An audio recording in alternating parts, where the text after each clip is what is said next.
Welcome, sir. Hello, Raghav. Yes, sir. Thank you very much, Raghav. Thank you.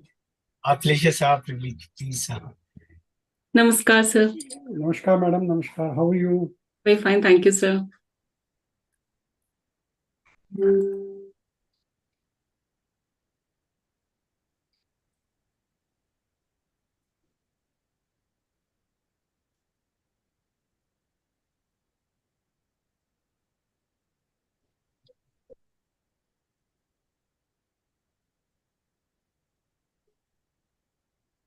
Is that I'm coming okay in the video?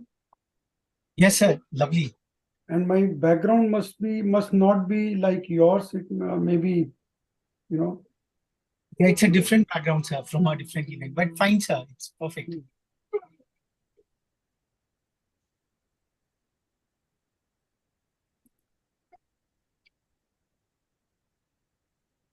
Namaskar. Hello and welcome to this very special commemoration, very special congregation of the G20 Young Sherpas, and at Rethink India, we are calling it as the G20 Young Sherpas Summit, which will which will see the presentations from these aspiring young Sherpas, right from the students of class 9th till class 11th from various schools spread across the country. And today is quite a very seminal day in the history of India.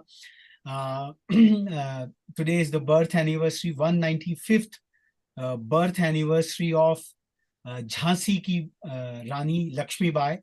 And today we will start off this commemoration by a small ode to this legendary freedom fighter of India's independence struggle. And all of you who can read Hindi, that this is a seminal poem by the poetess Subhadra Kumari Chauhan. And these words are etched in all our hearts and memories. सिंहासन हिल उठे, राजवंशों ने भ्रकुटी तानी थी, बूढ़े भारत में भी आई, फिर से नई जवानी थी, गुमी हुई आजादी की कीमत सबने पहचानी थी, दूर फिरंगी को करने की सबने मन में ठानी थी, चमक उठी सन 57 में वह तलवार पुरानी थी, बुंदेले हर बोलों के मुंह हमने सुनी कहानी थी, खूब लड़ी मर्दानी वो तो झांसी वाली रानी थी. Now you would all wonder that what is the context of it all when we talk on the global pedestal. Obviously, all our existence emanate from our very locales, our regions, our own nationalities, our sovereign nationalities per se. And when nation states cooperate with each other, and especially under the emergent themes of Vasudhaiva Kutumbakam, one earth, one family, and one planet, which was the clarion call for the G20 meet for the year 2023, which on rotation, India got her presidency out there. And just on the eve of the seminal 9/11, 9/11, we all know that one 9/11 happened in the year 1893 when the legendary Swami Vivekanand, he gave the call of India, the spirit of Indic heritage on the global pedestal in Chicago, World Parliament of Religions. And 108 years later on, we all saw the 9/11, the dastardly attack, the terrorist attack on the Twin Towers in New York, and which really shattered the whole world. And it was not just even a one month after the 9/11 2023 that a major conflict arose in the Middle East of the world, and we are still getting news of those very troublesome episodes. So in this context, in this historical and this global context, today we have congregated on this Sunday afternoon, and today a major World Cup finals is happening in Ahmedabad, and all the youngsters, all the cricket freaks who have just taken out time from that, I would say that sporting tournament to be a part of this G20 Young Sherpas Summit. From Rethink India, we would really say hats off to you all. So as we said that the term Sherpa, the Sherpa has a quite an ethnocentric concept, And Sherpas, we all know that the first mountaineer who climbed up the Mount Everest was Sherpa Tenzing and Edmund Hillary from New Zealand at that time. But Sherpa as a precept is being used very, very seminally in the leadership context and also in the diplomatic spaces. And it is like an emissary of the head of the state, and the G20 Sherpa for India was the legendary Amitabh Khan Sahab, who donned a lot of ministries across the government of India, also being the CEO of the Niti Aayog. So Sherpa is the top leader, the top steward, who carries forward a kind of a narrative further and forward. And in the context of G20 and in the context of this commemoration, we said that Sherpas are born to climb and connect. Sherpas are way makers. They let the environment produce results, and this is very important from a leadership perspective. And we would be hearing our chief, I would say, chief guest this afternoon, Sudhir Agrawal sir. I would just introduce him formally in a short while, that how it is so very important that the environment has to produce the results, because in today's multi-complex realities, humans have a propensity to control, but then organizations and systems, when they become so big, then how the environments produce results, this is what Sherpas take charge of it. And Sherpas know their role in the climb. They very clearly know their role, and Sherpas let those they guide be the heroes. And so these are the 5 qualifications we have been looking forward. And all the participants who came through, we also asked them that as to what Sherpa-like qualities they have got from their parents, and wonderful submissions from you all. We will be quoting them over and over again in these presentations coming forward. So we felt that this G20 2023 New Delhi Leaders Declaration, around 212 meetings happened across 60 odd destinations in the nook and cranny of the country over a period of 9 months. And on 30th of November, India would be passing on formally the baton of the presidency of the G20, which has now become the G21 or the G20 plus, as many of you have mentioned in your preliminary submissions. Terrific ones what we received out here. So Sudhir Agrawal sir, whom we invited for a very, very specific reason. He is a Sherpa in his own right. Sudhir sir is currently a director and faculty at the Vadhwani Institute of Technology and Policy.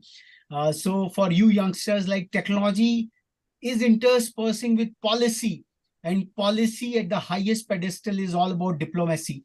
So this is the interplay, this is the interdisciplinarity which we will all be witnessing in times to come. So he leads such a very profound institution of excellence on the interface of technology and policy. And he was named as the IT industry leader in 2010 by a prominent policy think tank, CSDMS.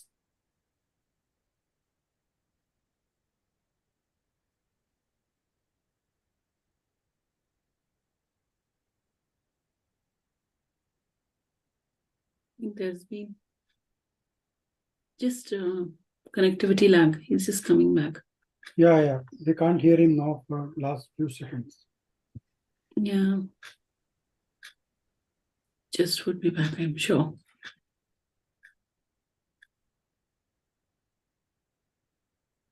Okay. There's a technical issue. I think he's just coming back. Meanwhile, let's just wait. Oh, I'm sorry, it just crashed somehow. Yeah. So just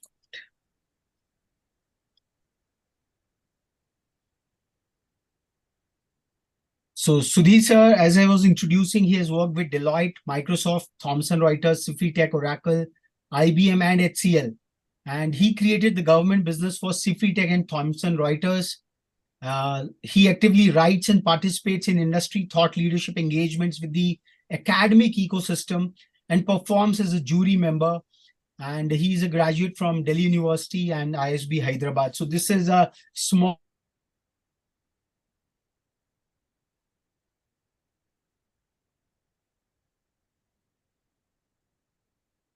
is going wrong.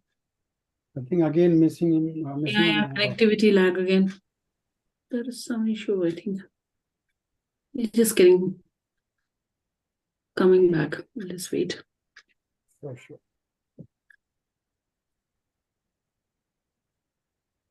Technology has both its turns to it. I'm sure there's just a little snag somewhere. No, I think this is very business as usual these days. Yes, true.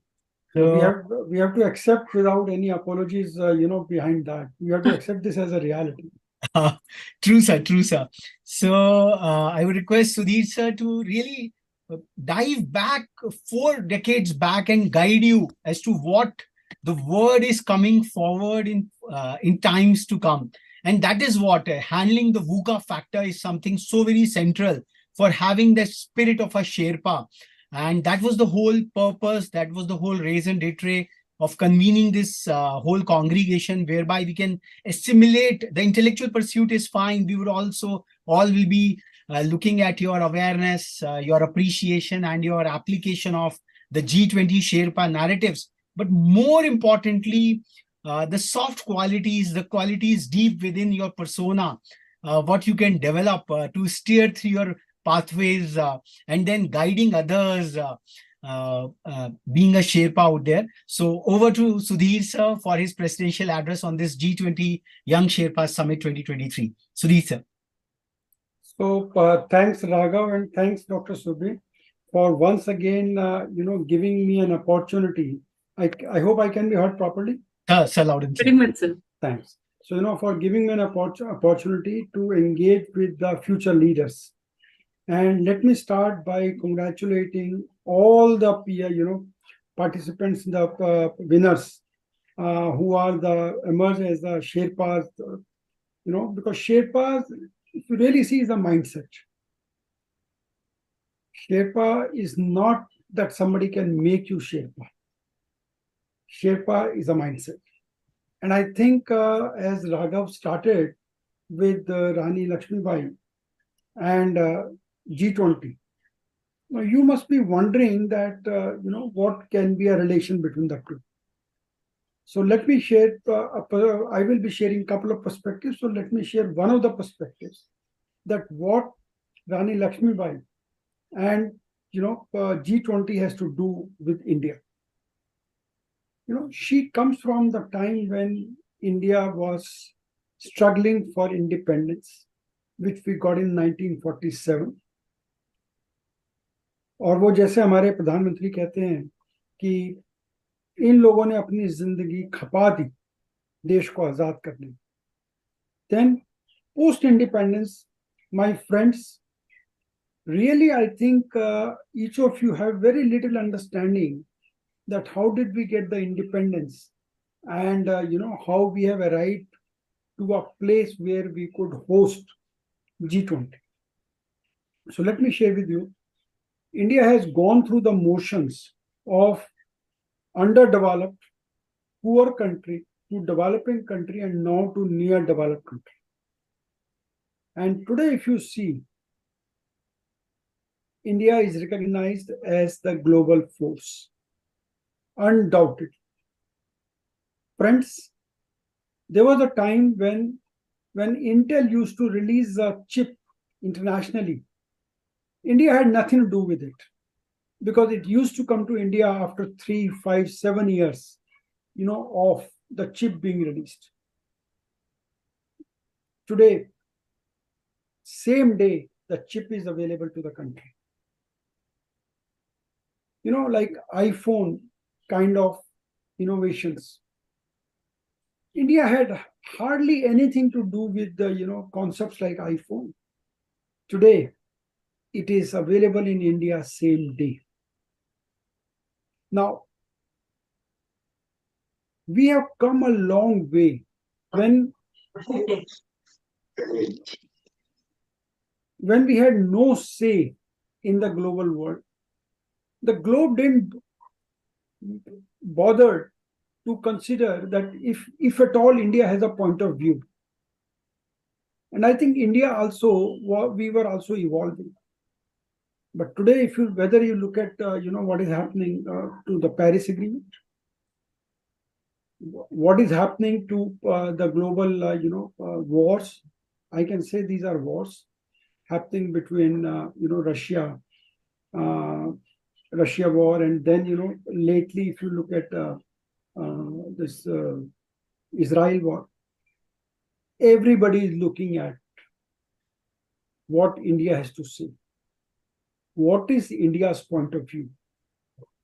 And especially as Raghav rightly captured, that G20, the way, if you listen to one of the Sherpas of the country, Amitabh Kanji, Raghav, there is a small interview of his, Sir.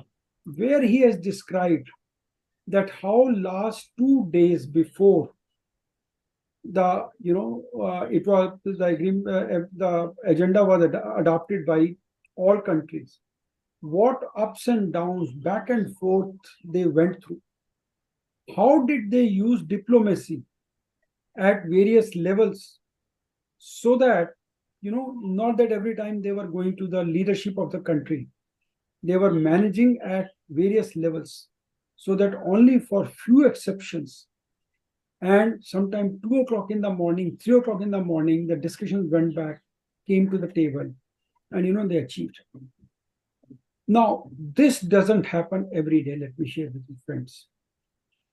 It is difficult to maintain a neutral position if you have to take, on Russia war or, matters like that. But India was able to take that position. And including African countries was not an easy task. It is sheer, more than, as I said, Sherpa is a mindset. One is like, you can include this as a line item, that fine, let's include them. Make an effort to do that. But one, your own mindset, when you say the whole world is one family, and because India understands what does it mean to include African countries into G20, to make it G21, because at one point of time, I think India also possibly got privilege like that. So unless you feel for it, you relate to that, you won't do so much. And possibly, I think India did that very naturally. Not that India was going out of the way to achieve that. I think very natural motions and emotions, sentiments drove India to bring in African countries, region, as to make it G21. And one of the things I hope all of you have noticed, that the adoption of G20 agenda was without comma, full stop, single star, 2 star, having something below the document, nothing, clean document. Now, this does not happen every day.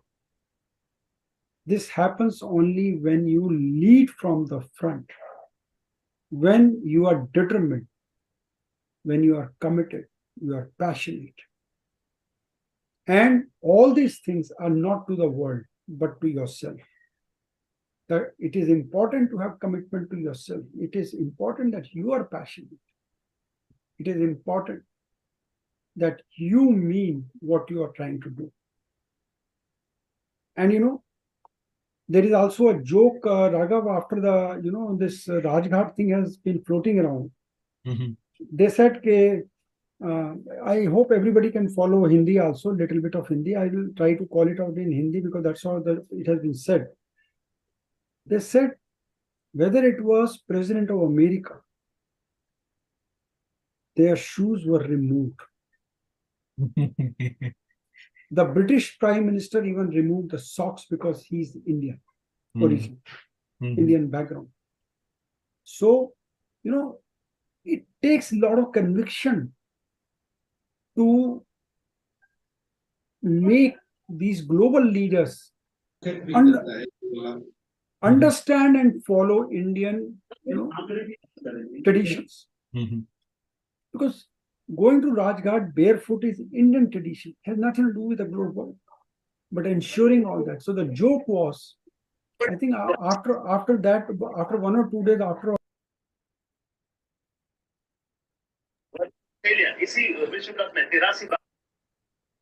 We've lost Sir's voice. No, I was muted. Sir, please. Yeah, no worry. So I'm saying that immediately after this Rajghat visit was, I think, 2 days or 1 day afterwards, Janmashtami. So somebody said, okay, today India could, make all the global leaders at least remove their shoes, whether they wore the top sleepers or not. So they said, if the same pace continues, no wonder कि इनसे एक दिन जन्माष्टमी का व्रत भी करवा देंगे हम सब. So it is not about, कि हम उनसे fast करवा देंगे. It is basically our own conviction in our own and our own belief in our traditions, in our system, in our values. So I think I won't take much time, but just to reconnect and re-emphasize that Sherpa is all about mindset. And Sherpas creates their own benchmarks. They don't look at precedents. They don't set their own benchmarks based on precedents. They aspire and they create their own benchmarks. They create their own, new highs and work towards that and make the entire system drive towards that, whether it is India or it is global. So I think young Sherpas, if today you are part of it, each of you should be very proud of yourself, because it is you, your mindset, and your own thought process has got you here. So my congratulations to all of you once again. And Dr. Surbi and Raghav, I think I will hold back at this stage, and all yours. Thank you. Thanks a lot, sir. And this is a truly Sherpa invocation, as sir said, that being a Sherpa is all about a mindset, and the way he related it all, it's truly terrific. And we felt that today's presentation should precede these words of wisdom from someone who has led a Sherpa life in his own right all through his career.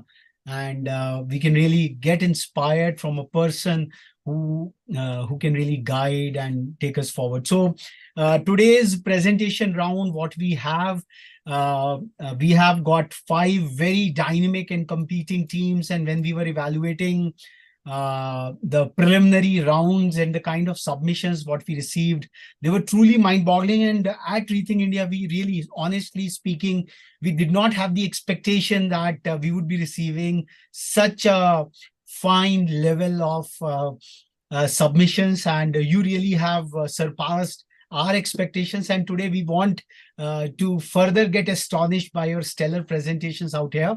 So the themes, what the teams would be presenting on, people have chosen sustainable economy, tourism, digital economy, and environment and climate sustainability. So we have got the eldest team, the senior most team from OPG World School, Dwarka, Delhi.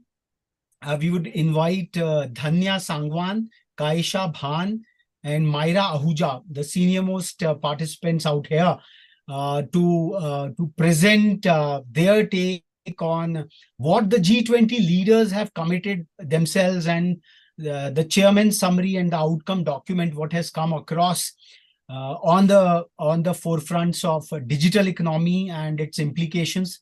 And just a point of announcement that you all will be graded on the 3 elements of awareness, appreciation, and application. We had a long discussion on that. And we have invited your faculty coordinators to join in as an additional support to really evaluate. It's not a kind of an evaluation, but yes, obviously some assessment has to be done over there. So they would be rating all the presentations on being a starter, being substantive, and being stellar. So, and then we will put up the numbers or things like that at a later point in time. So let me give the sharing permissions to you all, so that if you have a PPT, you can share your presentation. And before starting, like, we saw your fabulous introductions and in the writing part, but as a matter of record, I would say that let's let you introduce yourself uh, completely, so that your entire persona comes as a matter of record, and then we can take on the intellectual discourse further and forward. So over to the team from OPG Word School, the senior most and who have taken digital economy as a subject. So please, Dhanya, Kaisha, and Myra. Yeah, over to you. Thank you. Hello, good afternoon, everybody. I am Kaisha Bhan of OPG World School of Class 11th.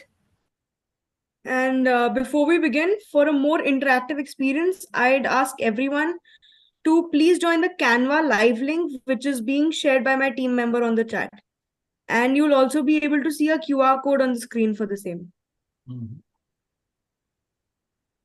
Yeah, please go ahead. Yeah. Great. Should we begin, Tanya? Yeah, please. Just give me a second. Okay. Hi. Okay. Yes, and we request everybody to join the Canva link.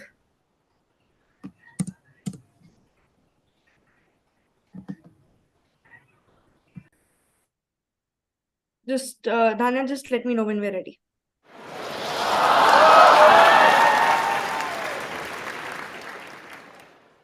Well, good afternoon, everybody.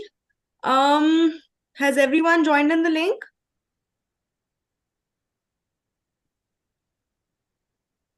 Okay, anyway, I am going to start. Let us start with a poll. Anyone and everyone who is even slightly aware of what is meant by the term digital economy, put the reaction buttons to use and give us a thumbs up. Okay. Anyone else? Great. So that's awesome and quite impressive. Now, even though a lot of us already might know, it's still my honor to introduce to you our topic, digital economy, and its basics once again. So, good afternoon to all the esteemed guests and our fellow participants who are present here today. I am Myra Ahuja from the team Upanishads. Along with my friends Dhanya Sangwan and Kaisha Bhan, we'd like to talk about the digital economy of India through an informative presentation.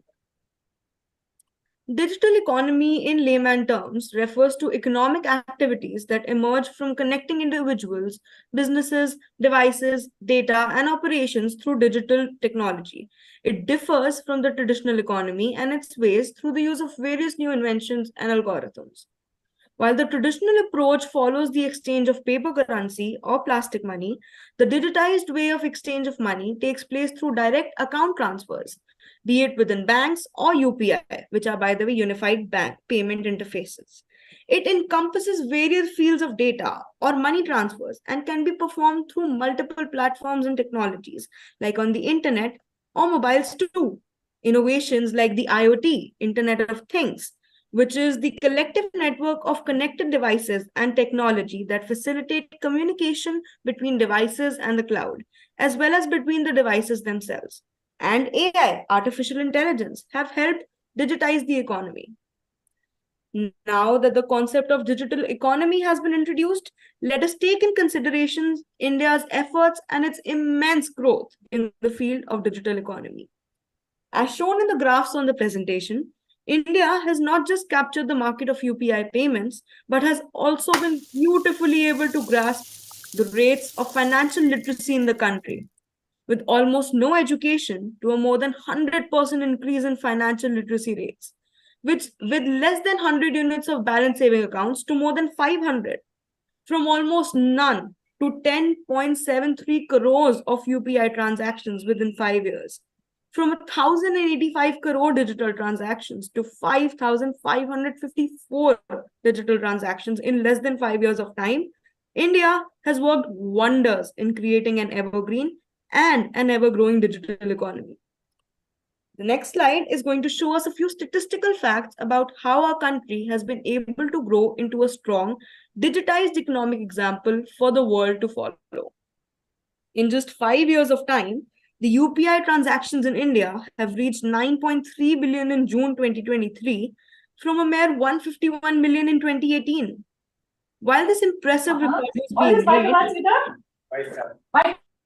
while this impressive record was being made, another 51.91 billion digital transactions, be it through UPI or net banking, took place between January and June 2023.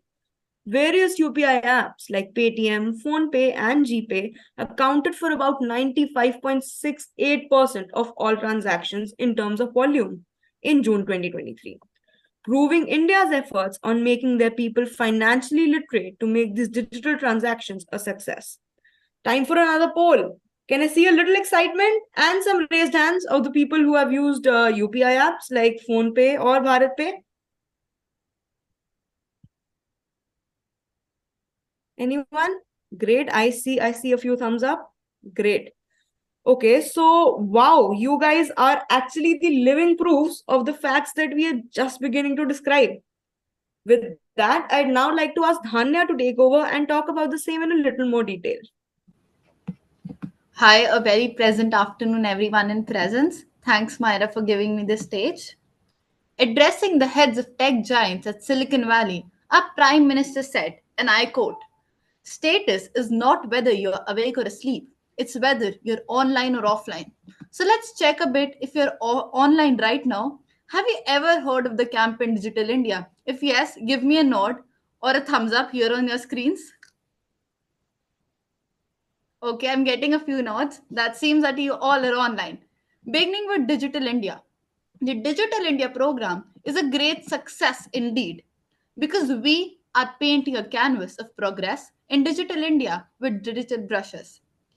Whether it's India on top with 1.2 billion people having unique digital identity. I repeat, on top with 1.2 billion people having a unique digital identity.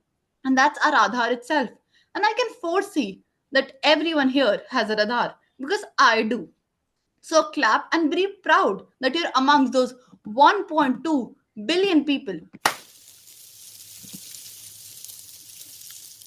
560 million people have internet subscriptions and 354 million smart devices just adds up to this progress. Digital India has seen a rise of various applications and websites put up by the government. Beginning with Aadhaar, Aadhaar provides a 12-digit biometric and demographic-based identity that's unique, lifelong, and online. DigiLocker has more than 13.7 crore users. And that's so fantastic to note that COVID has registered 110 crore people and has facilitated administration of 220 crore doses of vaccinations. Coming up to e-sign, more than 31.08 crore e-sign issued by all agencies, where 7.01 crore e-sign issued by CDAC.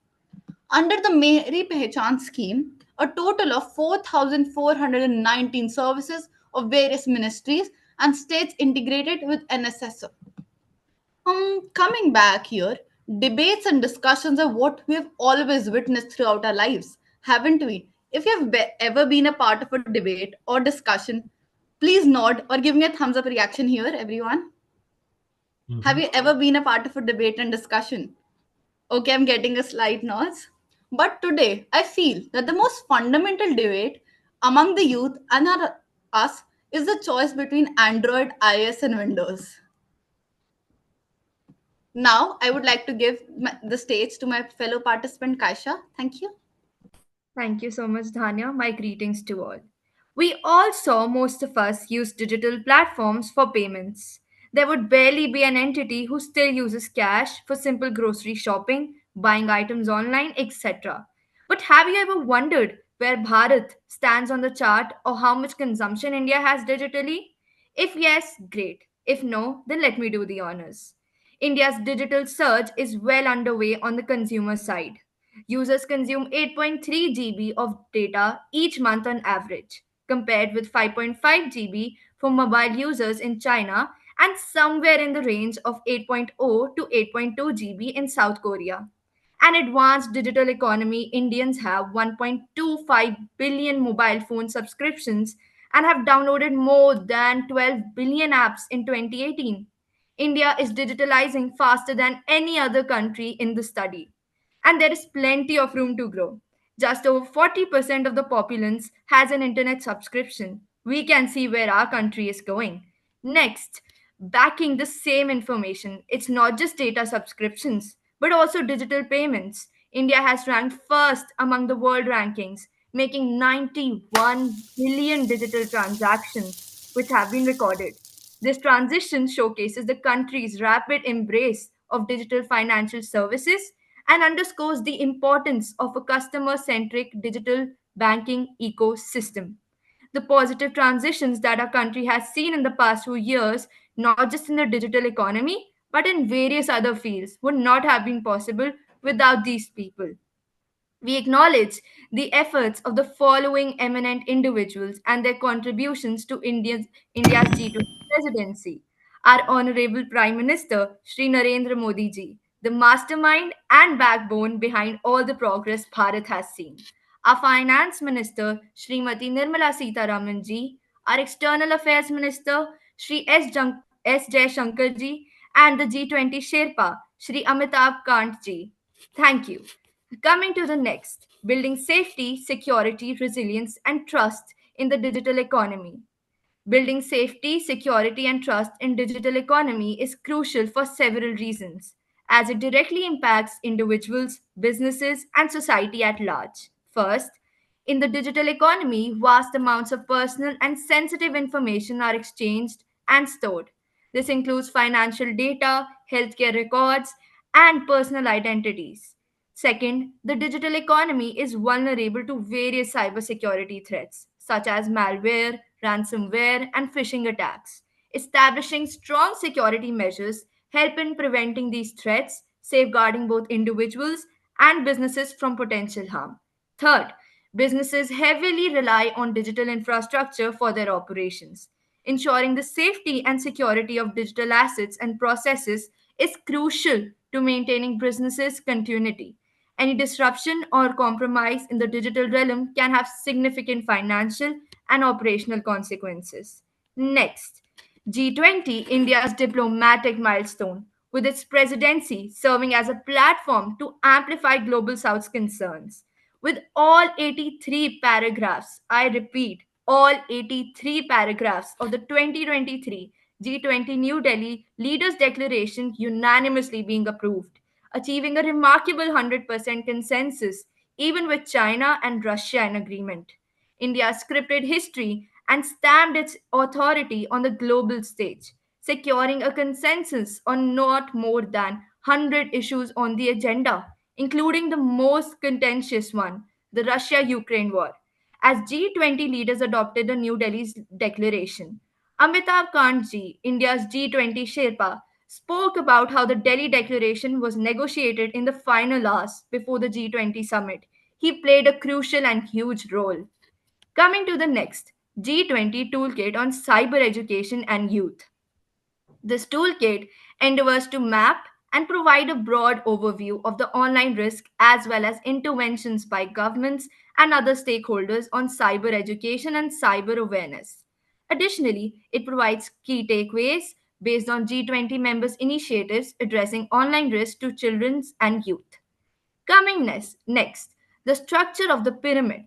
So, the structure of the pyramid recognizes that furthering online safety and resilience is a holistic endeavor that should always be a multi stakeholder and multidisciplinary effort.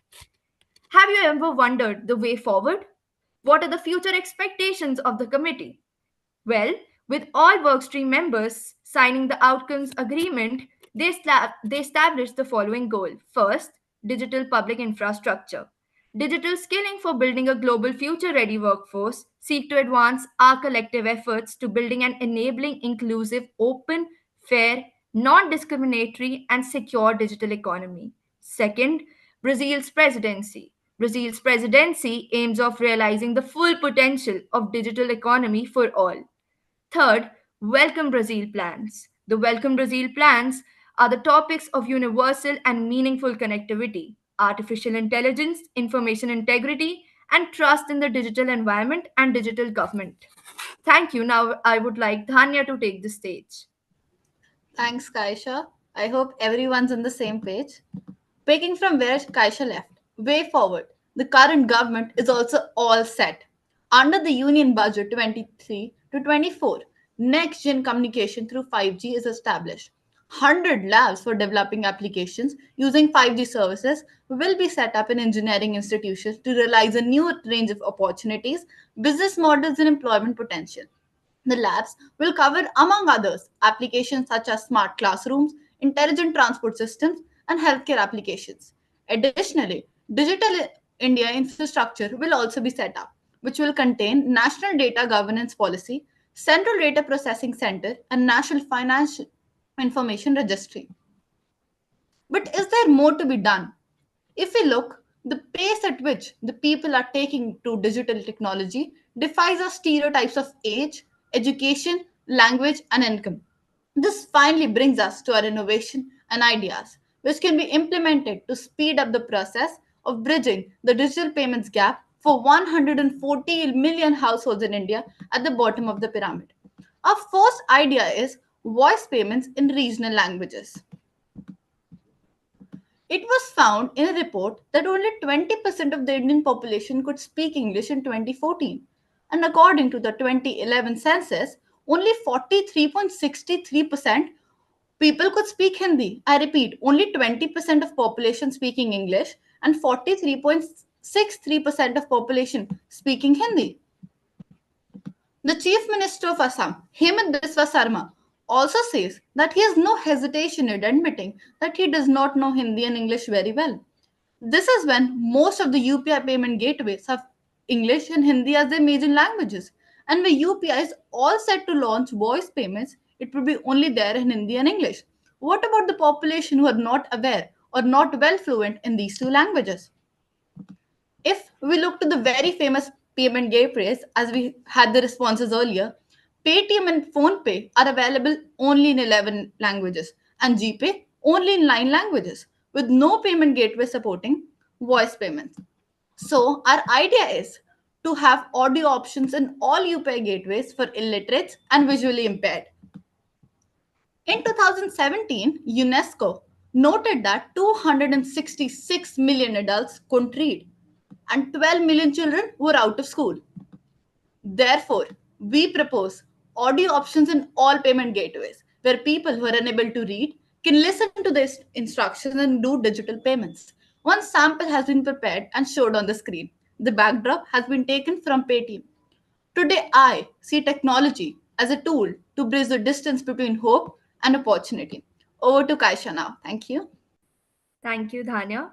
Now, ever face a problem finding change in your wallets or purses? I am sure, panel, our parents, we too have faced the problem finding chuttas in our purses. But not to worry, a very innovative approach. This is introducing digital payments in religious institutes, not just for our convenience, but for the better functionality and transparency all around the nation. Next, a few temples have already implemented this great idea. Temples like Kedarnath and Puri Jagannath. Coming to next, implementing UPI in temples can offer several benefits, both for the temple administration and the devotees. Here are some potential advantages. Convenience for devotees. UPI allows devotees to make donations or payments using their smartphones, eliminating the need for carrying cash. Second, devotees can make quick and easy transfers from their bank accounts to the temple accounts. Coming to transparency, UPI transactions are traceable, providing transparency in financial dealings for both the temples and authorities and the devotees. Record keeping. Electronic transactions through UPI generate digital records, make it easier for the temple administration to maintain accurate financial records. Coming to financial inclusions.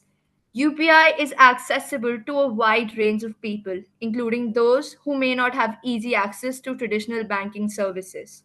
This promotes financial inclusion among devotees. UPI transactions provide instant confirmation, allowing the temple to quickly acknowledge and record donation for payments. Compliance and accountability. The use of UPI ensures that the temple's financial transactions comply with relevant regulations and standards. Digital transactions contribute to accountability in financial management, reducing the possibility of financial irregularity. A bonus point, real time transactions are one of the biggest benefits of using UPI in religious institutions. Now, I would like Myra to take over. Thank you, Kaisha. Concluding this very educational presentation, I think all of us can agree that one little spark of interest can light a huge illuminating fire. The pathway which has led and is still leading India to the highest of heights in every aspect of a digital economy has made our stomachs full with excitement for the bright future of our country. Digesting all the new information that we just have gained, I'd like to begin by thanking Mr. Amitabh Kant, the jury, the audience, and my teachers for giving us this opportunity to learn, analyze, and present the unchanging knowledge of our country and the beauty of opportunity. Thank you, everyone.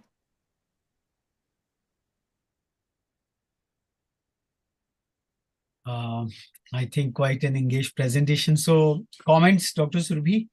Before I open upon some queries and questions from the other participants, it's a kind of a peer review or peer comments. We have yet another team from the digital economy section, so they might be, but before that, a jury comment from Dr. Surbhi, and also I would request Madam Swati Chitkara also to come and comment upon the whole presentation. Very, I would say such a delight to see young Sherpas, our G20 young Sherpas going gung-ho on their presentations. And wow, you have really, your appreciation and understanding of the digital economy. It is such a vast and diverse subject, and you have captured the various nuggets, of the digital economy, the aspects so very well. And I'm very intrigued to see your application part where you're talking about the sound, the audio variant, and how you have described the religious settings application also. It's very, very nice. And of course, your awareness is also to a great level. So well done. And I think well begun is half the job done. So I think great going OPG World School, and the girls are making us proud, So oh, congratulations. Yeah. Over to Swati, ma'am. Ma'am, you need to unmute yourself a bit, please. Yeah. Good afternoon, children. It was very nice and interactive presentation. I really like, how you have taken the articles, which we usually take as a background, and it shows your in-depth research. So you have covered economics, and you have gone quite much in depth. And one of the solution with respect to languages, which is a major barrier for so many people, because now UPI has become, part and parcel of life. Even very small petty shopkeepers or even the rickshawalas, everybody has it. So definitely, if we go to the rural areas, little more in depth in the areas, we would definitely need that language. And I think you have made one small model about that. So that was very enlightening. And I like the overall confidence of the girls and the coordination they have done. So it was very nice, good in-depth research of the digital economy. I wish you all the best. Thank you, ma'am. Thank you so much. We have Preeti Chitkara ma'am also with us. I think she just joined in. Some technical problem with the logging in. Could hear her speak for her students. Preeti ma'am, are you there? Well, maybe okay. There's some technical. Okay, so maybe from the other Sherpas, because in a diplomatic setting, it's a peer review. A peer comment is so very important. So I invite. We're also joined by Anurod Chitra, sir, Honorable Principal from Nagaland. Mm-hmm. You can hear his comments also. Anurod Chitra, sir, are you there with us, sir? Okay, I think Raghav, sir, you can open the house for comments from. Yeah. So Rohan MD, Kushagra Banerjee. Yes, ma'am. Yeah. I sincerely appreciate the efforts put by these children.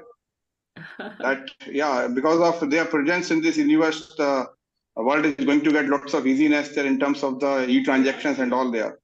It's really wonderful. So, thank you for your comments, sir. Encouragement to the students. Yeah. Yeah. So Gautam, Kushagra, Rohan in particular, and others, do come in. See, being a Sherpa is all about taking an initiative. So just comment upon what the elders have really presented out there. And if you have any probing question, I think that will be more appropriate. Please go on. Just unmute yourself. Yeah. Question. And also come on the camera, Gautam. Yeah. Yeah. Yeah.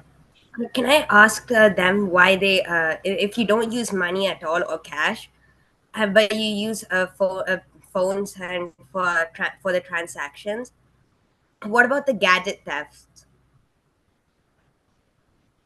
I'm sorry, could you please be a little more clear? I was unable to get your question. If you did not have any cash on you, but if you used your phones for each transaction, what will happen if you had a theft for your phone? I mean, that is not a very 100% probability. That has a 2.5-10% probability. We are speaking on the basis of digital economy. We spoke about how our digital economy was before BJP coming in and after them, and what the future holds. So we were in the proposition that BJP, not just BJP, but everybody has actually had a role in it.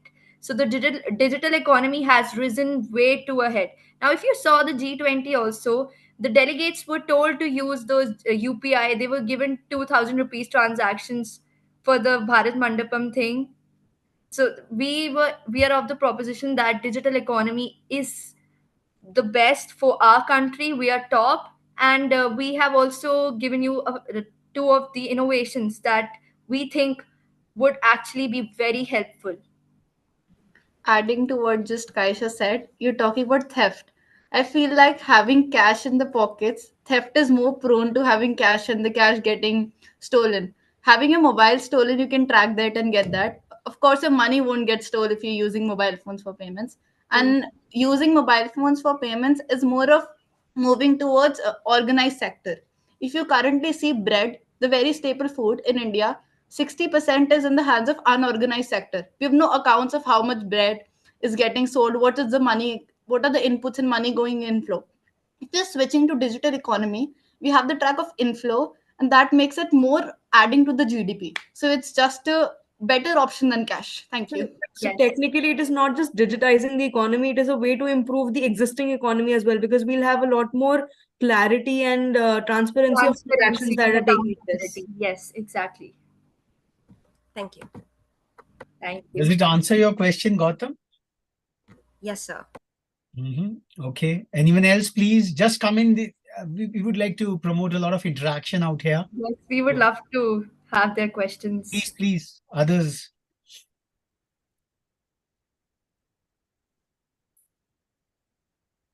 Habib,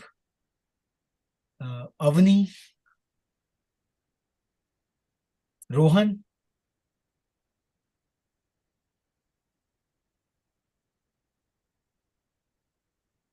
Okay, fair enough. So I think Team Upanishads have done quite a substantive job, and they presented a lot of statistics to start with, and they were quite verbose because a lot of numbers, loads and loads of numbers. So when you've proposed a solution for the multilingualism, how do you propose the security or the validation or verification? Because that is the core concern behind the digital transaction, and what the spirit of Gautam's question was, like the other side of the digital transaction story, like your battery gets drained off. You are in a remote and rural area. The connectivity is not so very okay. If you go to the hinterland and you can't transact, so those challenges do remain, because then for a digital transaction you actually require a kind of a global interface if there is a server going down and things like that. So some way or the other, a balancing has to be made out there. Yes, a lot of focus has gone on the digital transactions, on the chiller part of it all. But the core concern was from an anti-corruption perspective. If you see that the larger transactions which are happening out of the ambit of the regulatory authorities, India, we see the 2016 demonetization. It started off on the pretext of curbing the black money. But if you see the statistics today, more currency is there in the circulation than it was there in 2016. So we have to see somewhere, as a diplomat, as an aspiring Sherpa, both sides of the coin. So it all depends, because it's always a political economy question. Because what is happening is the entire tech world has emerged. Now they are looking at newer and newer frontiers of the application of their technological power. So they felt, oh, if we can capture the whole, I'm giving the other side of the story, that if we can capture the whole payment ecosystem, on every transaction, we will be having an MDR, the merchant discounting rates. So if we see even today, 2,000 rupees plus 2.5% to whatever amount gets shedded off. Now, from the Consolidated Fund of India, there is a demand by some of the, I would say, activist groups that the government of India should actually subsidize or take this cost of digital transaction from the Consolidated Fund of India. The shopkeepers, why should they? In fact, a survey has been done that the POS, point of sales machine, by a lot of vendors, they say, itna to hamara profit hi nahi hai, because we are paying off GST so much that the digital transaction cost, yes, it promotes a lot of impulsive buying. You carry your plastic money, you go to a mall and then you swipe it across. So you purchase much higher. So there are other sites. So you could have included those very aspects also in the application part of it all. Because any technological area going, UPI is obviously a great innovation, like the email had. Now we can have our own payment IDs, our scholarships can come to our accounts. So from that perspective, from the receiving part of things, I think UPI or Aadhaar, they are lovely. The security protocols are improving, but then the more you improve upon, the better the hackers are, the better the mischievous people are. And in fact, we saw in New York, the Bitcoin exchange chap, he got implicated almost on all counts. So technology is also giving us big crime also. So, in order to transfer crores and crores of cash in electoral spaces, it's still not the UPI, but it's still cash. So I would say things remain, but excellent presentation. You covered all the aspects quite well. And the multilingual part of it all was really, I would say, touching, very, very appropriate, because जो आपने कहा कि 22 languages are there in the country, and you are having the interfaces, the GUIs are only into primarily in English, or Paytm you said only in 11. So that is type. I think Upanishads has, so stay tuned, lovely presentation. I think the jury members would be putting on your evaluation. So that is just a formality, but yes, great. Great, Kaisha, Myra, and Dhanya. Good work, and we hope that it is not just the technological area which will go on. Like India is now exporting UPI as a technological, I would say, bouquet to the emerging countries. And just a day back, we had the concluding Voice of the South summit, which happened. So India can pass on technology to these emerging countries and the Ukraine-Russia war, if you have witnessed that, the SWIFT, the sanctions on Russia. So that was the Euro-dominated payment system. But then India has evolved its own payment system. You can surpass it across. So if you are using UPI, you can really make, in fact, if I tell you Apple, one of the very neat applications of UPI has been done by Apple. Their Apple India store, either you are doing it through net banking or through the UPI. And none other global player who are probably making a lot of money by their Google Pays or Amazon Pays have inserted UPI in such a fashion. So yes, digital economy has a lot of future going forward, and it has a lot of policy perspective, like as you said, digital economy. So technology part is fine, but then a lot of these fintech loan platforms are coming in, micro payments. So if they can monitor your credit history, because if I'm a salaried person, I can get a, so that component you could have added also, because that is the micro credit, which is so very central for the micro prices. And digital economy, we have to further segregate into, if we are saying about micro transactions, so the micro economy which goes on, how it is doing. So maybe as a follow-up of this, you guys can pick up a kind of a survey and really a questionnaire you can create, go to the neighborhood as to how it has really impacted the people on the ground. The fad is fine. You have to have a 5,000, at least a 5,000 or 7,000 rupees phone.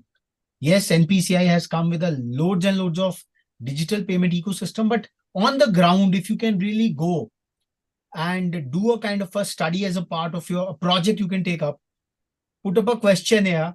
Has their sales increased? The hassle part of it, the convenience part of it all, apart from the fad, and bring up with an empirical study which you can come up with. And I think Gautam has a very lovely question. I would stay put to it because वो कहते हैं ना कई बार the youngsters have a very uncanny eye कि भाई मेरी जेब में पैसा पड़ा हुआ है, I can take out a note and मेरा काम चलता है भाई, चेंजेस आर देयर. छुट्टे के लिए इतना बड़ा तंत्र बनाने का क्या मतलब है? मतलब we should really think out of the box कि भाई what is the real impact we are finding, and is there a trade-off somewhere or the other? But it's lovely. Diplomacy is all about looking both sides of the spectrum. We should have strong opinions for and against. So if you are put from one country diplomat to the other, so can you defend them like a lawyer? A lawyer can represent both ways. So even in the Israel Palestine skirmish, what we are witnessing, very strong opinions on two sides of the same curve, and that's where the debate comes lively. So you could have taken up some of the pitfalls of it all. कि जो blind trust in the digital economy, what are perhaps some of the, I would say, the downfalls of it all. So thank you so much, lovely. And you have used Canva in such a phenomenal fashion, the design tool, digital tool, lovely. So all the best. So stay put. Let's now invite the next team this afternoon. Now, digital economy we have taken. So let's invite from sustainable economy, because fine, digital economy is all about the technological area. So we have Shanaz, Adam, Mariam, and Fatima, who have chosen the theme of sustainable economy. They are coming from the Oasis International School, Bangalore. So Shanaz, Mariam, and Fatima, we welcome you to give your presentation, the G20 Sherpas, and let's take it forward, please.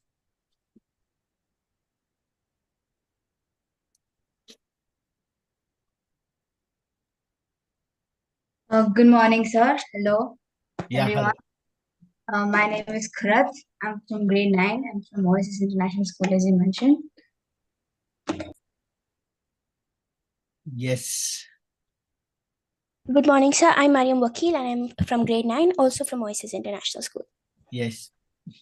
Good morning, Over to you everyone. guys. Good morning, sir. I'm Shanaz Adam and I'm from grade 9 Oasis International School as well.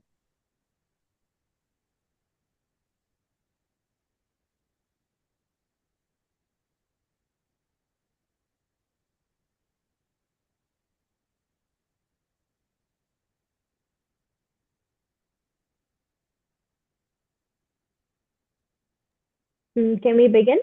Yeah, please, please. Absolutely. All yours.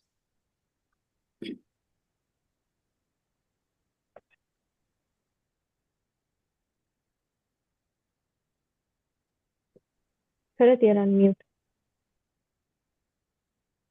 Mariam, have you noticed that we can't see the birds chirping in the sky anymore? Or the winters are not as cold as they used to be? This is happening due to climate change. The greed of humans has spoiled the ecological balance. Presenting to you now as young G20 Sherpas is the sustainability workstream, the crucial need of the hour. Awareness.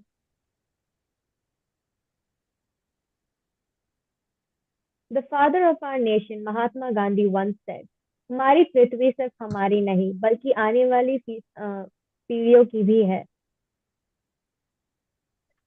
The Group of 20 or G20 is a key player in promoting worldwide initiatives and discussions on sustainable economic growth.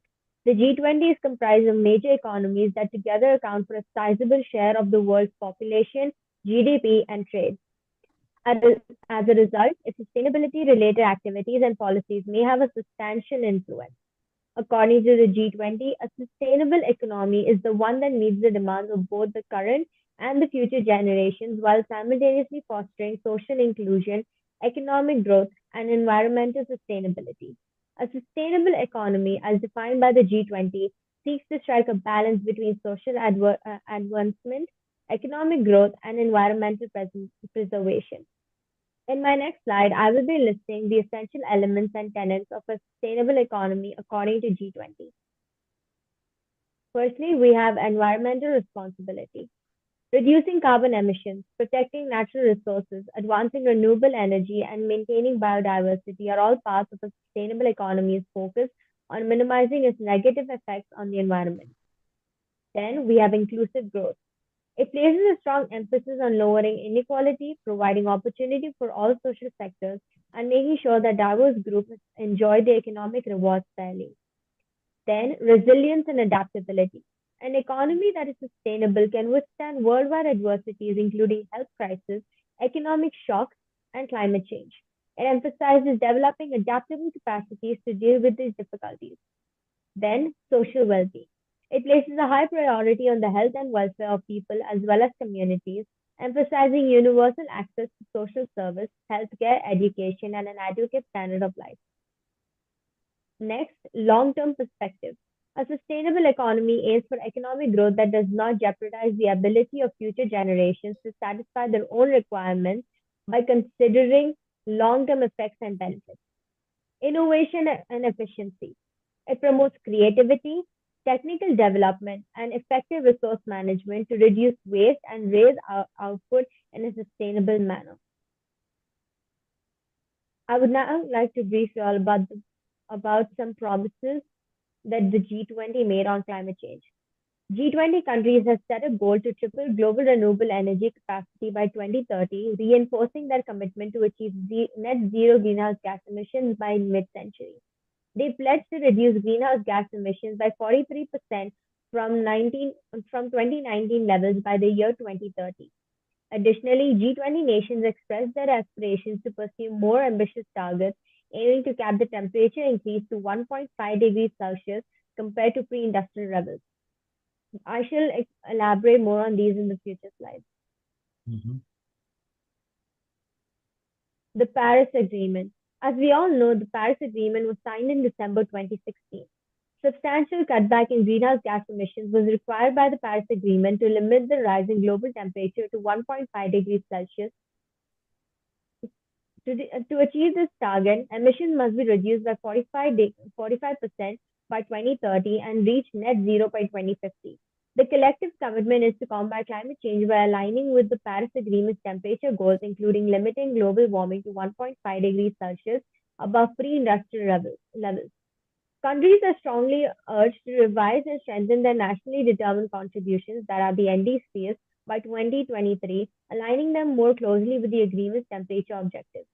Take note of $4 trillion annual requirements for clean energy technologies by 2030 to achieve net zero emissions by 2050, as well as the US dollars 5.8 to 5.9 trillion needed for developing countries in the pre-2030 era, particularly for their needs to execute their NDCs.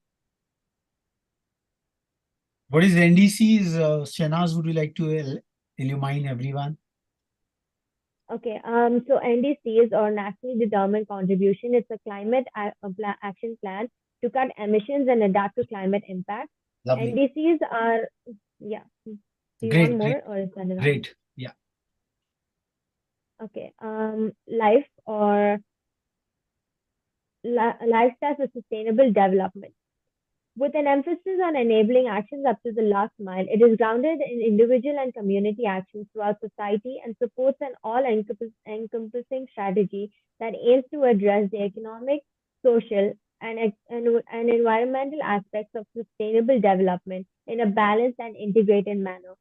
In addition to encouraging sustainable consumption, it emphasizes all-encompassing growth strategies that improve both short and long-term sustainable productivity, as well as resource efficiency to achieve sustainable development through multi-stakeholder partnerships, including those that span international borders.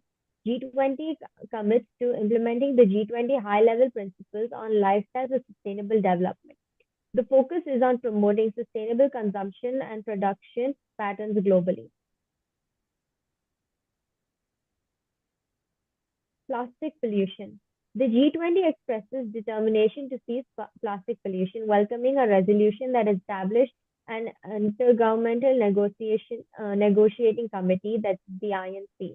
This committee is tasked with crafting an international legally binding instrument on plastic pollution, including the marine environment, aiming to conclude its work by the end of 2024. Furthermore, the G20 commits to advancing initiatives outlined in the Okasa Blue Ocean Vision and the G20 Marine Litter Action Plan. Energy transition. Since 2029, the G20 has emphasized energy as a crucial component of a sustainable global economy. To address matters pertaining to energy, a working group on sustainability was formed in 2013. Energy was a topic of discussion at the Climate Sustainability Working Group in 2017. In Clause 38, the G20 leaders expressed their commitment to expediting clean, sustainable, equitable, affordable, and comprehensive energy transitions through diverse avenues. This commitment is aimed at fostering robust, sustainable, equitable, and all-encompassing growth while attaining their climate-related goals.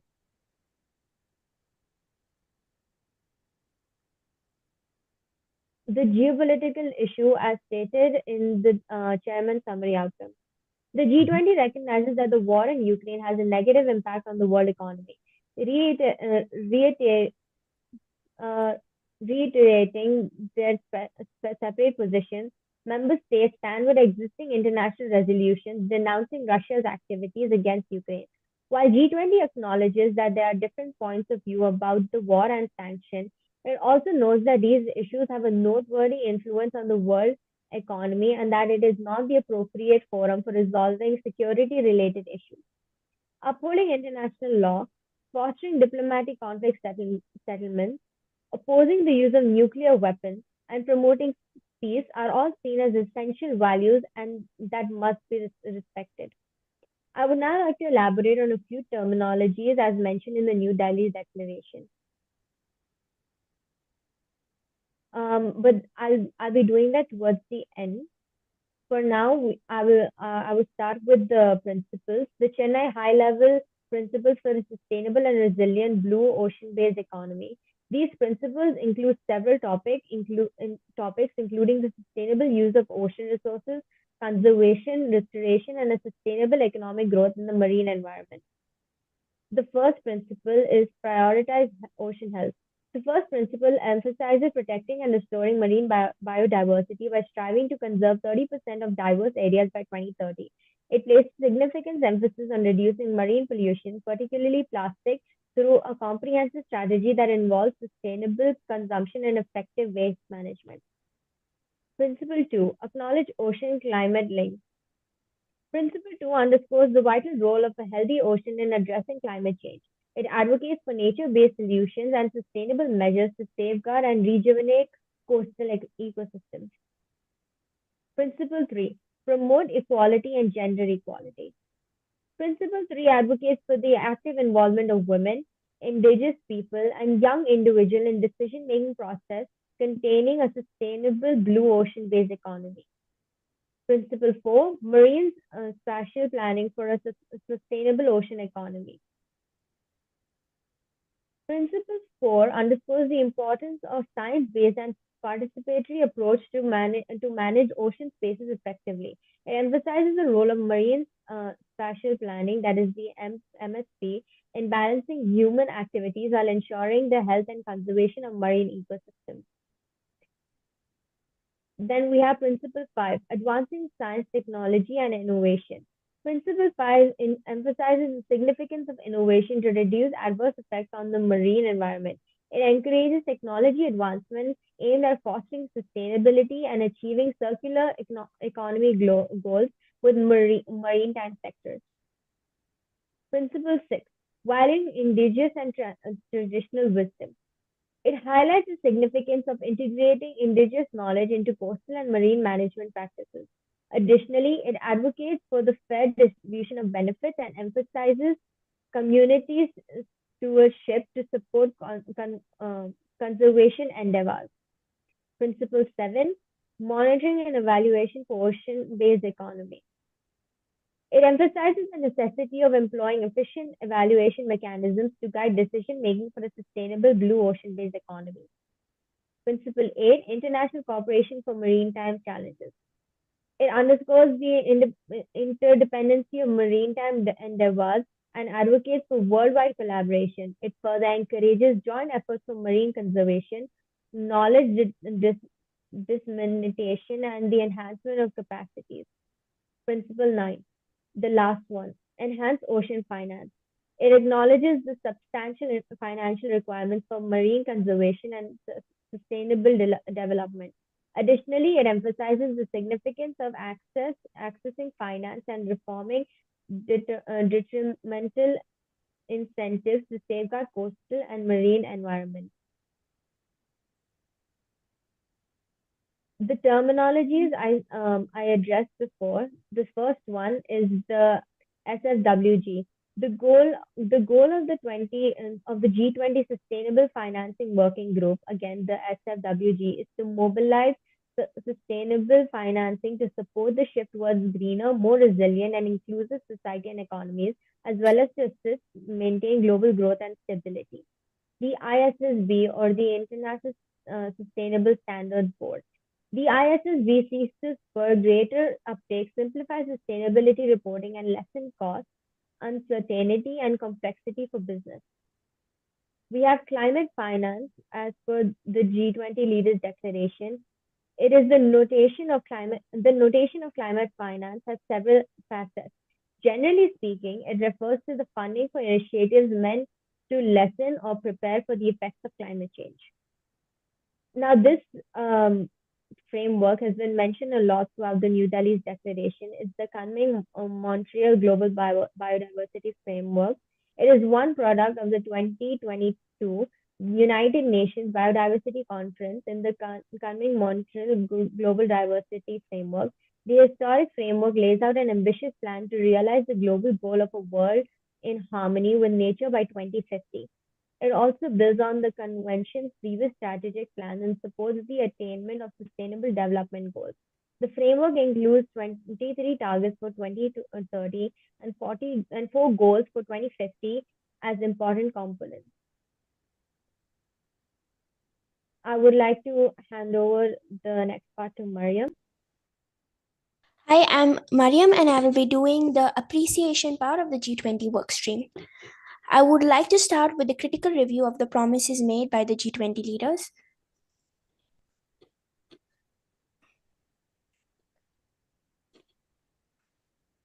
Firstly, the leaders have agreed to reduce greenhouse gas emissions by 43%. However, on practical grounds, it seems highly challenging. India is among the 9 countries responsible for 90% of global coal production. It also plans to increase its oil production by over 5% by 2030 to meet the growing demand for fuel. This will work against the reduction of GHG. Greenhouse gas emissions. In the financial year 2021, about 0.2% of the GDP was spent on fossil fuel subsidies. It is estimated that India will produce 147 million tons of greenhouse gases in the year 2023, marking an increase of 1.4%. The country's coal production also rose to 893 million tons in 2022 to 2023, a 14% growth from the year 2021 to 2022, according to data from the Ministry of Coal. It's estimated that the coal production could reach 1,335 million tons in the years 2031 to 2032. The air pollution levels in Delhi have hit a severe mark, resulting in Delhi schools being closed. It exceeds 400 in several areas in Delhi. This has the description of health warnings of emergencies, and it's likely everyone will experience health effects. Moving on, the Kunming-Montreal Global Biodiversity Framework. Marine biodiversity faces a threat due to various reasons, including plastic pollution and overfishing. Indigenous fishermen communities across Indian coastal areas predict an end to fisheries soon. The topmost reason they say is the unsustainable fishing methods driven by the income from the FMFO industry. Divya Karnad, a marine biologist, pointed out that each state in India has got specific laws to protect marine ecology, but none of them have actually been implemented, and they just remain on paper. For instance, as per the government rule in Karnataka, in-bottom trawling nets with mesh size more than 35 millimeters should be used, and in other methods, fishing nets with mesh size more than 20 millimeters should be used. Vasudev alleged that there are many trawl boats that use smaller nets than the prescribed measures. A total of 50 marine fishes identified from India fall into the threatened category as per the IUCN Red List. Plastic pollution. This is a huge mounting problem all over the world and India, and it's going to be a huge challenge in India. India is among the 12 countries which are responsible for 52% of the world's mismanaged plastic waste. 3 months after India banned certain single-use plastic items to tackle plastic waste, India's spend found banned items in circulation around Delhi and Mumbai, while vendors expressed helplessness at the lack of alternatives to these plastic products. Experts say that the ban affects the most vulnerable but gives a free hand to the multinational corporations. By October 1st, 3 months since the ban came into effect, little had moved on the ground.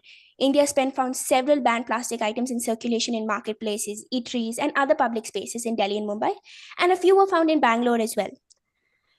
The ban was criticized from its inception for covering too little of what makes up total plastic waste. The share of plastic used for these single-use plastic products is less than 2 to 3% of the total plastic waste generated in India. Shahnaz, could you move on to the next slide? Challenges India faces in fulfilling the promises made in G20. Firstly, finding suitable or defining the indicators. This is a major challenge for India, and for instance, monitoring the project of SDGs. The definition for safe drinking water has been misconstructed with the availability of hand pumps and tube wells. And the official data says that 86% of Indians have access to safe drinking water. And we're therefore on track on our goal for drinking water. But the number of waterborne diseases and deaths due to diarrhea in India is still quite high. Financing it. Despite India's best efforts to reduce poverty, it has the highest number of people living below the poverty line. In India, a new study estimates that implementing SDGs by 2030 will cost around 14.4 billion US dollars. And because of the recent cut in social sector schemes, there's likely to be a significant funding gap. Monitoring and ownership. This will be in respect to ownership. Though an NITI Ayog is expected to play a lead role in this, its members have expressed reservations on being able to take off such a mammoth task. Measuring progress. Okay, so the last challenge is to measure the progress or achievements of this. The Indian government has admitted that non-availability of the data, periodicity issues, and incomplete coverage of the administrative data have made accurately measuring the process of even MDGs virtually impossible. Plastic pollution and plastic waste management. The waste management system in India and the recycling capacity, they play a significant role in the problem of plastic pollution. India's per capita consumption of plastic is 11 kilograms per year, and it generated nearly 3.5 million tons of plastic, according to government figures provided by the country's 28 states and 8 union territories. But India's recycling capacity is 1.56 million tons per year, which is only half the total plastic generated. This will result in the plastic ending up in landfills. India lacks an organized waste management system, and it results in widespread littering. Plastic ends up in rivers, oceans, and landfills, threatening the lives of wildlife species. Moving on, challenges India will face in decarbonizing the transport sector. The emissions provided by the transport sector play a huge role in the greenhouse gas emissions. Firstly, the infrastructural gaps. There are significant gaps in coverage, especially in rural and remote areas. The inadequate grid capacity. Widespread adoption of EVs could strain the electricity grid, and unless there is a significant capacity expansion and smart grid solutions are implemented. Slow behavioral change. Changing long established transport habits can be challenging as people may take time, and it's understandably so, to fully embrace sustainable transport options. Insufficient funding and investments. Decarbonization efforts require sustained funding and investments, which can be a challenging risk as the government has other priorities. Moving on, stopping the production of fossil fuels. India is very reliant on coal and it will not wear off in the next 2 decades. It's a lifeline to many rural communities in India. As many as 4 million people are employed directly and indirectly in India's coal industry, according to a recent report from the Brookings Institution. Coal powers the economy. If we stop coal production under the pressure of the world community, then how can we maintain our livelihood, says Mr. Mohant. Fossil fuels are also the only reliable way to meet the rising need for fuel in India. Mainly coal, they continue to make up 75% of India's power supply, making it the only fuel that India has in relative abundance, says Embers Neshwin Rodriguez. As for now, the country's sole wind and hydro energy capabilities are still unreliable as they are dependent on climate, according to analysts that spoke to the CNBC. India will not be able to survive completely without coal, and there is no suitable alternative for India in the next 10 to 20 years, says Anil Kumar Jha, former chairman and managing director of Coal India. India is presently witnessing a rapid surge in electricity demand, says Suraj Narayan. This heightened power demands necessitates a reliable, cost-effective, and consistent power generation source, which coal currently fulfills, he highlighted. The construction of dams and run-of-river projects for hydropower often encounter prolonged delays, extensive gestation periods, and it's contingent on the variable rainfall patterns. So it's understandable that India heavily relies on coal to fuel India. The next part I would like to hand over to Kurat, which is application. So guys, so I'll be starting with application. I would like to start with the quote. समस्याएं उत्पन्न होती रहती हैं, लेकिन समाधान भी हमेशा मौजूद है. This quote by Chanakya, a great philosopher and a royal advisor, signifies that problems keep arising, but solutions also always exist. I repeat, problems keep arising, but solutions also always exist. So I would like to start off with the first, sustainable and integrated water resource management. Water resource management is hospitality strategy for overseeing water resources. It encompasses the integration of various technologies and strategies aimed at ensuring the efficient and effective utilization of water. A pivotal element in water management is rainwater harvesting, which entails then captures the storage of rainwater for subsequent use. This practice plays a crucial role in water conservation.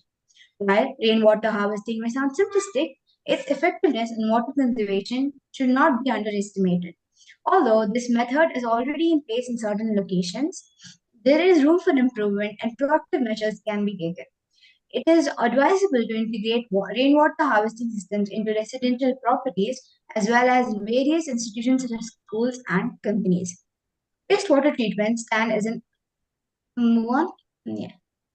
Wastewater treatment stands as a critical facet of integrated water management. This system revolves around the processing of wastewater, aiming to eliminate contaminants and render it safe for reuse. This approach not only diminishes the need for fresh water but also plays a vital role in averting water pollution. Smart irrigation. A solution to address the issue of water implementation is the implementation of smart irrigation systems.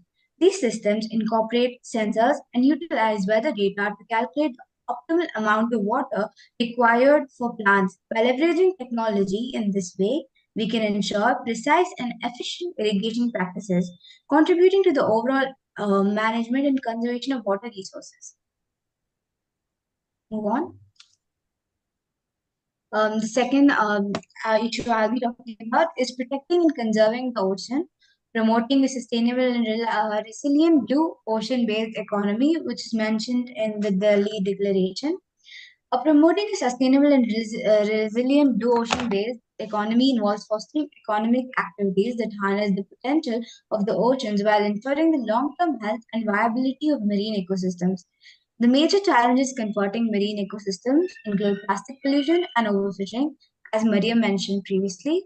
These issues propose a significant threat to the health and sustainability of marine environments. Sustainable fishing practices. Next slide, please. As we've all seen, overfishing is a big issue faced in 2023. Some of the a few solutions for overfishing would be the ban of fishing in international waters. This has not yet been implemented. It has been implemented in some of the regions, but not yet in India. So this, especially in South India, as India is a peninsula, this needs to be implemented in South India to stop the problem of overfishing. One more thing is the coral reefs are the home to millions of fish. Safeguard the coral reefs. Next slide, please. Safeguard coral reefs, which serve as habitats for millions of aquatic species. It is, it is imperative to implement comprehensive conservation measures. Here are some strategies to protect and preserve these vital ecosystems. First, recycle and dispose of trash properly, minimize the use of fertilizers, use environment-friendly modes of transportation, reduce stormwater runoff, save energy at home and work. Also, establish and enforce marine protected areas to limit human impact on coral reefs. Ban fishing in the international waters, as I mentioned before. And coming to the next slide, please. Plastic pollution. Plastic pollution is a global environment issue that arises from accumulation of plastic waste in various ecosystems.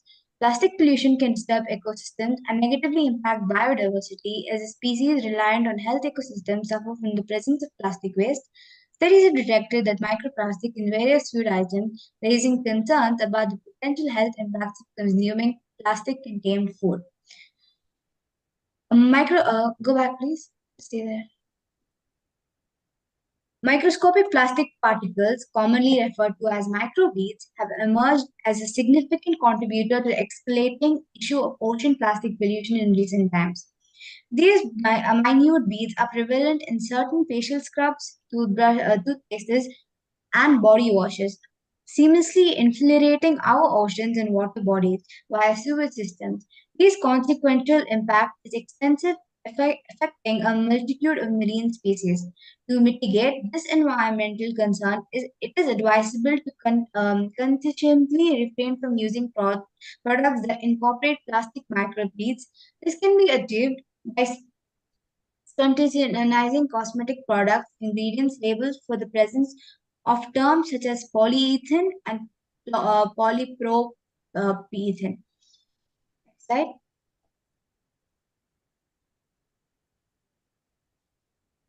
The three R's.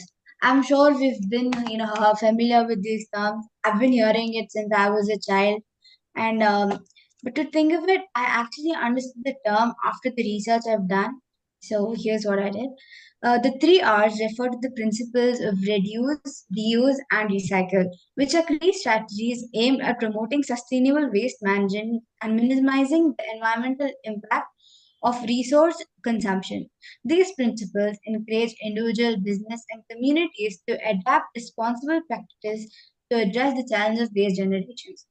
The first R emphasizes on the importance of reducing the overall amount of waste generated. The second R focuses on extending the lifespan of products and materials by finding new uses for them. As an illustration, exemplifying the resourcefulness often observed in typical Asian mothers, my own mother exemplifies this trait. Rather than discarding empty cold drink bottles, she repurposes them as containers for cultivating small plants, such as methi. Similarly, she diligently gathers and retains Amazon boxes, employing them for storage purposes or finding them valuable for my school projects. So, if you see my school projects, most of them are made from cardboard, and all of this comes from Amazon boxes. And the third R involves the collection and processing of materials to create new products, reducing the demand for virgin resources. Next slide.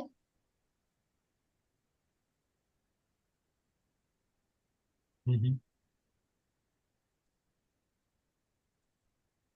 Raj, can you go to the next slide, please?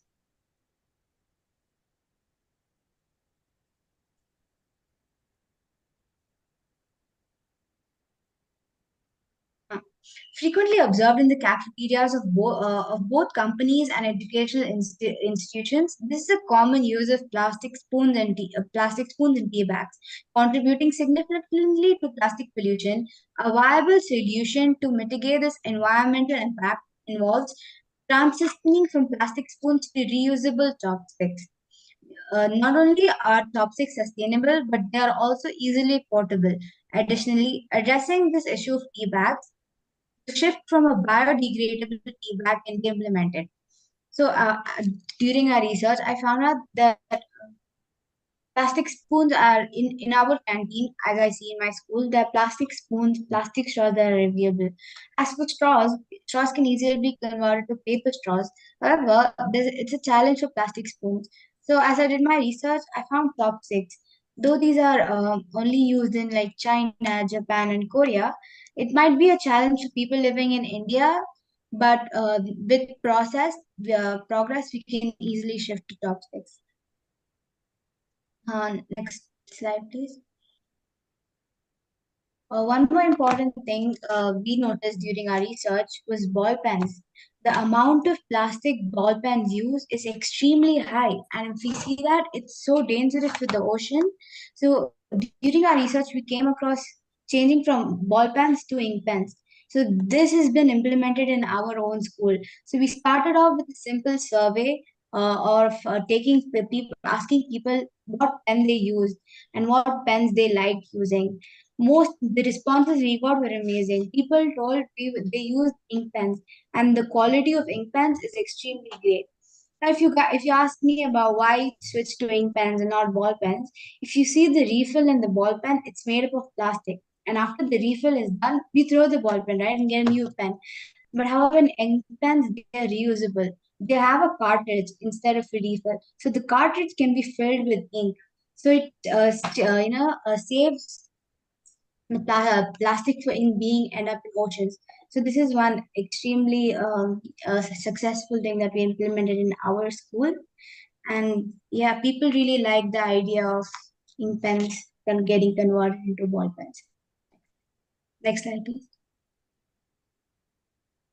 This is really terrific. Let's give a big clap to Voices International for this application part of it all.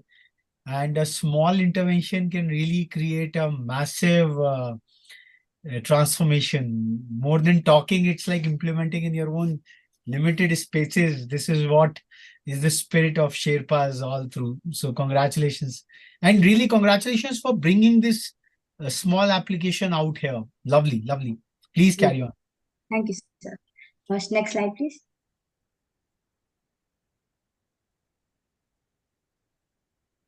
Moving on to carbon dioxide emissions. I think all of us are familiar with this, and this is the most common issue that we face. So carbon dioxide emissions play a significant role in global climate systems and are a key driver of anthropogenic climate change. CO2 is a greenhouse gas, meaning it traps the heat in Earth's atmosphere and contributes to the greenhouse effect.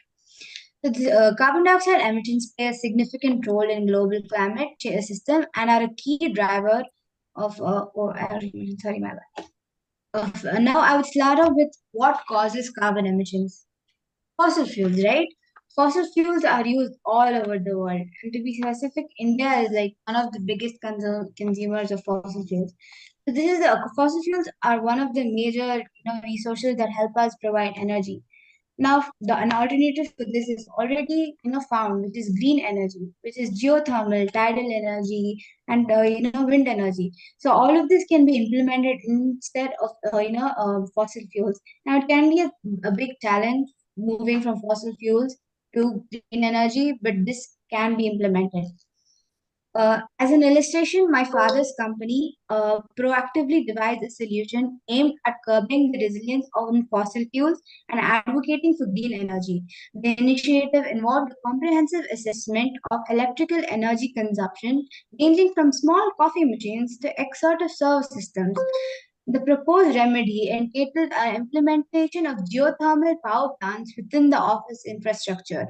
Regrettably, the onset of the pandemic necessitated the termination of this promising project, underscoring the unforeseen challenges and disrupted its implementation.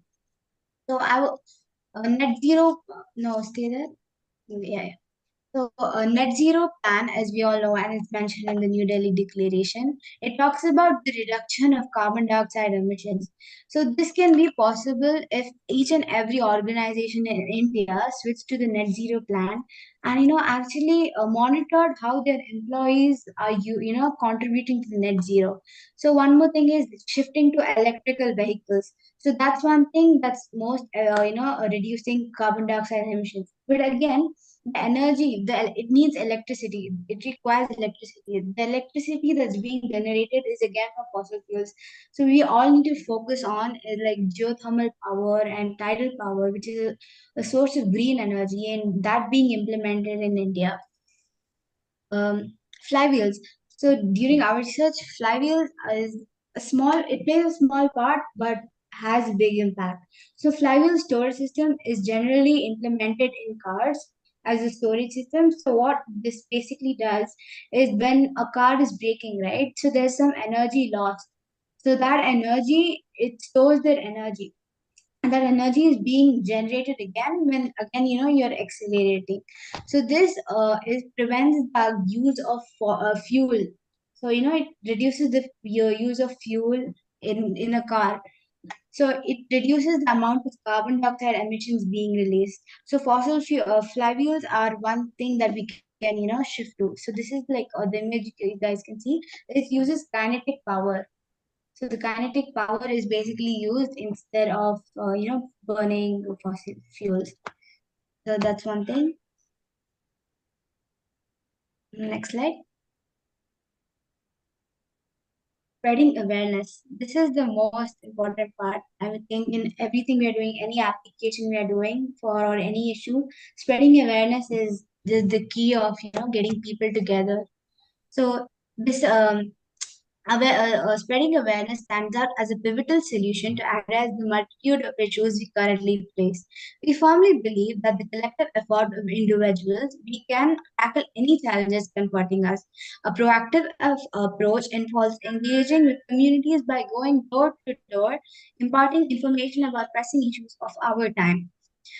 This outreach aims to cultivate a shared understanding and a sense of responsibility, inspiring people to take action. By rallying individuals together, we can initiate a powerful movement for a positive change and contribute to resolving challenges that demand our attention today.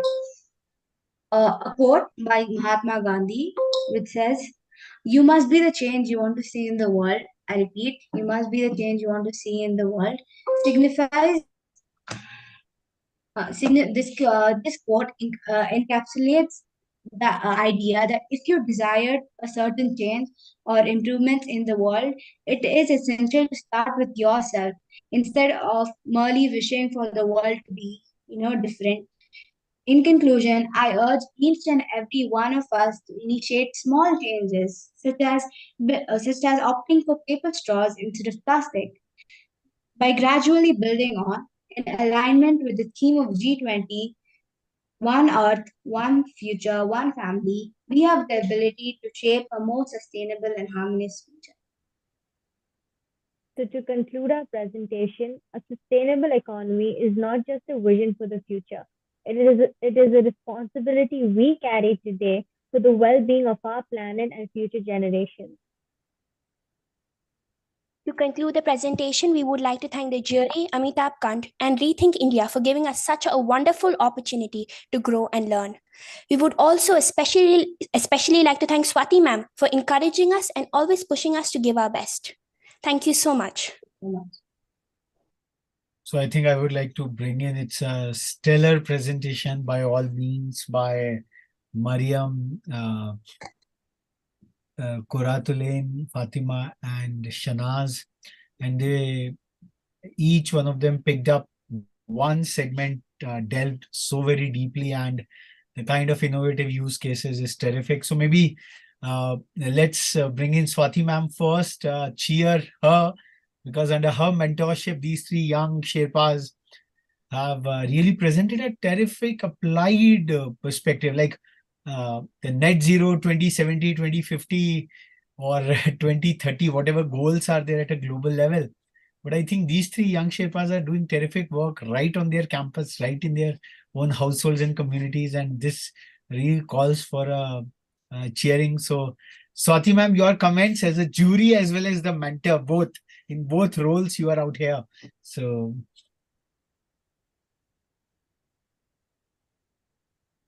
No, I think I may be short of the words because I know these children so well.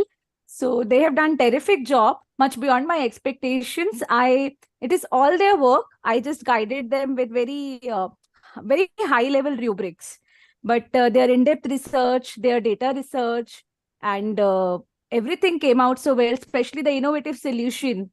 And the best part is our children, they are very much aware of the sustainability, which is need of the hour. And actually there are very expensive solution, but we always think for starting from the base grassroots level, which can be applied in the daily life. So girls, you have done fabulous job, and I'm really proud of you.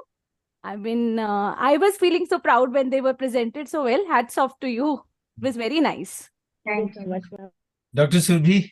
Yeah, absolutely. You know, one thing which I am really fascinated to see is that the kind of research they have done and the kind of meticulousness, you know, in medical sciences, we say a lot of observation, meticulousness, data, you know, and bringing specific knowledge to the table. And how beautifully you've suggested, you know, the application part. And these are some things which can be really applied, you know, by one and all, you know, be it the ink pens, be it the tea bags, be it the chopsticks, be it the, you know, even the flywheel technology is very innovative for the carbon dioxide emission, and the other, the way you've explained the 3 hours, your understanding of it all. So it's really, it's really, I think this is the young G20 Sherpas we are witnessing. And once again, girls, you've done it. It's beautiful. You make us feel so very proud. Thank you, Swati ma'am, for mentoring them. And I'm sure that Bangalore, you know, Oasis International School, well, Bangalore is the electronic city of our country, and no wonder. I mean, your students are full of technology and full of innovations and full of understanding, and it's a great going. So I think it's an oasis of sustainability in the right sense, and I would really like to come in that futuristic economics is all going to be about sustainability, because the whole spirit of G20 2023 was one Earth, one planet, one future. So without sustainability, we will just consume it all. And the lovely part is how they segmented it all. If we just invoke the Indic pantheon, that the 5 fundamental elements of earth, water, air, fire, and space. So they covered all of them, and they suggested interventions in each one of them. The plastic pollution has been brought about so very well. And the ink pen, I would say, intervention, I think they should now take up as a baseline. See, one thing is very important, that you have to super specialize in your careers going forward. So sustainability, what you have picked up, it should not end up at this presentation or this engagement per se. This can really take you to places, because that's where the future economists, data-driven ones, who are also having the technological solution. Now, technology is again a big misnomer. I think even a chalk and board is the classic technology, it's a sustainable technology. We used to, like the ink pen, even the cartridges were not there in the old Camlin pens. We used to fill it up, refill it across, and that used to be the norm. So technology is not just the high level of gizmos or whatever flashy stuff coming across. So it's a whole cycle, and you have, I would say, you have touched upon things from a first principles perspective. The way you picked up the water, I would say sustainability, that how the water can be used, the drip irrigation part, and then the energy area, the fire part of it all fuels and fires across. So maybe one submission, maybe from reuse, reduce, and recycle. Maybe reduce can be the mantra going forward. Can we consume less at the very beginning? Should we look at the alternatives first? Do we really need, like in South India, we have the tradition of eating with dal bhat by the hands. I think South Indians never used to consume spoons. They were the most sustainable people that way. So, and that's what said, I would say Dr. Surbi would agree with me, that it is said that your taste buds get activated optimally when you touch the dal bhat or whatever food by your hand. The fork and the spoon, you remain away from the real temperature of the food at which you are eating. Yes, obviously the nails have to be chiseled and the hands have to be washed. So that's a additional one, but then it brings sustainability. So India has had all our traditions across, like the earlier presenters, they invoked the northeast part of the country, the Assamese, the Bengalis, they don't know the linguistic part of it all. But our geocultural traditions in every nook and cranny of our country, in every religious institution for that matter, we are a conservationist civilizations. In India, largely it bosoms not just one, but millions of traditions that way. And I have been brought in like a very lovely presentation, like you mentioned about, I would say, so Dhanya has created a short film of 3 minutes. Let's read it. She is added upon the conversation. She just sent us a chat that sustainable, what she says is eco-friendly ID cards. So identity cards are yet another source. See, they might be very small things. See, that is the beauty of impregnating early as young Sherpas, because जब हम लोग बड़े हो जाते हैं, वो we have so much of challenges, so much of I would say targets to meet. So we are just driven by the flows of it all. But here at this juncture, at a grade 9, you are privy to enough of literature, enough of academic literature, and enough solutions. Yes, they have to be scaled up as a policy. And while you are being at Bangalore, I would like to cite upon one very institution which we have awarded. It is Adamya Chetana. And microplastics, you guys have mentioned also. So like when we cut upon a plastic, for example, the milk packets we get, we generally cut it at a triangle and we leave that hole away. But then what the founder of Adamya Chetna, and they have a huge Bartan bank. You should go to their website. They are right in Bangalore, and maybe we can organize for the students of Oasis and others to visit. They're a 100% sustainable campus. They provide meals to lakhs and lakhs of people, and how they take charge of water, and they have a fabulous video. We will share it. So a lot of sustainability innovations happening across.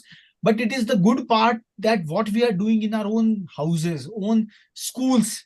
So these are the places where we are applying, yes, in order to preach it to the larger spaces.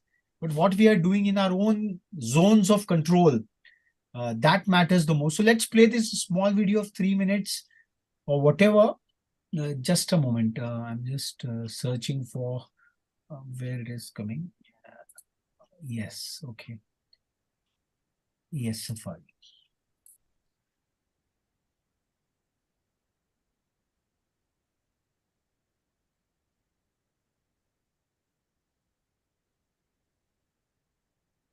Is the screen visible, Dr. Surbi? Yeah. You just need to double click on it, I think. It's, yeah. In general, like,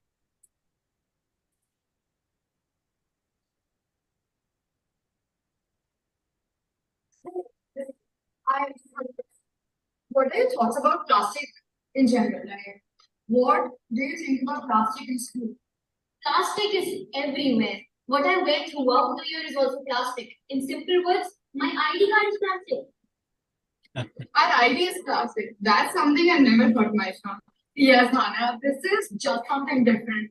Just imagine our ID card has plastic in it. Oh, wait. Just got an amazing idea for a carbon challenge. Why don't we work something like a biodegradable ID card holder? Well, that sounds very interesting, okay?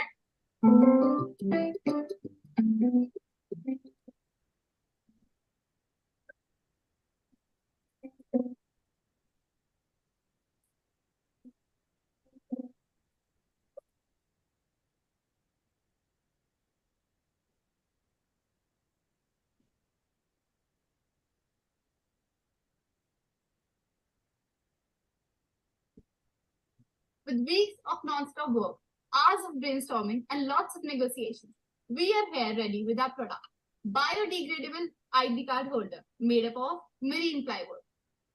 For our initial stage, we gave these ID cards to 15 students to test if they're comfortable enough to use.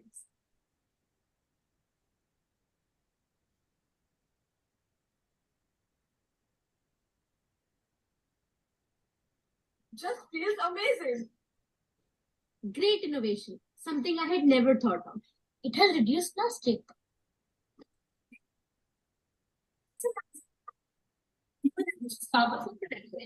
I can boost myself in front of my friends from other schools. The thing that I like is that it's customized my house color.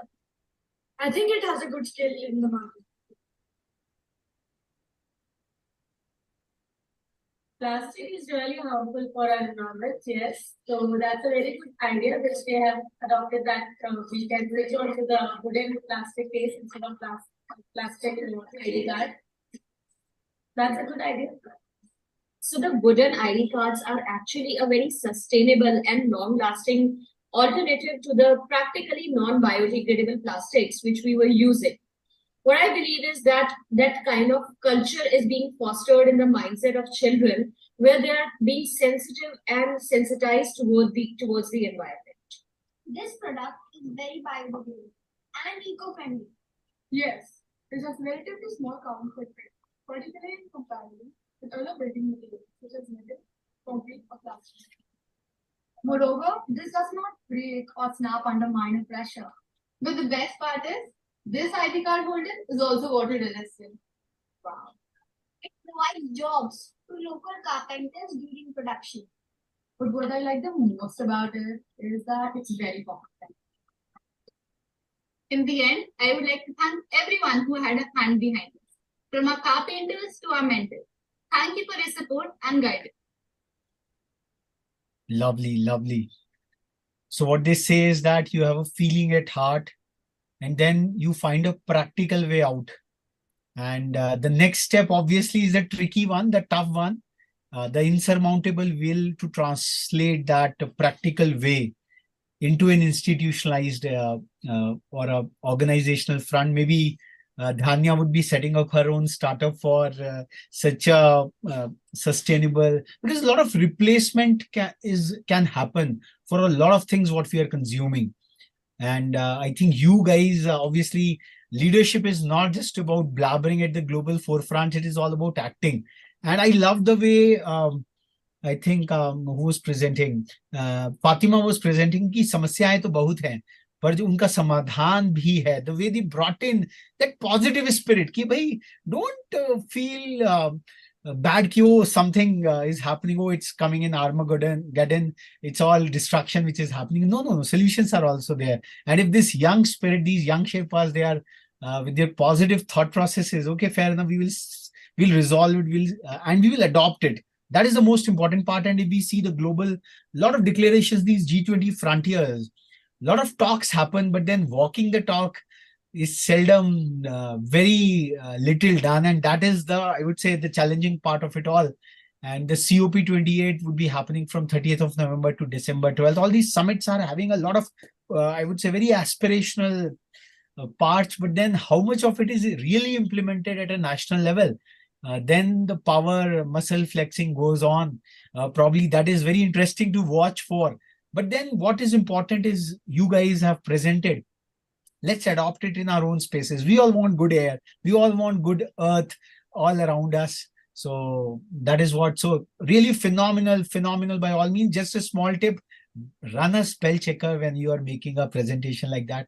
There were some spell mistakes. We can avoid them. Beautiful tools are out here. And when you're presenting, we are here with all our time and intent. So don't rush. The evaluators, the teachers. So go slow. You have terrific content. So don't rush. So whatever you are presenting, present it, and especially the numbers. Try to impress upon the mind of the listeners because otherwise it just rushes through. It's like a Vande Bharat train which passes on through stations. I can't comprehend. So the job is on the presenter. Are we emphasizing it enough on the brains of others? So when you are presenting, you are the Lord. You have the stage, you have the mic. So take all that confidence, don't rush. Lovely, lovely presentation, good animations, good colors, the young, beautiful ones, and positivity, replete with positivity, and the way you trifurcated your job from awareness to appreciation to application. I think that was terrific. So moving on from sustainability to something which we all cherish, to travel, to explore new places, to have newer and newer experiences. The team which is talking on tourism, let's invite our G20 young Sherpas, Ruby Sheikh, Mohammad Habibur Rahman, and Abdul Muiz Khan, who have taken up the track of tourism. And tourism in the Indian context, we used to have Tirthatan, Deshatan, and Paratan. And again, tourism is again one of the sectors which gives personal experiences phenomenally. But then on the other side of it all, it challenges sustainability in a big way. So I think a lot of intertwined themes we are having. So over to Team Ruby, Mohammad Habibur and Abdul Muiz to present. Yeah. So, but I had a question with the team who did on sustainable development. Yeah. Please, Kaisha. Yeah, I would, you spoke about the 3 R's, but there are 5. So in 5 there is repurpose. You spoke about plastic pen. So could you not repurpose the plastic pens into something more sustainable? Could I answer this question? If Kurat, if you're okay with it? Yeah. Please go on, Mike. Yeah. So basically, the plastic pen has several components, and while we were researching, the components is unrecyclable. Some of them are small, and when it cannot go in the recycling machines, it's one of those objects that are not recyclable. So they end up in the landfills, and then they start corroding the environment around them. And what about the chopsticks which you spoke about? Those aren't traditional to India, so I think people would have a problem while using these chopsticks. I think Switching to chopsticks. I mentioned that it might be a challenge in India. So an alternative would be like as Sir said, using your hands to eat. But again, it just takes time and problem. I think we have all design choices. What Kaisha is saying is a lovely question. See, in all the corporate boardrooms, all these pens have been replaced by pencils. So we don't find pens anymore in the big shot conference venues or whatever. So we have sharpeners, good ones. So why not choose sustainable ones? For example, even the fine dining spaces wherever we go. So why to have so much of sachets for that matter? We can always fill it up in good, nice porcelain stuff. We can serve across. Yes, the mindset. See what Sudhir sir said in the very beginning. And I think all you guys are really taking up that spirit so very well. And that's what this is a summit of the G20 Young Sherpas. It's not about talking. See, you are having sachets for everything. You are creating unnecessary waste. Indian Railways, for that matter, is one of the biggest polluters, for that matter, in the name of hygiene. So the operating word goes on in the hygiene part of it. Or if we have larger bottles, we can always distribute it. But then the question of trust comes into play.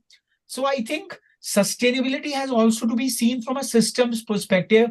Why organizations are forced to, I would say, even the big 5-star resorts you go, the shampoos you never get the plastic bottles. They're all filled from the bigger ones. So the processes of trust are very much there.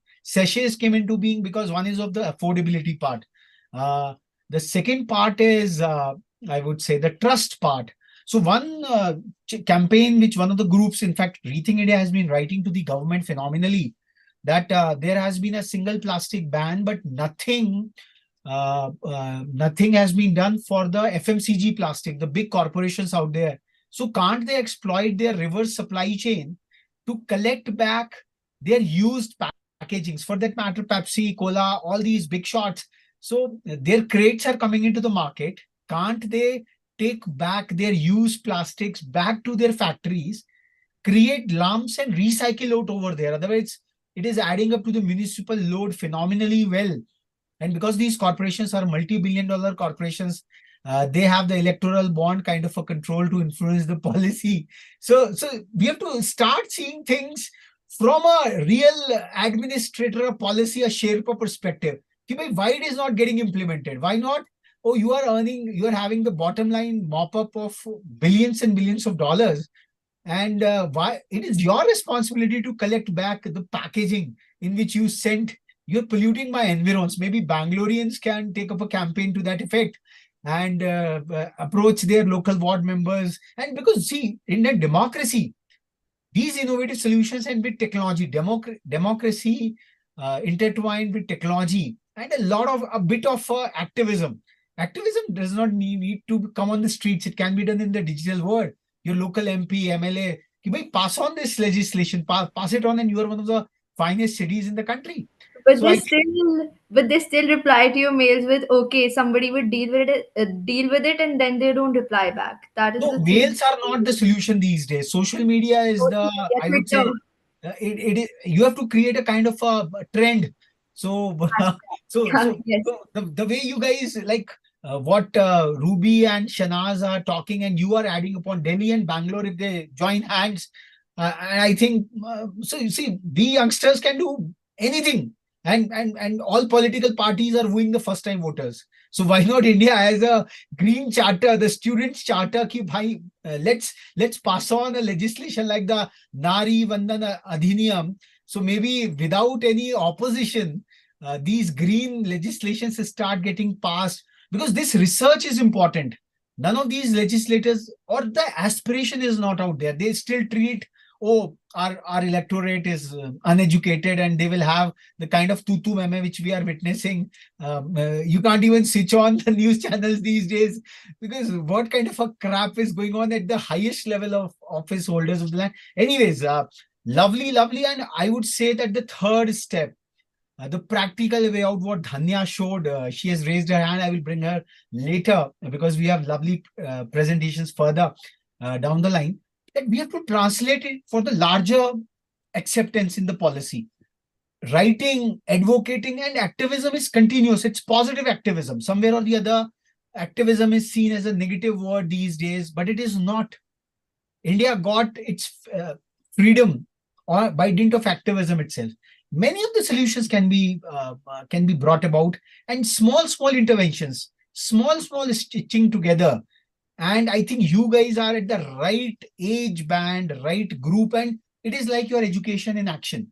That is so very important. So let's come to the lovely tourism presentation. Vasudhaiva Kutumbakam, one earth, one family, one future. Ruby and her team, over to you. Thank you, sir. Atithi Devo Bhava. Hello, everyone. I'm Ruby from AS level, and I'm from Oasis International School. And I have my teammates Moise and Habib with me, who are from grade 9. Today, we will be talking about the tourism sector of the G20, because tourism is actually a significant sector for the G20. It is a group of world's largest economies. It is a major source of employment and income, and plays a vital role in promoting economic growth, social development, and cultural exchange.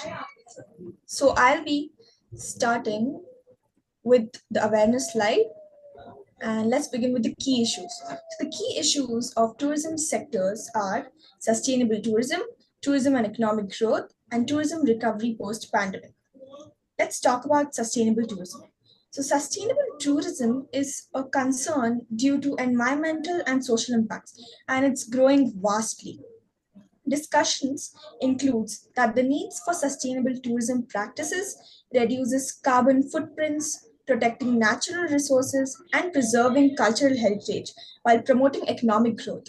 And when we talk about tourism and economic growth, then tourism is a significant driver of economic growth, particularly in many G20 countries. Discussion included that about the policies that support the tourism industry's contributions. And the last one, which is tourism recovery post-pandemic. So the COVID-19 pandemic has severely impacted the global tourism industry.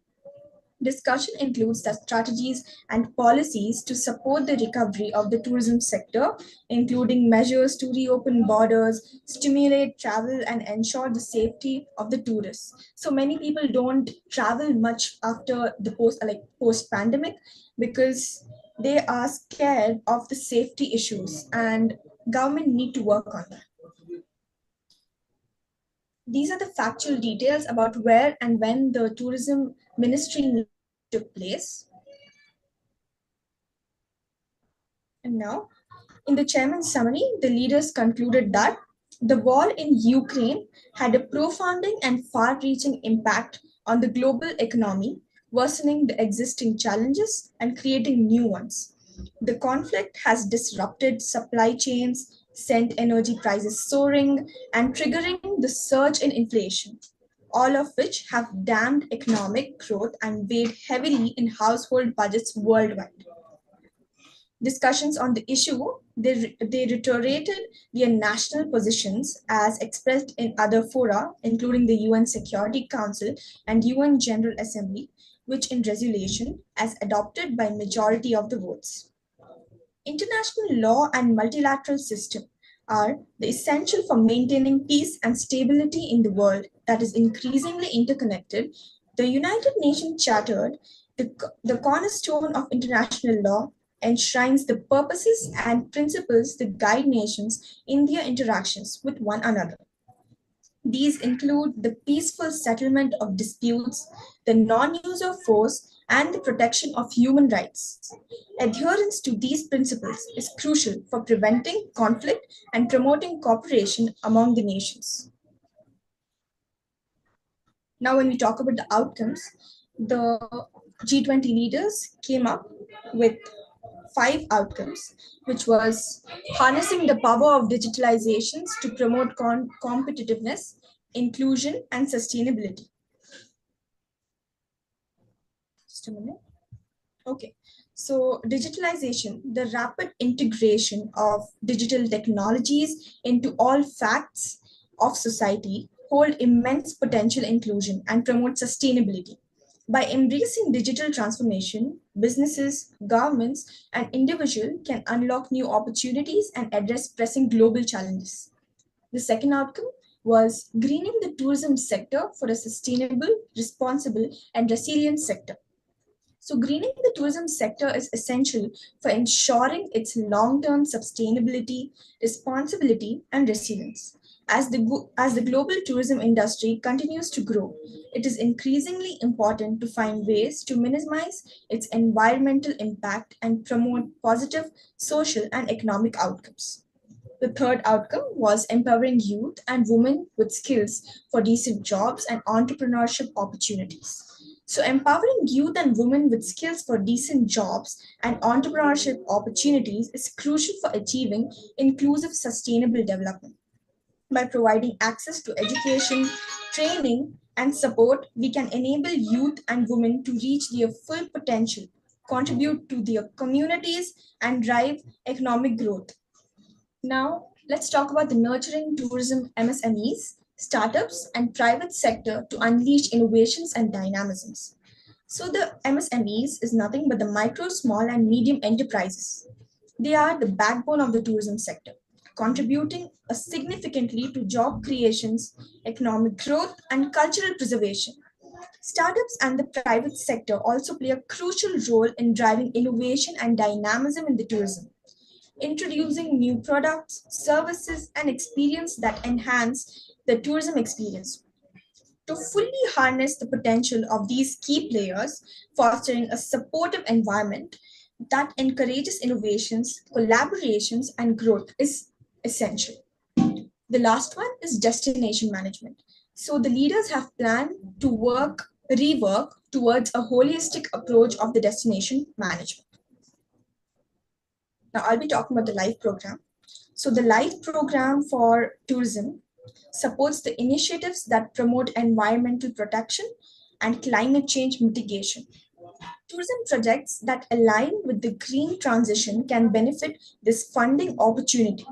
Specifically, the projects that encourage the circular economy, implement energy efficiency and renewable energy measures, and contribute to climate neutrality and eligible for funding. The LIFE program aims to stimulate innovations and foster sustainable practices within the tourism sector by providing financial assistance to contribute to the development of more environmental friendly and responsible tourism industry. Now, I would like Moons to take you through the 5 priority areas discussed and the roadmap of the tourism sector. Moons, please continue. Thank you, Ruby, for that awareness. I will be talking about the 5 priority areas that were discussed in the chairman meeting. First, green tourism, digitalization, skills, tourism, MSMEs, destination management. Green tourism. Green tourism is basically mainly focuses on protecting the environment and the culture area. India sees green tourism as a priority for many reasons. One of the reasons are sustainable and inclusive development. National Green Tourism Mission, which is the framework of sustainable tourism. And one of the most important reasons is global leadership, which India has showed in the Goa roadmap. By aligning with the theme of India's G20 presidency, this roadmap underscores the critical role of tourism in the society, the economy, and the environmental stewardship.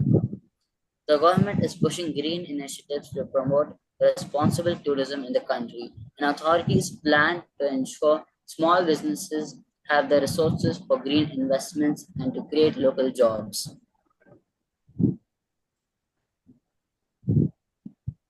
Digitalization.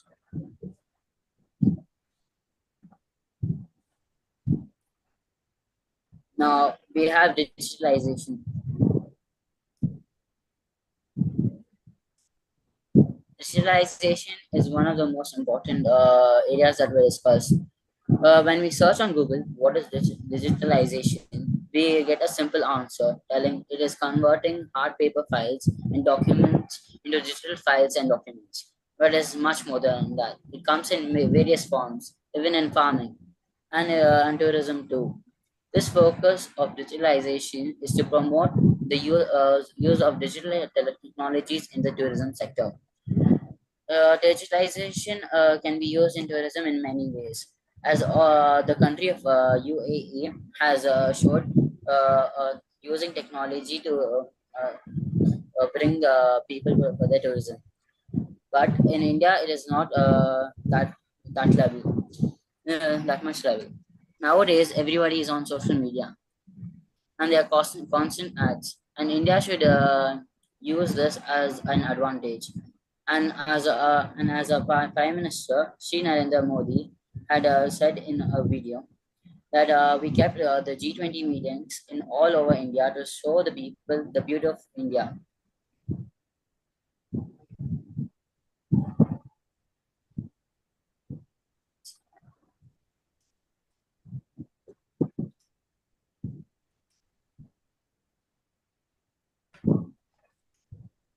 Skills in tourism. The skills priority area aims to tackle labor, employment, and social issues, fostering robust, sustainable balance and job growth.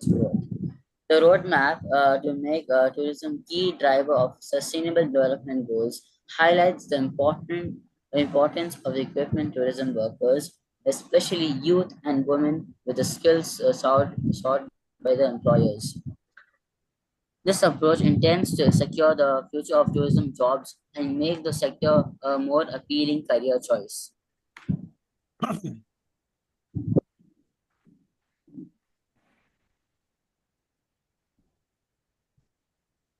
Tourism MSMEs.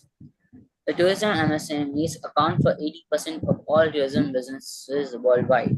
The G20 tourism ministerial meeting held in Goa, in India on June 21st, 2023, identified the tourism MSMEs as one of the five priority areas for the development of resilient and sustainable tourism sector. The roadmap to make tourism key driver force of sustainable development goals was welcomed by G20. The roadmap emphasizes the importance of public policies and public-private partnerships in addressing the key challenges, including financing, marketing, and skill gaps, and market access to support MSMEs through the digital and sustainable transitions.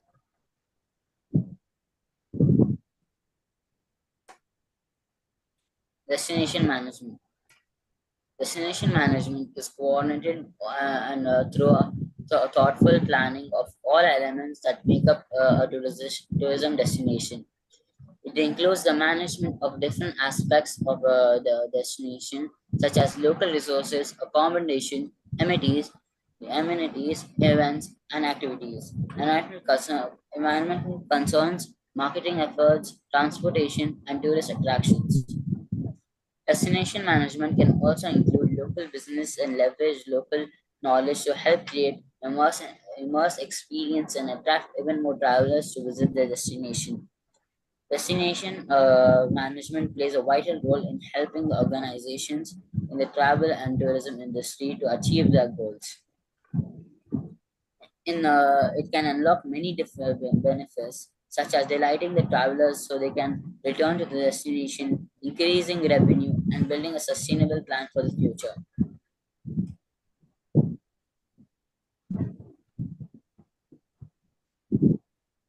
Roadmap for India's tourism sector. The Goa Roadmap. The G20 endorsed the Goa Roadmap, which offers a comprehensive strategy for the nations to align their tourism policies with the United Nations Sustainable Development Goal in 2030. The roadmap addresses five interconnected priorities and identified by the G20 20 Tourism Working Group. Green tourism, digitalization, skills, tourism MSMEs, and destination management, as they were said before.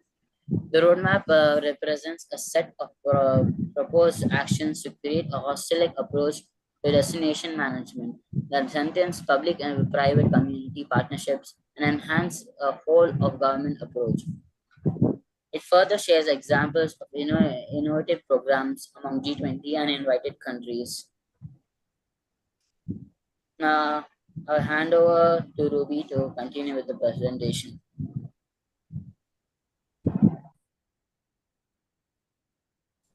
Thank you, Moise.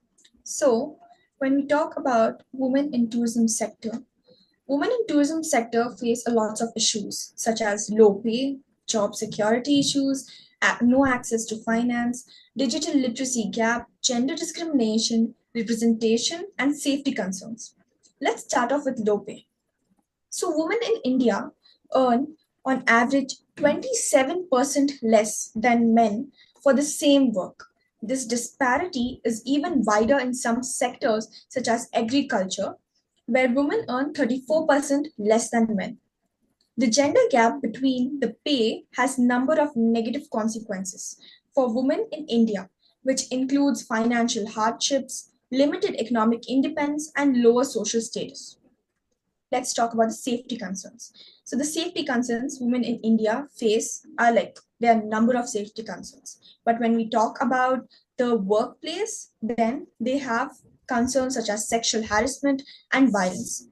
Sexual harassment, it is a common problem for women in India, and it can take many forms, including unwanted physical contact, verbal abuse, and pressure for sexual favors. According to 2018 survey by International Labour Organization, 40% of women in India have experienced sexual harassment at work. When we talk about violence, women are also at risk of violence when at work, including physical assault, threats, and intimidation. According to National Crime Records Bureau, there were 7,148 cases of crimes against women registered in the workplace in India in 2019. Women aren't allowed to wear specific kind of clothes. They are asked to wear like clothes which protect them or cover them completely. It's like women just can't be independent, even though at workplace or even out. Even though a man, so the way the man has nurtured matters more than what a woman should be dependent on. Let's talk about the access to finance. So, despite of constituting nearly half of the country's workforce, women continue to face barriers in obtaining loans, credit, and other financial services. This disparity stems from a complex interplay of factors such as limited awareness of government schemes. When we talk about the digital literacy gap, in India, only 35.5% of women use the internet compared to 67.2% of men. This gap is even wider in rural areas, where only 24.4% of women use the internet compared to 51.3% of men. Factors that contribute to digital literacy gap for women in India are lack of access to technology and infrastructure, lack of digital skills, and social and cultural norms. Representation. So, women in India are underrepresented in any decision making positions, like even in complex with deep rooted historical, social, and cultural factors. Despite of significant process in recent years, women continue to face barriers to their participation in political, economical, and social spheres. Gender discrimination. This is a topic like it's not only about women. I don't think it's specifically about women, but it's even faced by every gender, such as males, boys, girls, transgenders, like every gender. Every gender have certain discrimination in their lives, no matter what their age is. And the nurture part, nurture doesn't only come by the parents or family, it even comes from the society. But right now, let's talk about the gender discrimination against women. So it is a pervasive issue in India, manifesting is various aspects of society, including education, employment, healthcare, and political representation. Despite significant progress in recent years towards gender equality, women continue to face entrenched biases and barriers that limit their opportunities and perpetuate their marginalizations. So, to solve these issues, we can make sure that women have a secure job, they have an equal pay, they are safe at any point of life, they are represented gender equality, and they are aware of digital literacy gap, and they have the access to their finance that they owe. So the low pay issue can be solved by encouraging strengthening equal pay legislation, promoting education and skill development, ensuring access to quality healthcare, encouraging women's entrepreneurship, and challenging gender stereotypes and biases. Using legal protection, strengthening the laws, and spreading social awareness. Sorry to interrupt, Ruby. Can you please move to next slide with respect to tourism? This is coming more with respect to women and all. Can you please move to next slide with respect to tourism? Okay, ma'am. Okay, then I would like to hand it over to Habib. He will take you through the appreciation slide. Okay, thank you, Ruby, for that crucial explanation. And I will be talking about appreciation in regards to tourism. I would like to start off with promises and review. So, leaders of G20 have put forth multiple promises, and we are here to review how effective their word was and why. One of the promises put forth was empowering youth and women with skills for decent jobs and entrepreneurship opportunities and nurturing tourism MSMEs, startups, and private sector to unleash innovation and dynamism. So, however, this idea couldn't flourish into the materialistic society completely. Um, since it didn't have effective communication within the G20 leaders and was not able to get the point across effectively.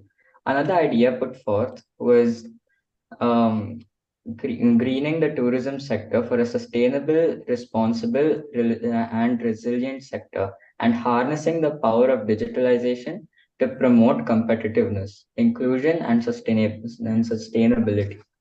Greening tourism didn't match ethical implications. The government seems to be working on it. However, there haven't been any recent updates, and there don't seem to be any recent updates coming up in the near future. So, can we move on to the next slide? Now, of course, the reasons arise why promises weren't fulfilled, and that's because leaders of G20 face hurdles fulfilling them. And so we shall analyze and address these hurdles, such as limited availability of finance, unexpected events such as natural disasters, technical issues related to infrastructure, ineffective communication among everyone, legal compliance, increased complexity, and tight deadlines. So to ensure these hurdles are not recurring, G20 leaders must, of course, take some crucial steps, such as crucial planning is required, risks are meant to be taken, and a collaborative environment must be created under the theme Vasudhaiva Kutumbakam, one earth, one family, and one future. And now I shall hand it over to my teammate Ruby to continue the presentation. Thank you, Habib.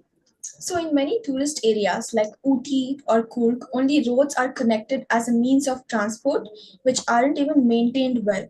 And they have a lack of good quality hotels and good infrastructure and also better security. So poorly maintained roads, inadequate public transportation, and a lack of signage can make it difficult and risky for the visitors to get around. In some cases, tourists may be even forced to take long and dangerous journeys to reach their destinations. A lack of clean and comfortable accommodations can make it difficult for the visitors to find a place to stay. This is especially true in popular tourist destinations such as Kurg and Gangtok, where demand for any rooms are often out of strips.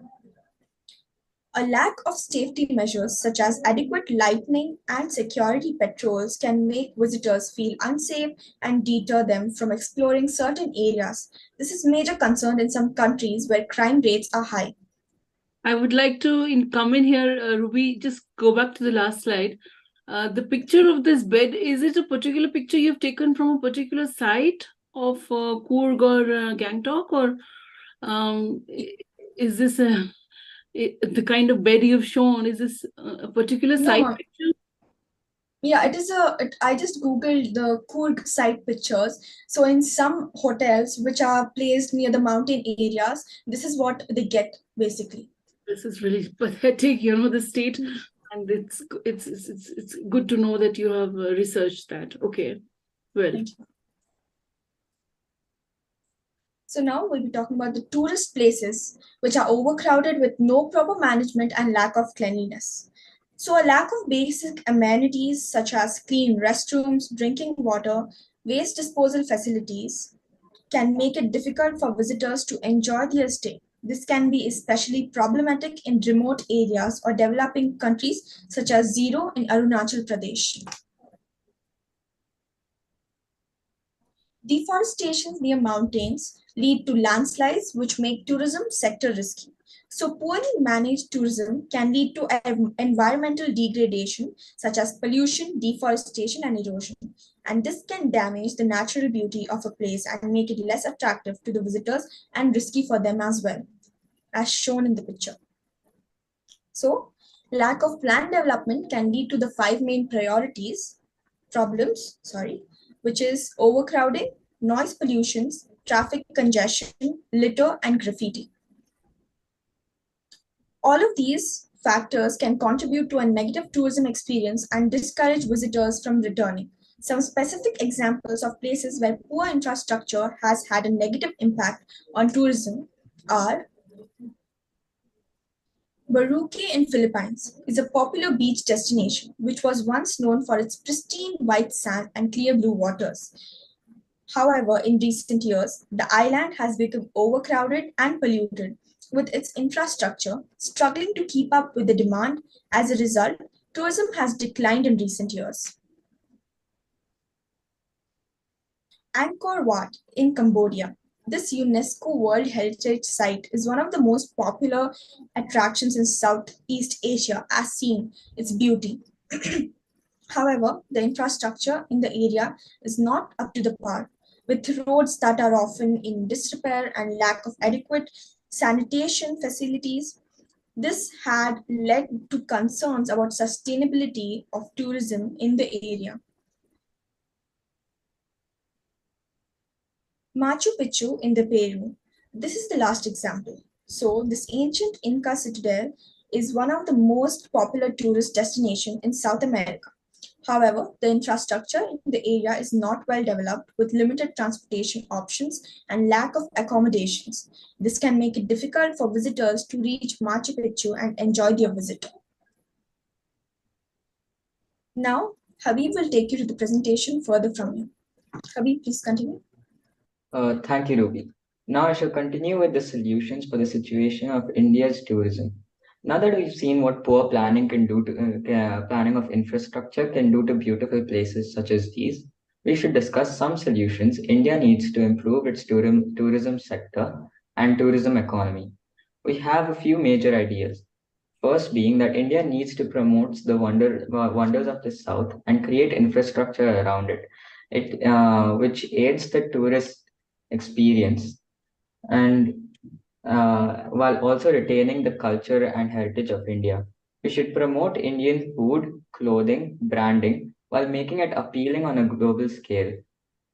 We should also promote, we need to construct effective infrastructure that makes it easier for the tourists to enjoy and navigate their way around. We need to promote more locations on digital media and make sure that those areas are more open to tourists. Areas such as Gandikota, which is regarded as the Grand Canyon of India, has little to no representation in the media, isn't promoted at all, but has vast untapped potential of becoming a popular tourist spot. Another proposed solution is that India can get around the stigma of war in Kashmir and make it a safer place for tourists to visit, the heaven on earth, as it is called. We propose that India creates zones of complete safety for tourists to visit and could rename territories to get help to help rid the idea of Kashmir as a war-torn place. Uh, However, our most effective idea is to capitalize of India's cricket team and its interest towards cricket on a global scale.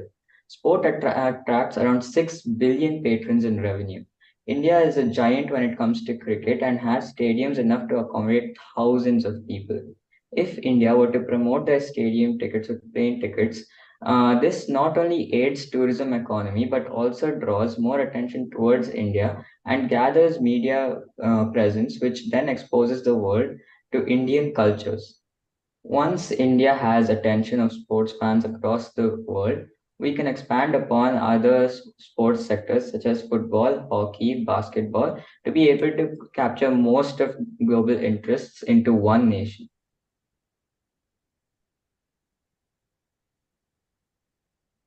Economic importance. Okay, yeah. So India's tourism is a ever-growing scene in our economy, and as of right now, while not being a major contributor, is predicted to be over 10% of the GDP by 2028.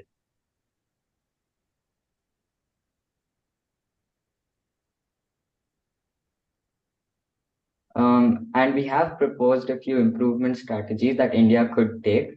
So, number one being that India must invest in infrastructure and connectivity to make travel within the country easier, including roads, railways, airports, and seaports. India needs to develop new tourism products and services tailored to different types of tourists, including attractions, tours, activities, and improving existing services. India should promote itself as a global tourism destination by highlighting its unique culture, heritage, and diversity, as well as its competitive pricing. India needs to simplify visa application process and reduce visa This is to make it easier for foreign tourists to obtain visas, and India needs to invest in tourism, education, and training. So, this could create a skilled workforce for growing tourism sector, including tour operators, guides, and hospitality staff. India can create new tourism circuits based on themes like culture and heritage.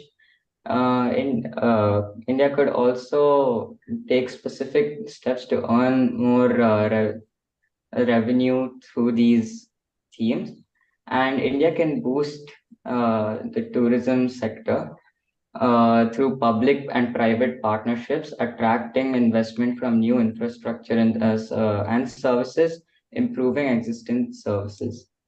India can increase revenue from tourism by imposing tourism tax on tourists or increasing taxes on hotels and other tourism businesses. So that point is pretty self-explanatory. We'll move on to the next slide. Revenue generations. How can India generate revenue from the G20 meetings and its tourism sector? So our first point is India can host a G20 tourism ministerial meeting. So to discuss ways to promote tourism among G20 member countries. India can organize G20 Tourism Expo to showcase India's tourism products and services to the world. India can launch a G20 tourism campaign to promote India's global tourism destination as a global tourism destination. India can work with other G20 member countries to develop tourism circuits and promote public-private partnerships in the tourism sector.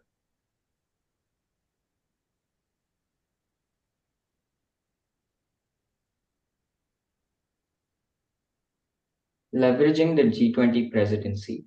Now, of course, as we all know, that India is the president for the G20 meet this year. And so we're going to discuss how we can leverage this presidency. So India can host a G20 ministerial meeting. This is a point that we have already talked about. India can organize a G20 expo to showcase India's tourism products and services to the world. India can work with other G20 member countries to develop and promote India's as a global tourist destination. India can work with other countries to create new circuits and promote partnerships.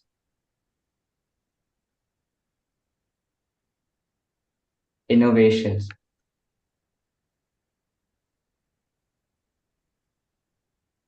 So India can create novel travel experiences. This means that India has has a wide variety of untapped tourism potential, such as its ecotourism, adventure tourism, and cultural tourism, offering cultural tourism offerings. The government could invest in developing new and innovative products and experiences in these areas to attract more tourists. For example, the government could create new ecotourism trails in India's national parks and forests, or develop adventure tourism packages that include activities such as trekking, rafting, and mountain biking. Encourage travelers to visit India. India is not as well known as a tourist destinations as some other countries in Asia, such as Thailand, Indonesia. The government could invest in promoting India as a tourist destination. For example, how UAE and Qatar have promoted their countries through advertisements online, uh, such as by creating marketing campaigns and attending international travel fairs. Enhance the quality of tourism services.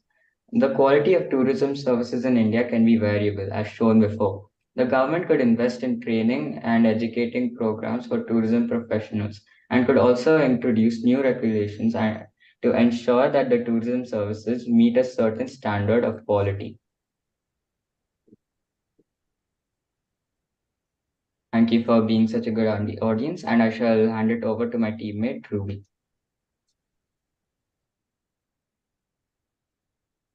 So to conclude our presentation, I would thank the jury and Amitabh Khan for giving us such a great opportunity, and especially Swati ma'am, who have always been there for us when we needed her.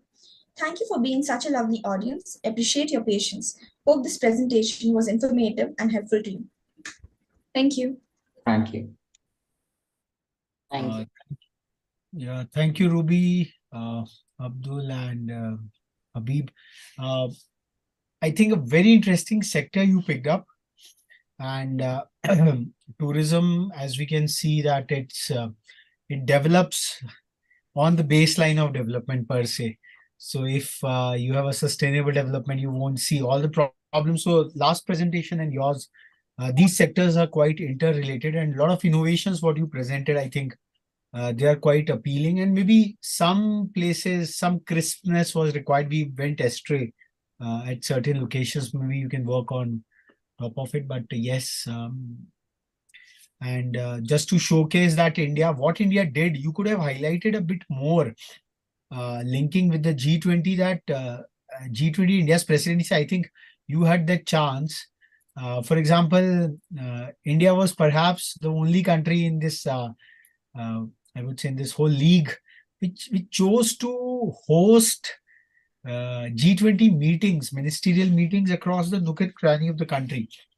And this is imbibed deeply into India's G20 strategy, just to showcase.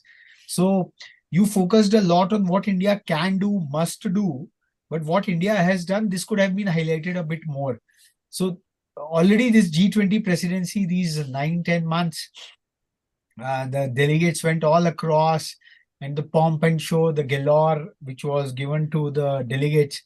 I think Mr. Amitabh Khan, the G20 Sherpa, he was the one who crafted the God's Own Country campaign while being in Kerala. And then the Incredible India campaign, which was there in NDA 1, 2002, 2004. So that's there.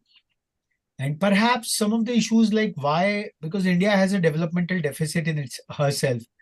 And Thailand, these are micro nations, and India is a vast civilizational antiquity. So from that perspective, we are still doing phenomenally well. And I would say overall a lovely presentation. And but just linking with what G20 did to boost, because it was seen as the biggest event management across. Even the G20 Leaders Summit, if you have watched that Hall of Fame walk, all the 14 multilateral institutions, luminaries, they were walking the hallway. We have all seen the fashion walks, but nowhere the leader walk, which was there at Bharat Mantapam, and the glitter and galore with which the India's Maharaja positioning. I think it was more of a tourism event, because none of the big shots, they stayed the second day. After Rajghat, they went away. But then the first day, it was all that showbiz of India, and how they were treated across. You, if you've seen the videos. So from that tourism perspective, the entire G20 summit under India's presidency was nothing but a bolstering of India's tourism. The content might have the Goa declaration, which you mentioned, it might be encapsulating a lot, but then it went all through these cities, and it projected the characteristic spirit of India. And one difference, what we can put it across, that India is more in internalizing civilization rather than exuding outside. So our tourism products have to be positioned or interpreted in a different perspective. And the gender discourse, what you brought about, has a relevance undoubtedly, because because in order to taste, in order to appreciate India per se, you have to really go to the remote and the rural areas of the country. And nature is bountiful. You have Himalayan tourism, you have the sea beaches. So that is one categorization. But in your innovation part, what I think Habib was mentioning, the ecotourism trails, I would say the cultural tourism part of it, the cuisine you mentioned, and one good strategy, that linking spots like in Narendra Modi Stadium at Ahmedabad. I think the whole world is having eyes, and so linking spots for branding India. That was quite a good point you mentioned. So I think, and And we have, and Ruby, your presentation, your diction, and it was excellent. I would say, like, Thank you, sir. yeah, the other presenter, other team had Mariam Fatima Vakil. She really aced on the diction. And let's see that what we can learn from each other. That's also one of the core agenda of this summit, this entire exercise. Somebody might be great in research, somebody might be splendid in presentation, somebody might be good in innovation, creative ideas, execution. So let's learn from each other and top up our level. So Dr. Surbhi, your comments on? So the topic which you had chosen, the tourism sector per se, one thing I would like to say that it's a good effort you made and a good presentation. But couple of things I would like to add in here that the kind of research, I think a bit more could have gone into this effort, in the sense that as I said, that India is a land of such rich ecological diversity, locales, and that could have been highlighted a bit more. That's one part of it.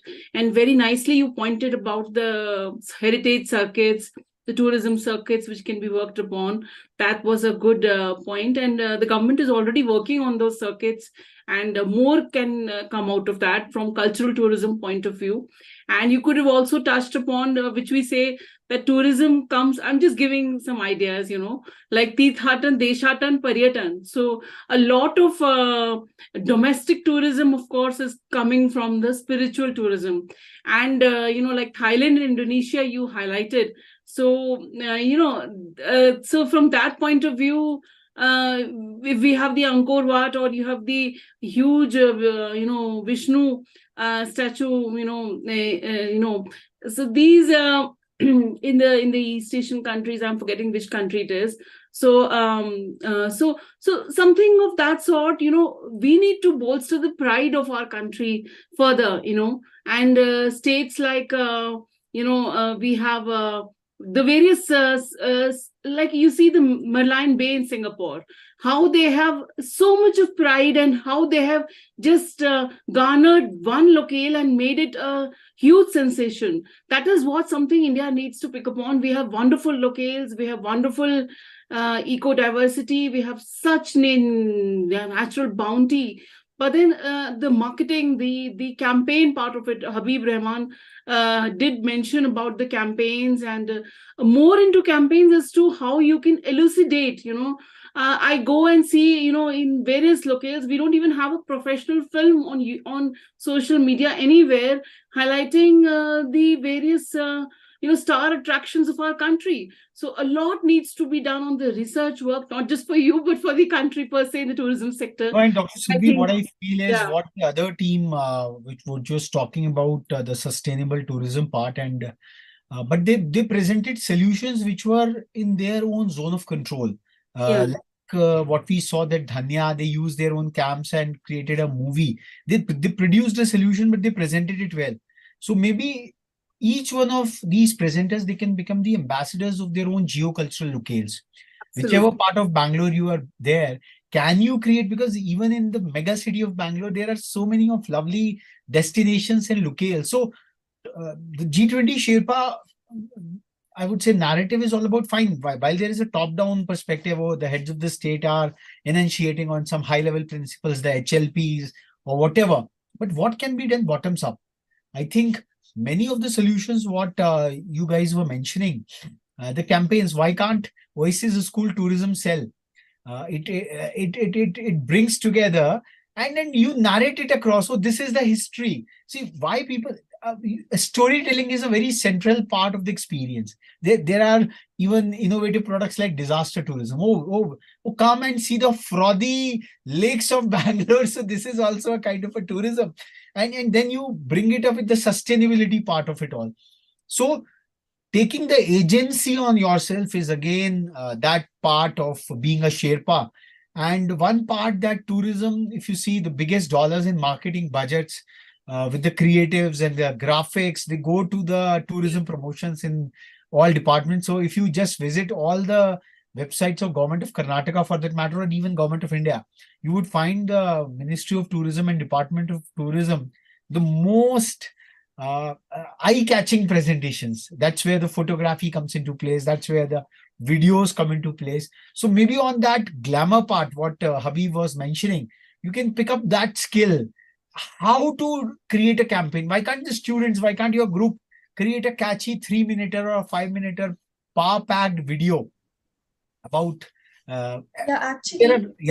please. Yeah, so we were planning to create a campaign like this. We just don't want to reveal it right now because it's not like completely Lovely. prepared. That's great. So our job over here as a jury or as the hosts of this is to really give you the ideas. The idea is that this summit, this doesn't end it over here. This is just the end of a grand beginning. That if you can embark upon, take up this passion of yours, because tourism, again, like sustainability remains the bottom line. Tourism will always be the top line. Whatever you can showcase to the outsiders, the best and the brightest of your developmental spree, it all comes into tourism. And understanding it deeply, because now it is a convergence of host of I would say fields out there. So I think the selection of the topic was phenomenal. It's light and it has a huge potential going forward. And over to Swati ma'am for her comments, and then we will move on to the next team out there. I think it was a good attempt. Actually, tourism sector, it's in India, it is developed, but still it has a lot of potential. I feel there are so many even religious places or so many other places which are being untapped. So it can be one of the main revenue gaining industry for the economy being a developing country. But there is a lot of potential so far. And there are, in fact, for each one of us, there needs a lot of research to come about innovative solution to develop this sector. Because, it could be a main source of revenue for the economy, one of the major contributor. And India is it's a country, I mean, it's a beautiful country. We have different culture, different diversity. We have north, south, and east, west. So everyone has so many tourist destinations, but some are still very untapped. So overall, it's a good attempt. My best wishes to them. Yeah, great. So as India is known that we have all variants of tourism products in our locale. So that is the comparative advantage which India has. And what Habib had mentioned, that Thailand, the small countries, they have just 1 or 2 variants of tourism. So that comparative analysis you can think of, and what makes India competitive and why, and reason, delving deeper as to why people are not. So there might be positive reasons or the negative reasons. So once you wear the hat, I think that pride, for example, there was a mention that Kashmir consideration of a war zone is deterring a lot of people. So I think you have picked up a phenomenal, very, very lovely area, but it can have very localized solutions also. For example, schools can really become the brand ambassador of their locale of tourism, like sustainability, phenomenal applications were presented. On the digital economy part, okay, fine, what all we can do, that is again a very flow problem. But tourism, there can be localized solutions. So newer, like there is a vintage institution, vintage building. The tourism department cannot capture the complexity what we have, the diversity we have, the vastness we have. So the heritage walks, the heritage trails, a lot of startups are coming in the tourism space, and probably we hope that apart from the policy, you also become the practitioners. You can create some good tourism products like destination promotion. You had brought about quite well. And digitalization, there was a mention, but then what kind of a digitalization products? Like, for example, Google has got this monument view. So can we bring in the 3D views of a locale, create a movie? Okay, we can show something because people want a ready-made solution. So digitalization, like using the digital tools, can we overlay it on the photographs? Can we showcase it beautifully before a person comes and visits and experiences it physically and personally? I think one of the most innovative sector, the potential is out here. Absolutely, I agree. And a very important point which Swati ma'am and Raghav sir have both enunciated, every location in our country is a tourism destination, I feel. You see the movie, you watch the movie Swades. In that, the original village of that, where they call it Charanpur. And Charanpur, why? Because that was the place where, I mean, that's what is portrayed in the movie. So, for example, where Sita and Ramji's footprints are there. So for that matter, you go to any village in our country, there is some history which is not known to even to the localites out there. And that's an activity which can be taken by the schools all across the country. Tap your location, know the history, know the mythological significance, know the various geographical nuances, and so much to do. The campus in itself can be a tourism destination. It can be Absolutely, considered out there. Interestingly, also, this is a very favorite topic of mine, tourism. So I'm going a bit more on that. Quickly summing it up, we have geotagging of products. Like the Rasgulla of Kolkata and the Rasgulla of Odisha. So they are having a tussle, between the two. Which is the geotag, right of the Rasgulla. Similarly, cuisine, be it the dressing, be it the culture. So many things. So I mean, and when you said a very good point, which I liked, which you said about the professional training, education, encouragement by the government. And this is a very important point. You could have slightly gone a bit more deeper into as to how, but then that's a very good initiative you have highlighted, that the government, or be it private public partnerships, we need to encourage tourism training, tourism education, hospitality, and how to be tourist guides, how there should be no shame or shyness in being in showing around people about your own very place, the pride, that aspects. Very well done. I think it's a great topic, and you took the courage to present this vast, again, I would say, tourism sector. It's a great effort and a good presentation. Thank you, ma'am. So we have now two presentations left, and one is again add-on of the topic on digital economy, and we will take it as a last, like we had the first presentation on digital economy. So let's hear out the team from Edify School, Environment and Climate Sustainability. What is their perspective? Uma Devi, ARC, Aditya Narayanan, and Abraham Matthew P. They have a lovely presentation out here, and let's see what they have to offer on environment and climate sustainability. Over to them. Good evening, everyone. I am Uma Devi, and I study in grade 10 of Edify School. I'll be presenting my screen. Until then, Abraham can introduce himself. Aditya had a serious family emergency. I'm really sorry he didn't come to present. So last minute, we'll be taking his part. I hope that's fine. We are sorry. Please. Carry on.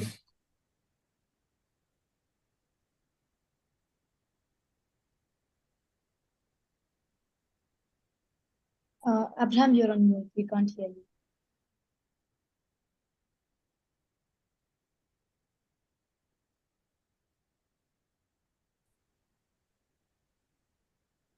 Can you hear me now? Yeah. Yeah. Yeah. Good evening, everyone. I'm Abraham, and I study in 9th, as you know, Edify School. Great. So yeah, we'll start the presentation in a minute.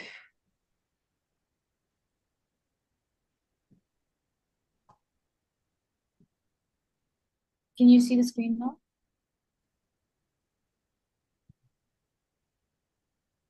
Yes.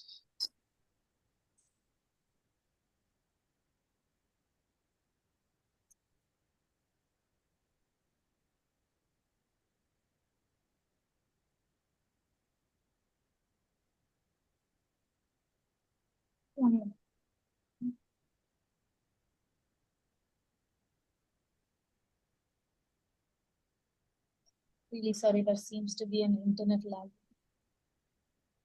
No worries, no worries. Take your time.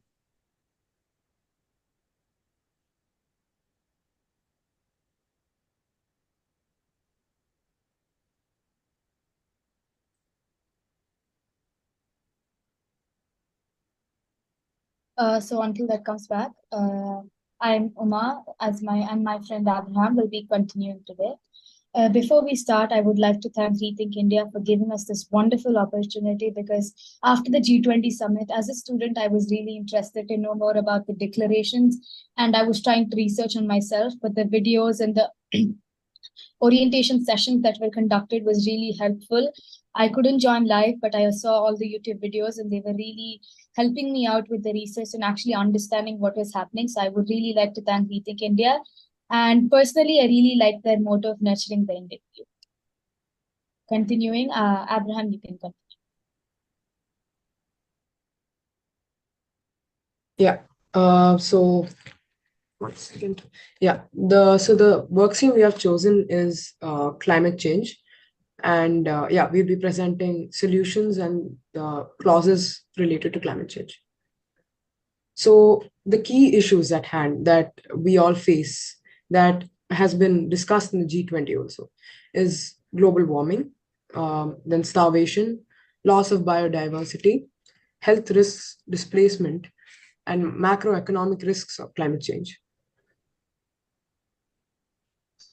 So, as we know, global warming, it's the long-term increase in the Earth's average surface temperature due to human activities, such as burning of fossil fuels, deforestation, and industrial processes. This is a result of environmental changes from rising sea levels to extreme weather events. The scientific consensus is clear: global warming is real. It poses a significant threat to our planet. The consequences are far reaching, impacting ecosystems, weather patterns, and ultimately the well being of all of our future generations. We are witnessing more and more frequent and severe heat waves, melting ice caps, and disruptions to ecosystems that have sustained life for millions of years. Next slide. So, yeah, 1 second. Yeah, and as we know, biodiversity, it's the life forms of our planet. It is that makes everything to the gardens outside to the forests. That's biodiversity. So it includes ecosystems that form genetic diversity within species. However, this intricate web of life is under threat due to climate change and human activities. Deforestation, pollution, climate change, and unsustainable practices are causing a rapid loss of biodiversity. Species are going extinct at an alarming rate, and ecosystems are being disrupted.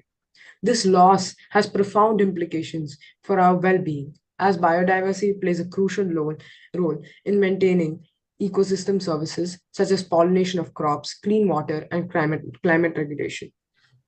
Conservation efforts are critical. We must protect natural habitats, establish and maintain protected areas, and promote sustainable practices that allow both human development and the preservation of biodiversity. Local communities, governments, and businesses all have roles to play in this endeavor. So, climate change has a lot of macroeconomic risks that can impact economies on a global scale. So some of the key macroeconomic risks associated with climate change are extreme weather events. So we have hurricanes, tornadoes, wildfires that damage infrastructure, disrupt supply chains, and lead to significant economic losses. Then we have sea level rise. So sea level rise can pose a threat to coastal regions, causing damage to property and infrastructure, leading to massive economic costs. As we know, many cities in the world are mostly coastal cities. For example, New York, Kochi, those are all very important ports and home to millions of people. So the sea level rise could take underwater an entire economy. So the transition risks are policy and regulatory changes. The transition to a low carbon economy may involve the implementation of new policies and regulations, such as carbon pricing or emissions reduction targets. Companies that are not prepared for these changes may face increased costs and decreased competitiveness. Market and technology shifts. The transition to renewable energy and sustainable practices can lead to shifts in markets and technologies. Industries that are slow to adapt may face obsolescence and economic downturns. Financial risks, asset devaluation. Companies with significant holdings in industries vulnerable to climate change impacts, example, fossil fuels, may experience asset de-evaluation as the market shifts towards sustainability. Stranded assets. Investments in projects are assets that become economically unviable due to climate change related changes, such as reduced demand for carbon intensive products or infrastructure in vulnerable areas. Supply chain disruptions. Resource scarcity. Climate change can lead to disruptions in the availability of essential resources, such as water, agricultural products, fish, and other supplies, affecting supply chains and causing price volatility. Sorry. Increased costs. Companies may face higher costs for raw materials, energy, and insurance as a result of climate related risks impacting profit margins. Health and social risks, public health costs. Climate change can contribute to the spread of infectious diseases, extreme heat events, and other health risks, increasing cancer risks and increased healthcare costs and decreased workforce productivity. Migration and social unrest. Climate induced displacement and resource scarcity can lead to population migrations and social unrest, affecting political stability and economic conditions. Insurance market challenges, increasing claims. The frequency and severity of climate related events can strain insurance markets, leading to increased claims and potentially higher insurance premiums, impacting businesses and individuals alike. Macroeconomic disruptions, economic slowdown. The cumulative impact of climate related risks such as physical damages, supply chain disruptions, and increased costs can contribute to economic slowdowns and recessions. Yeah, move on to the next slide.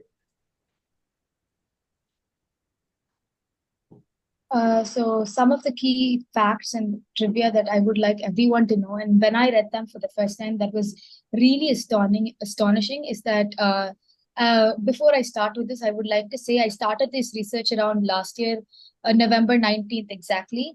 So this date is something that is very important to me because we held an event at Edify called Inventum, and I will be specifying more on this in the upcoming slides. So this is where I started my research exactly a year ago, and this is a very special day for me. So I figured out that 1 degree of temperature increase decreases all the grain yields by about 5%.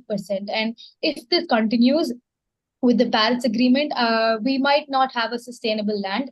And that is something that no one would want to see. And from various conferences, going through all the declarations, I have found some of the key statements that have actually made a lot of difference to me. So these are some of the statements, and the UNFCCC. So the countries have called on this to do an annual NDC synthesis report to gauge the present level of ambition on how they actually would accelerate their previously made promises. And also countries have stressed the urgency of action in the critical decade. So during that time, carbon dioxide emissions should be reduced by 45% to reach net zero around the mid of the century. And something that is really important for me was the Glasgow Climate Pact to present more robust national action plans in next year instead of 2025, which was originally the timeline, but due to present conditions, that has to be postponed. So these are some statements from the New Delhi Leaders Declaration document on some of the promises. Actually, all the promises, the key statements from all those clauses relating to climate change, I will be going in detail in the upcoming few slides about each and every clause, what I understood from them, and what questions I had while reading through them. So this is coming to the appreciation side of the critical review. And coming to the first clause, starting related to climate change, is preamble clause 3. This is the clause on the right side. And for me, according to me, with the document that I had made last year, a research document that I simply started to know more about climate change, each and every aspect that I found from various sources had been included into this, be it land degradation, desertification, increasing commodity prices, poverty, displacement, so on and so forth. Everything that I could think of and I had written and did the research for the last year, everything, it was just like a fairy tale. If everything of this could be implemented, I really feel that we would be living in a world where everything is just perfect, like a fairy tale. And this is, according to me, including all major impacts of climate change.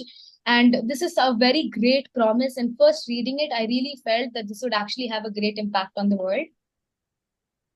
Coming to the next clause, that is Section C, Clause 33. This is the clause, it's a pretty huge clause. So this, according to me, I felt that this clause dealt into main details with the Paris Agreement and other such conferences.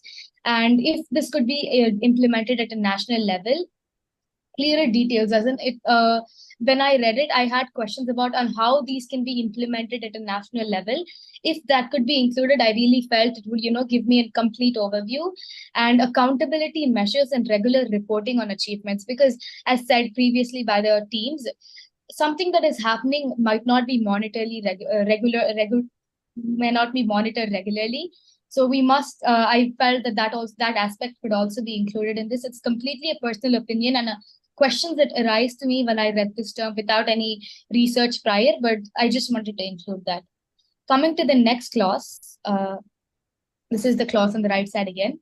This clause is again well detailed, but highlighting the role of private sector in addressing the climate change through innovation, investments, and sustainable business practices. So I really felt that if private sector could also be included, it would be a great asset, considering that both the sides of the world are happy and prosperous, and they could also have a great impact on climate change. So technically, this goes in hand with both climate change and economic growth. I don't have much information on this, but I'm pretty sure the elders, the first team that presented, could give me great detail on that. And this is what I felt when I read this clause. Coming to clause 41, again, a pretty huge clause. I personally, the best clause I loved from this document was this clause, because going through all the Glasgow, COP 27, 28, Paris Agreement, so on and so forth, all the documents, this is a summary of all of them, taking inspiration from all those documents. I really felt that I could relate to this a lot. And coming to the clause 42, this clause covers the main aspect related to biodiversity. My friend Abraham and I both are really interested into particularly this topic that was previously noticed on our preliminary application as well. So this statement could involve a personal suggestion, not exactly a suggestion, but I feel that something could have been included, is involving the indigenous communities, because recognizing and understanding their traditional knowledge, practices that actually can contribute to significant restoration initiatives while preserving of cultural heritage.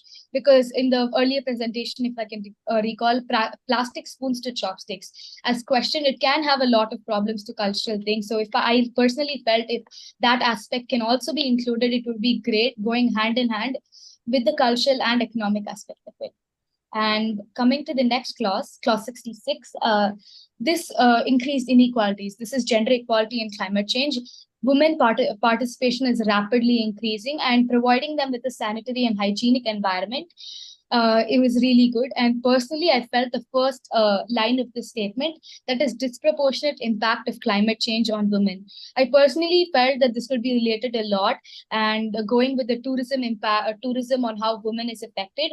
This is only a part of it. There are various other sectors where women are impacted by climate change, and disproportionate impact actually made a huge difference in my quality of thinking. Clause 71. This clause is a combination of one of the most important clauses from various roadmaps and conferences. And the last line, that is towards orderly green transition, investment requirements, and managing risk to capital flows, is truly eye-catching, because first when you read that, and that is in bold in the G20 declaration, so that caught my eye, and that is really good to know that this is combination. This is something that I did not know earlier, and it was really great to know. And coming to the challenges or the problems that we face, something that I felt we couldn't implement from Inventum 22, I'll be explaining that later. Balancing global goals with domestic interests and policies. For example, we have an economic step that we want to take, and there's, let's say, COVID pandemic came up. We have our priorities change, and these hurdles can have a impact on actually implementing these statements and promises made by the declarations in various conferences, and aligning these policies and integrating them with different sectors to support the goals. Because it's not a one day work, one night I decide I want to implement all of this, it's just not possible. So aligning these policies with and integrating them will actually have a great impact. And that's a kind of a hurdle that we face. And one more thing is spoken earlier about promoting economic growth or transitioning to cleaner energy sources, because we've noticed recently the CNG gases and any other cleaner energy source is comparatively more pricier. So that increases the cost levels, but it becomes a dilemma between either to choose economic growth or towards transitioning a cleaner energy sources. This is again a point of debate, and as in this young age with my research, I don't think I'll be able to come to a conclusion. And it's always been a question in my mind: if I was there, what would I do? And considering the long-term, short-term effects, it still requires a lot of discussion and debate to actually come to a solution. And well, it's harder said than done. So we must start with small steps and ensure to continue to a greater effect. And coming to the innovation part, I would like Abraham to take over. Thank you.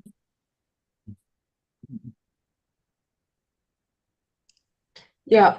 So moving to the applications. So in our school itself, our principal this year has announced a biodegradable and sustainable ID card, as seen in one of the previous presentations. But this has a bit different take on it. So as you can see on my screen, this is how it looks. And by scanning this QR code, it'll take you to our school site where you can see all of our details. And it is basically showing that only one ID card is required throughout all these years. And the mold is made out of thermoplastic starch-based plastics, and it is also biodegradable. So this ID card is one way that we can promote sustainable development. Thank you. So continuing, we have the corals and marine reefs, and we have come up with a solution which has already been implemented in the Great Barrier Reef of Australia. And I would like to quickly elaborate on this solution. So as we know, the coral and marine reefs, they go through something called a bleaching event. So this is when they release like most of their colors, and it puts them under stress. So they get vulnerable to damage because of human activities, and yeah, even death.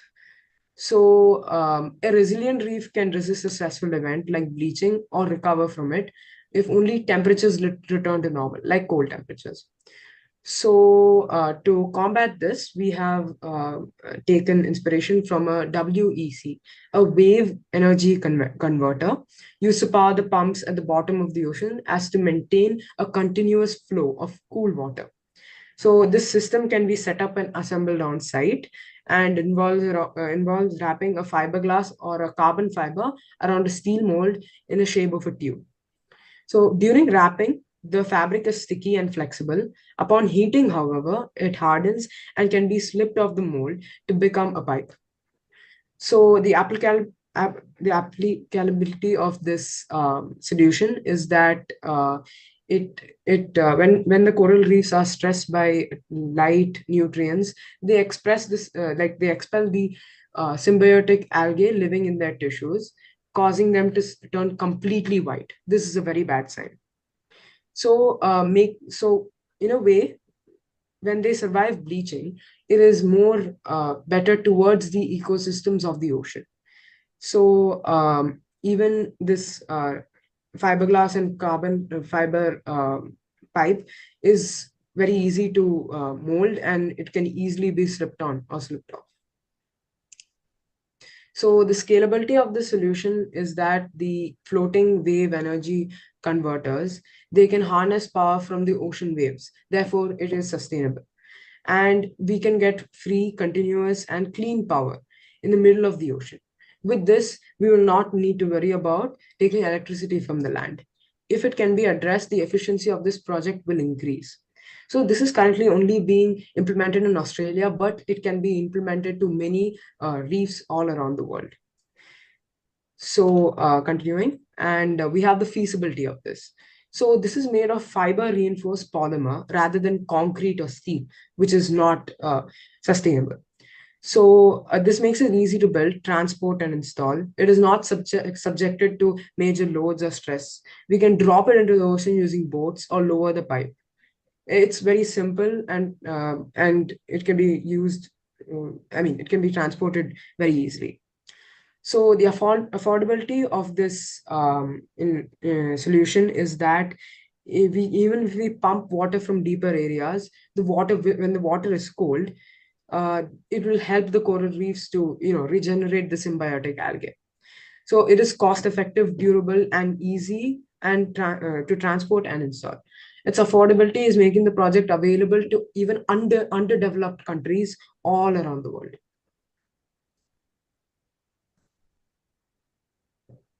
And Uma can take over. So coming to the point that I started with, Inventum 22. First of all, around August last year, I and a group of 3 other people went to our director. It was just a normal day. We randomly walked in, and there was this Professor Shaji from Christ University in Bangalore who gave us an inspiration speech about how in the college there were sustainable measures on how that actually made a great impact in daily life. So from there, we took inspiration, and we didn't want to do something like an MUN. Being to previous lot of MUNs, I realized it was all about debating. And at the end of the day, everyone just wanted to win the best delegate award. And we wanted to do something more than that, something that is not constricting yourself to your country's perspective, rather to yours. Because in an MUN, you represent what the country wants. Rather, you lose your chance to express what you actually feel. So that's when we came about with Inventive 22, originally called Ecotopia. So what we did was 3 other people, we just sat down and we found ways. So it was a 2-day event, 19th and 20th of November, a very important day in all of our lives. So what we started was with 5 teams and 4 committees. We restricted this time to SDG goals, Sustainable Development Goals. 4 important goals that we thought could cover most of the part. Goal 13, climate action, sustainable energy, clean water, health and sanitation, and quality education. So from this, what we thought was 4 of us could take up 4 committees, and we had 100 people exactly.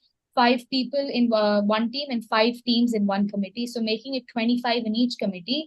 It was a 2-day event, and we made the template all on our own, taking inspiration from the MUN. We didn't want it to make it very formal, that even if you wanted to go out of the room, may I have permission, can I raise the motion to? We didn't want that, so we didn't have any such formats. So what we did was we started with presentation of their projects for some time. We went into debates, collaborations. We allowed them to collaborate within each other. And at the end of the second day, all we wanted was the coming 5 projects from various different aspects of climate change goes out of the committee as one combined project that is actually feasible and sustainable. The project that was explained by Abraham earlier was a already available project that we presented to them, and that's how we wanted them to give out their own solutions. So as you had noticed, we had included applicability, technicability, scalability, feasibility, all the aspects. So we ensure we don't even keep one disadvantage that takes over the thing and ensure it doesn't happen. Though there are disadvantages, we didn't want that to become a reason that it does not happen. So we wanted them to come out with a project which includes all of these aspects. And my favorite committee, the one I chaired, Climactic of Goal 13, Climate Action. As a chair, I really was intrigued by all their innovative solutions, make lithium-ion batteries, algae energy, so on and so forth. There were so many new ideas, fast fashion and everything. And that's how Inventum originally started as a small event. But then later we built upon it with our teacher in charge. We actually worked 3 to 4 months. We were all freshers into the whole of event planning. That's how we learned about documentation, how to actually put forward documents, liability forms. From the beginning, it was completely a student-led event. And obviously, I would like to thank Edify and our director, Neeti ma'am, because personally, I feel Edify is the best place, having less population in each class. I really feel that because of this, we could meet her, and this was possible because of Edify. I would like to thank. And Inventum 22 started off like that, and we will have Inventum 23 soon, upcoming this year around December. So we are looking forward to that. Until then, these 4 committees were something that was life changing because all the solutions from different committees had a great impact on the world, made daily life. It was starting from maybe very simple fast fashion, and there were projects also addressing lithium ion batteries. So this was a varied event that was really great for all of us.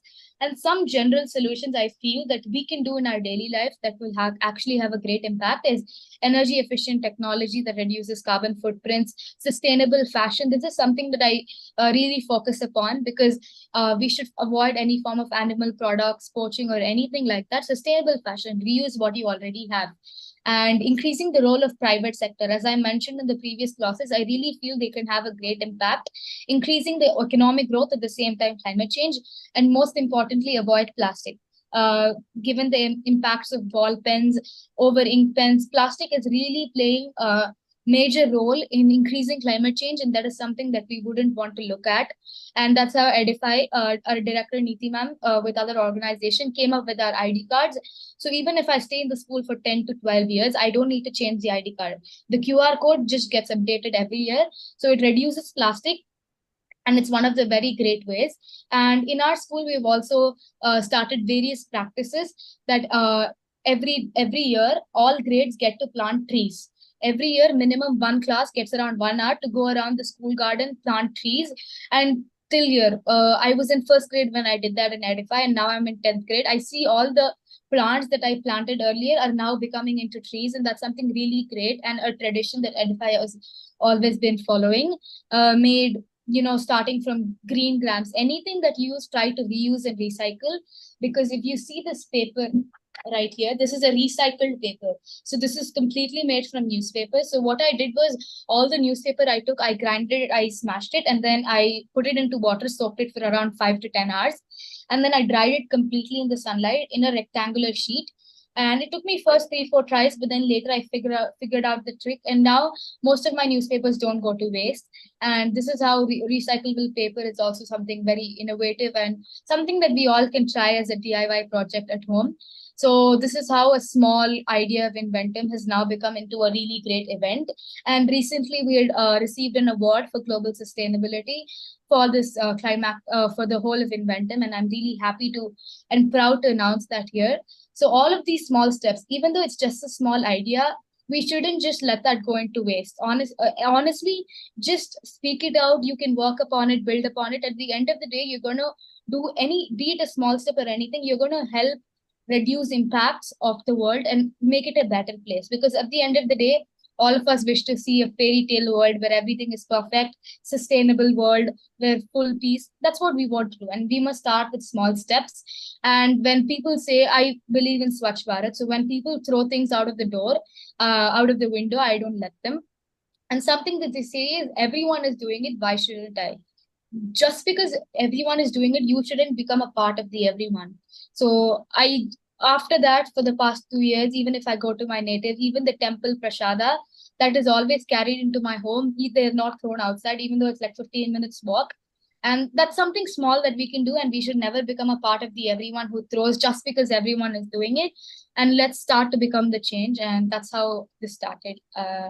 With this, I would like to conclude our presentation. And Abraham, if you would like to add anything. Yeah, so even I was part of Inventum, and I was in a committee named Aqua Protega, aka SDG 6, where we combated water-related shortages and things like that. So our committee was pretty productive. We came up with 6 solutions. Sadly, our committee failed, but we made it all the way to voting on one solution, and yeah, everyone had their own takes on it. So thank you, Uma, and yeah, that's our presentation. Thank you. Thank you, guys. I think Dr. Surbhi, your take. Or maybe I would bring in Swati ma'am first to comment upon. Very nice and very in-depth studies done. Children, you're in which grade? I'm in 10th and Abraham is in 9th. Okay. So it was very in-depth study, and I was very impressed with the way you have taken the declaration and how individually you are so possessive, that you don't let other people throw the waste. I have one question with respect to policy perspective. So we are a developing country, and we know there is a huge poverty, huge unemployment, right? We are suffering with that, and we have become the highly populous country in the world. So we have lot more challenges to face. So do you know how much budget government allocates? We talk about change in climate. We talk about problem in ecological balance. How much budget governments actually allocates on sustainability? And my next question is that as a policy maker, if you have to prioritize whether government should spend more on infrastructure, or it should spend more on health, or more on education, or more on sustainability, what would be your priority areas? To what level sustainability should be there? So in our country, are they really allocating resources or budget towards it, or we are just talking about awareness? I would say I'm not pretty clear on the numbers, but I would say there are budgets that are being allocated. And in the recent in the recent campaign by Narendra Modi and promoting the local and indigenous businesses, I really feel that sustainability is playing a very big role. Because in Delhi, there is a group of women, indigenous women, who work on Hydra plant. They make fashion out of it, be it necklaces, bags, or anything, and that is being promoted. I feel the budget is being allotted, but I'm not pretty sure on the numbers. But even if budget is being allocated, the increase in population, we must increase awareness, because I personally feel everywhere I've been seeing around, many people don't consider this as a huge problem. They don't know the actual impact. And I would love to research more on the budget and that aspect of it. And if I were to prioritize between actually, sustainability and other things, can you please repeat your part of that question, sorry? So as a policy maker, would you like to allocate resources in priority towards infrastructure? Because it is also one of the issue for our economy. We talk about tourism. One of the main reason is because we do not have, so far, it is developing. A lot of work has happened, but still if we go to rural areas, remote areas, even good tourist destination, we don't have good infrastructure. So what could be your priority areas? Sustainability, infrastructure, health, education. What could be? Where does sustainability stands in that list? As I had explained in the challenges before, I still am in a dilemma between what to choose. But I personally feel even if we go with infrastructure, make it sustainable, because sustainability is something that can be infused everywhere.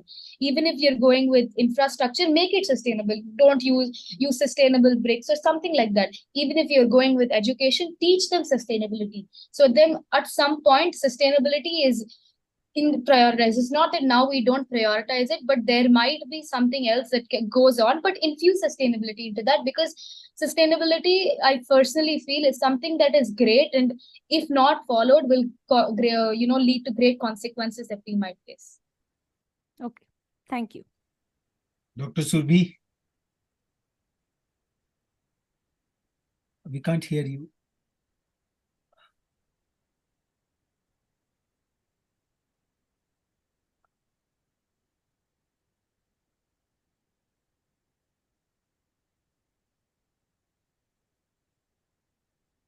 Ma'am, we can't hear you. Can you hear me now? Yeah. Loud and clear. Sorry. So in nutshell, I would like to say, that Edify School presentation, you are going beyond the G20 young Sherpas. I would not say you're just the young Sherpas. You are the, you have the maturity with which you have caught hold of the subject, and how you presented is simply phenomenal. And I'm really awe-inspired to say that you don't look like 10th and 9th class students. That was my question. You are in which grade? Yeah, I mean, the way you've caught hold of the subject, your understanding, because, your appreciation, awareness, application comes from how do you understand sustainability? How do you understand, environment, climate change? Climate change is such an important topic. And the way, Abraham, you have presented it, and the macroeconomic risks, and how you have Uma, you have brought in your personal experiences in the sense that, as Swati ma'am also commented, that not doing everything just because everybody's doing it. These are very small, I would say, use cases which make a lot of difference. And what you mentioned about the coral reefs, Abraham, and that is something which is being followed in other countries also. But your observation and how you mentioned about the pipes and the total message which you are giving is very, very emphatic.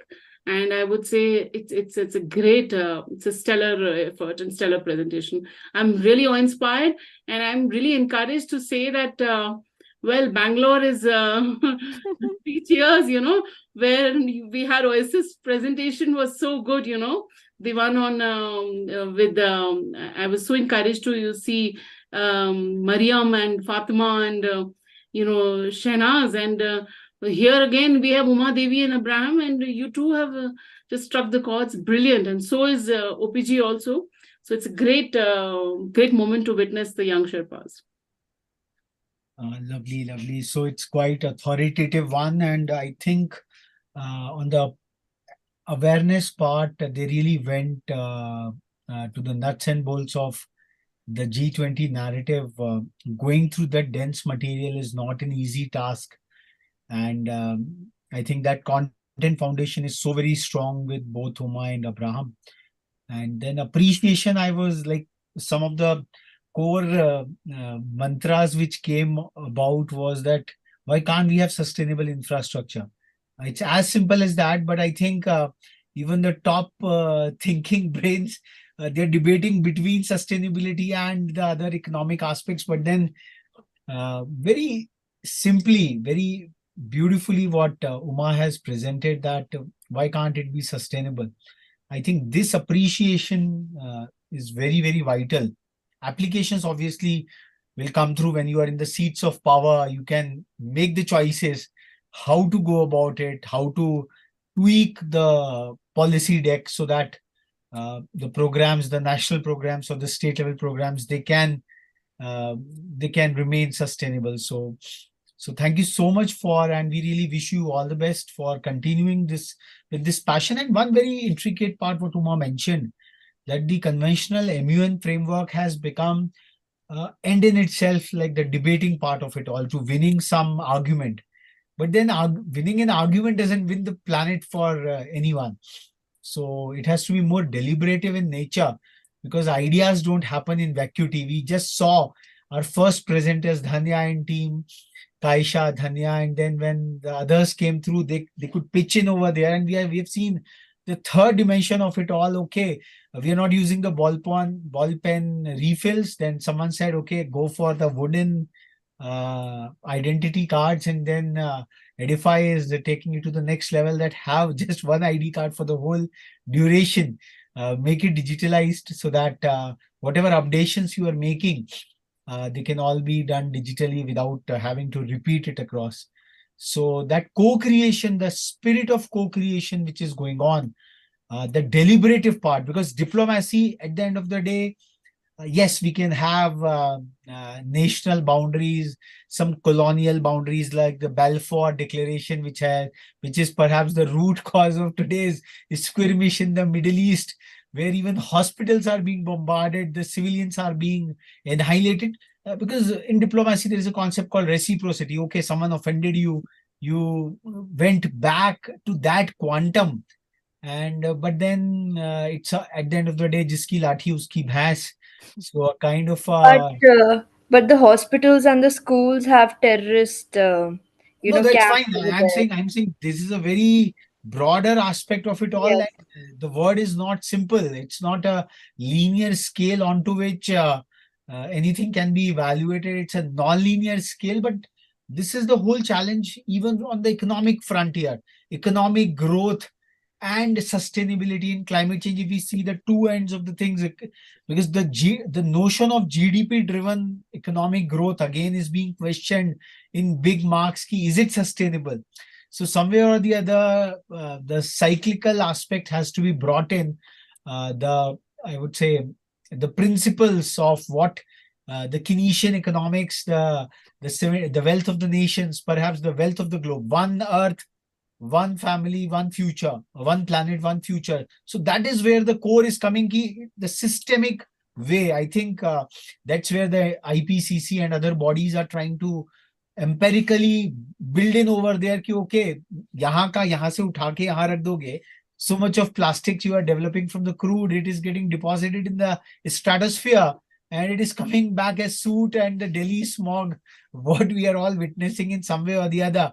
So the cyclical, the circular economy, one of you presented across, a lot of STEAM applications are coming in humanities because these are very intricate mathematical models. Okay, fine, GDP is a scale, okay, 5 trillion economy, are we touching 4 trillion, 3 trillion? But what does it actually mean? So, in fact, there was another definition of MSP in the domain of marine spatial agency, something like that. So, I think a lot of the spirit, what Uma has said and what earlier, I think one other presenter she was mentioning, it's the personal take on things. Because debating to endless debating, you can debate on one, the other person would come to it. It's an infinite, two mirrors at parallel, the infinite beams would start moving towards it. So lovely, lovely presentation, Uma. Your conviction is really phenomenal. And the continuity with which the programs Inventum you mentioned about what the school is taking up. So maybe more on the application frontier, a bit more can be worked around, more school level interventions, maybe some more slides we could have seen on that. So your awareness and appreciation were quite stellar, but then the third part of it, Corel is fine, but Corel is again a very microcosm. So in the larger chunk, a broader spectrum is perhaps needed over there. So we come to the last presentation this evening. And again, it's on the digital economy. And I would like to comment upon that, what the mix has come to us on the bottom line, the climate sustainability, sustainable economy. On the top end, we had the topic on tourism, which is again the showcasing. And in between, the process of climate change. In the pursuit of economic growth, we are compromising with sustainability. For example, the natural question, the Uttarakhand tragedy we are all witnessing. And after 7 days, 41 laborers are still trapped over there. And there's a lot of debate. Do we really require Formula One racing tracks up in the high hills?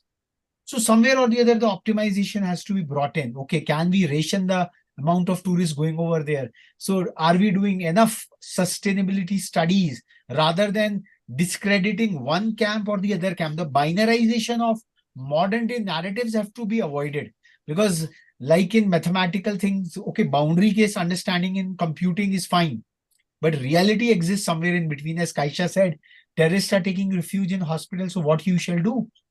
So even we have in our mythology that Agastya Muni, the Asuras had gone down under the ocean. So he drank up the whole ocean to let the Asuras come forward and to slay them. So again, it's a lovely continuum. So let's come to the showstoppers of today's evening, the G20 Young Sherpas Summit. Their take on the digital economy, because again, I would like to pose again the other side of the question, that how much heat the deserts of Nevada are actually producing on the count of digital economy. So are we doing some kind of studies that what kind of carbon footprints are being generated by printing the currency notes or the coins what we have, which are what kind of carbon footprints are actually inadvertently getting created by dint of this hoopla of digital economy. So one core thing what we have always been championing from the House of Rethink India is it's again an adage from Shri Aurobindo that if India has to survive and do her appointed work in the Committee of Nations, the youth has to start thinking, and thinking deeply, going to the core of things, not being stopped by the surface of things, and looking at both sides of the curve. And we should be very clear that what weightage to what view I'm personally taking it across, rather than blindly following something, because this is an age. Yesterday or just a couple of days back, artificial intelligence is being seen as a perpetrator of deep fakes. So artificial intelligence has to be seen from a human intelligence perspective. And this equanimity, I think the kind of crux what Uma has shown, very clear conviction.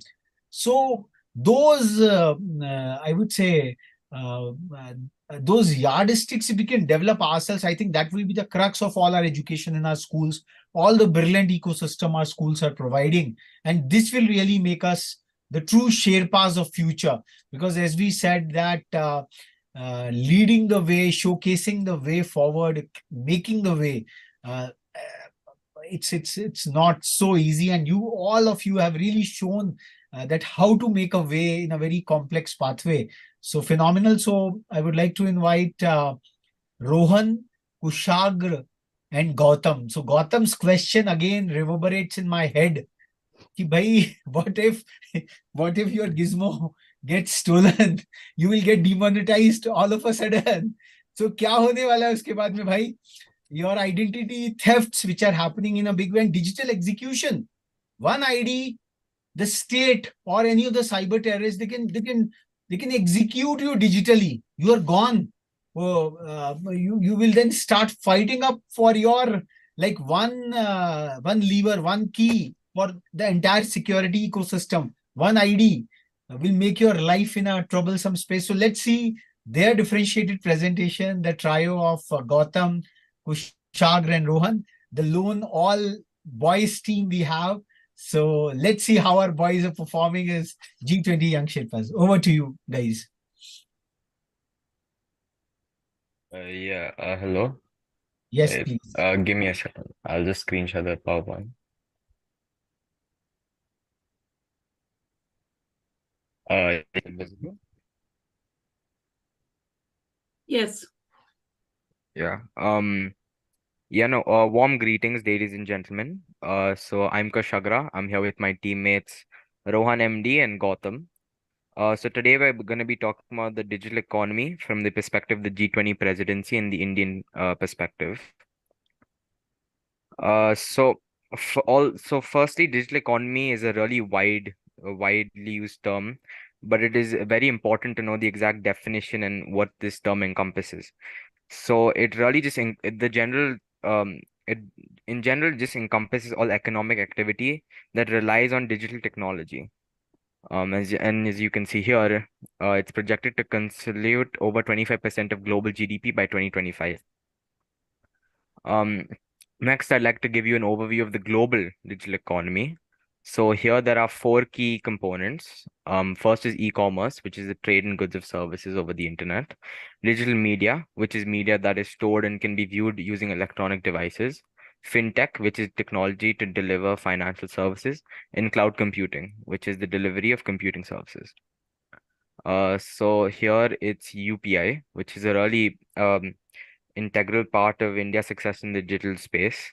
So UPI is Unified Payment Interface. It's a real-time payment system developed in India, facilitating interbanking, peer-to-peer, or peer person to merchant. It has many key features. So it's extremely fast. It's real-time transactions. It's one platform, so it's really simple to use and manage. It has basically universal acceptance, especially in India. Like even if you go to your corner store, they have UPI. Everyone uses UPI at this point. The transactions are extremely secure and it's very accessible, right? You go on the app store, the first app's probably PhonePe. And here is the overview of India's digital economy.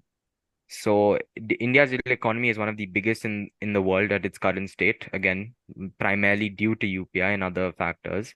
So this means it can probably play a very important role in the future of global digital economy. So to put this into perspective, I have some statistics over here. India has the world's second largest economy, I mean internet user base, sorry, with over 800 million users. Its e-commerce market is expected to be worth 1.3 trillion by 2025. It is home to global tech giants like Infosys, Tata Tech Consultancy, and Wipro. And the Indian government is also really keen on promoting digital inclusion. So they've also launched many initiatives to connect rural India and other communities to the internet or through the internet. So here are the G20 presidency's commitments to India's digital economy. So, firstly, being a promotion of digital inclusion. So, here the G20 presidency has pledged to connect 1.5 billion over the internet by 2025. Secondly, being in enhancing digital literacy, where they've pledged to provide digital literacy camps to over 2.5 billion people by 2025.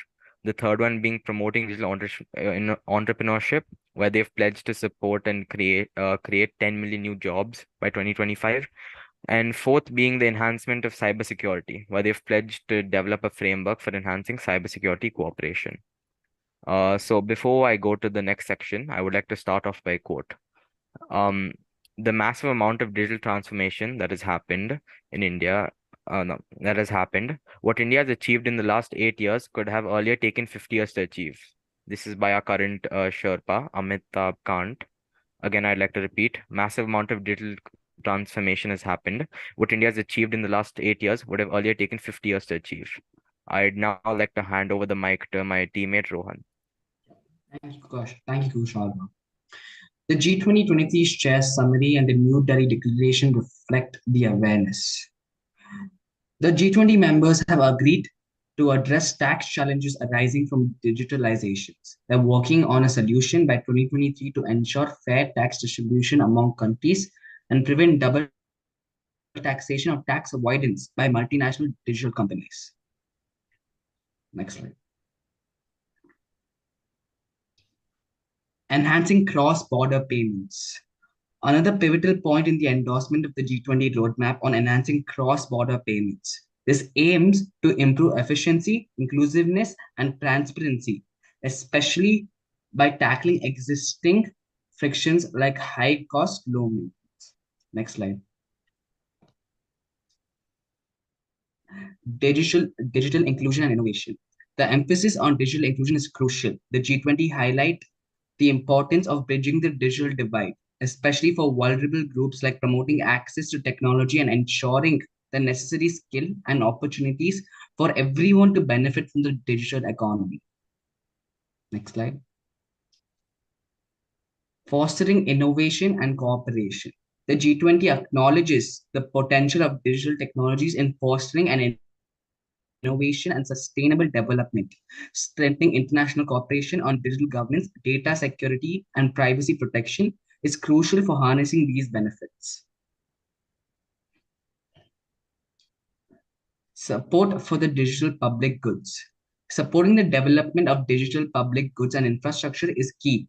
Initiatives like the Global Digital Health Partnership and the G20 Digital Hub on Artificial Intelligence aim to create and share digital solutions addressing global challenges and improving health outcomes.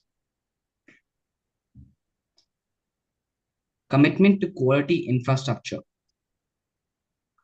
Quality infrastructure plays a pivotal role in enhancing connectivity and sustainability, especially in the digital economy context. The G20 reaffirms its commitment to implementing principles for quality infrastructure investment. Improving data quality and availability. Timely, reliable, and comparable data on the digital economy is essential. The G20 endorses measures aimed at enhancing data quality and availability, supporting the work of various international organizations in this regard. G20 Digital Economy Task Force. The G20 expressed support for a digital economy task force, focusing on advancing the digital economy agenda. The outcome of the economy ministerial meeting covers various critical topics for digital transformation and trust. Supporting multilateral trade. Multilateral trade is crucial for a transparent and stable trade environment, especially for the digital economy. The G20 reaffirms its support for the WTO and aims for a comprehensive agreement on e-commerce negotiations.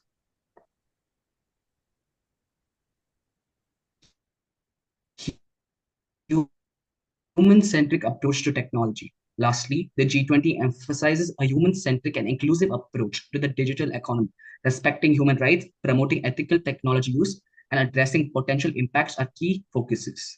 In conclusion, the G20 summit outcomes emphasizes collaboration, inclusivity, and responsible governance to harness the potential of the digital economy for the betterment of all nations. I'll be handing the presentation over to Gautam. Thank you, Rohan, for admitting me into the limelight. The G20 Cyber Education and Cyber Awareness Toolkit.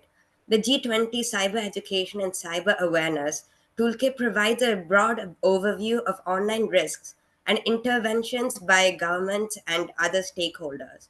The toolkit also includes a proposed digital skills, a measurement toolkit, a toolkit for measuring the digital economy. Next slide, please.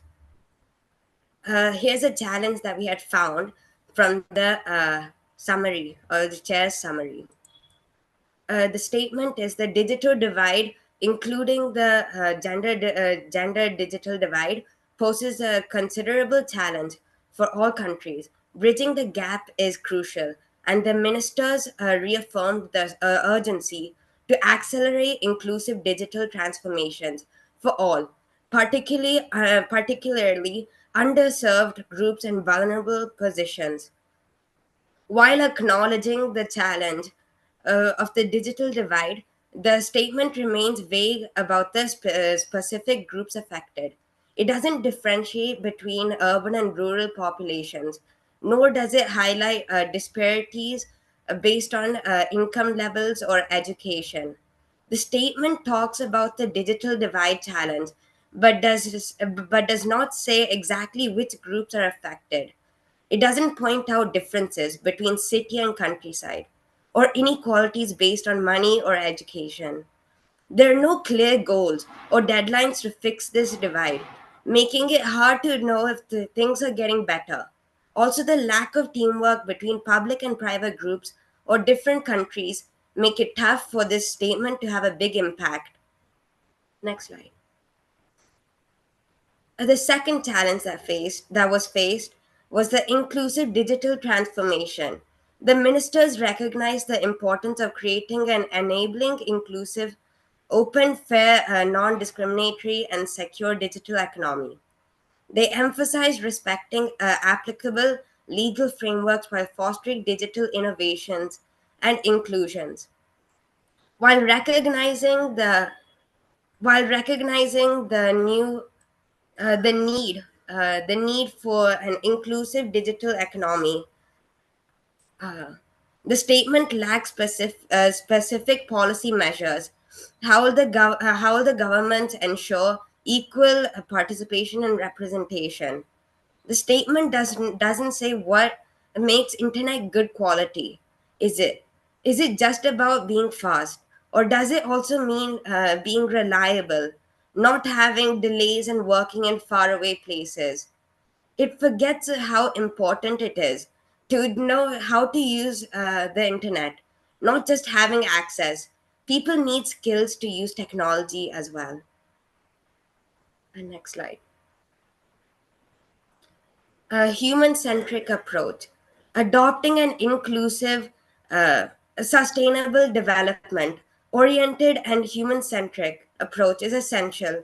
This approach aims to protect privacy and data while responding to various challenges and leveraging opportunities of digitalization.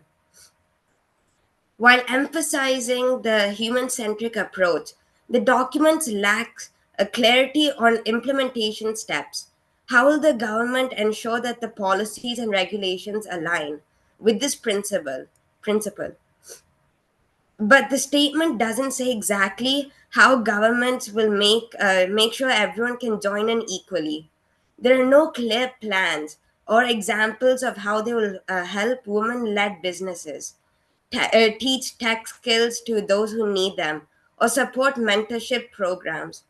And without a way to check how well they're doing, it's hard to know if they're really making things more inclusive or just talking about it.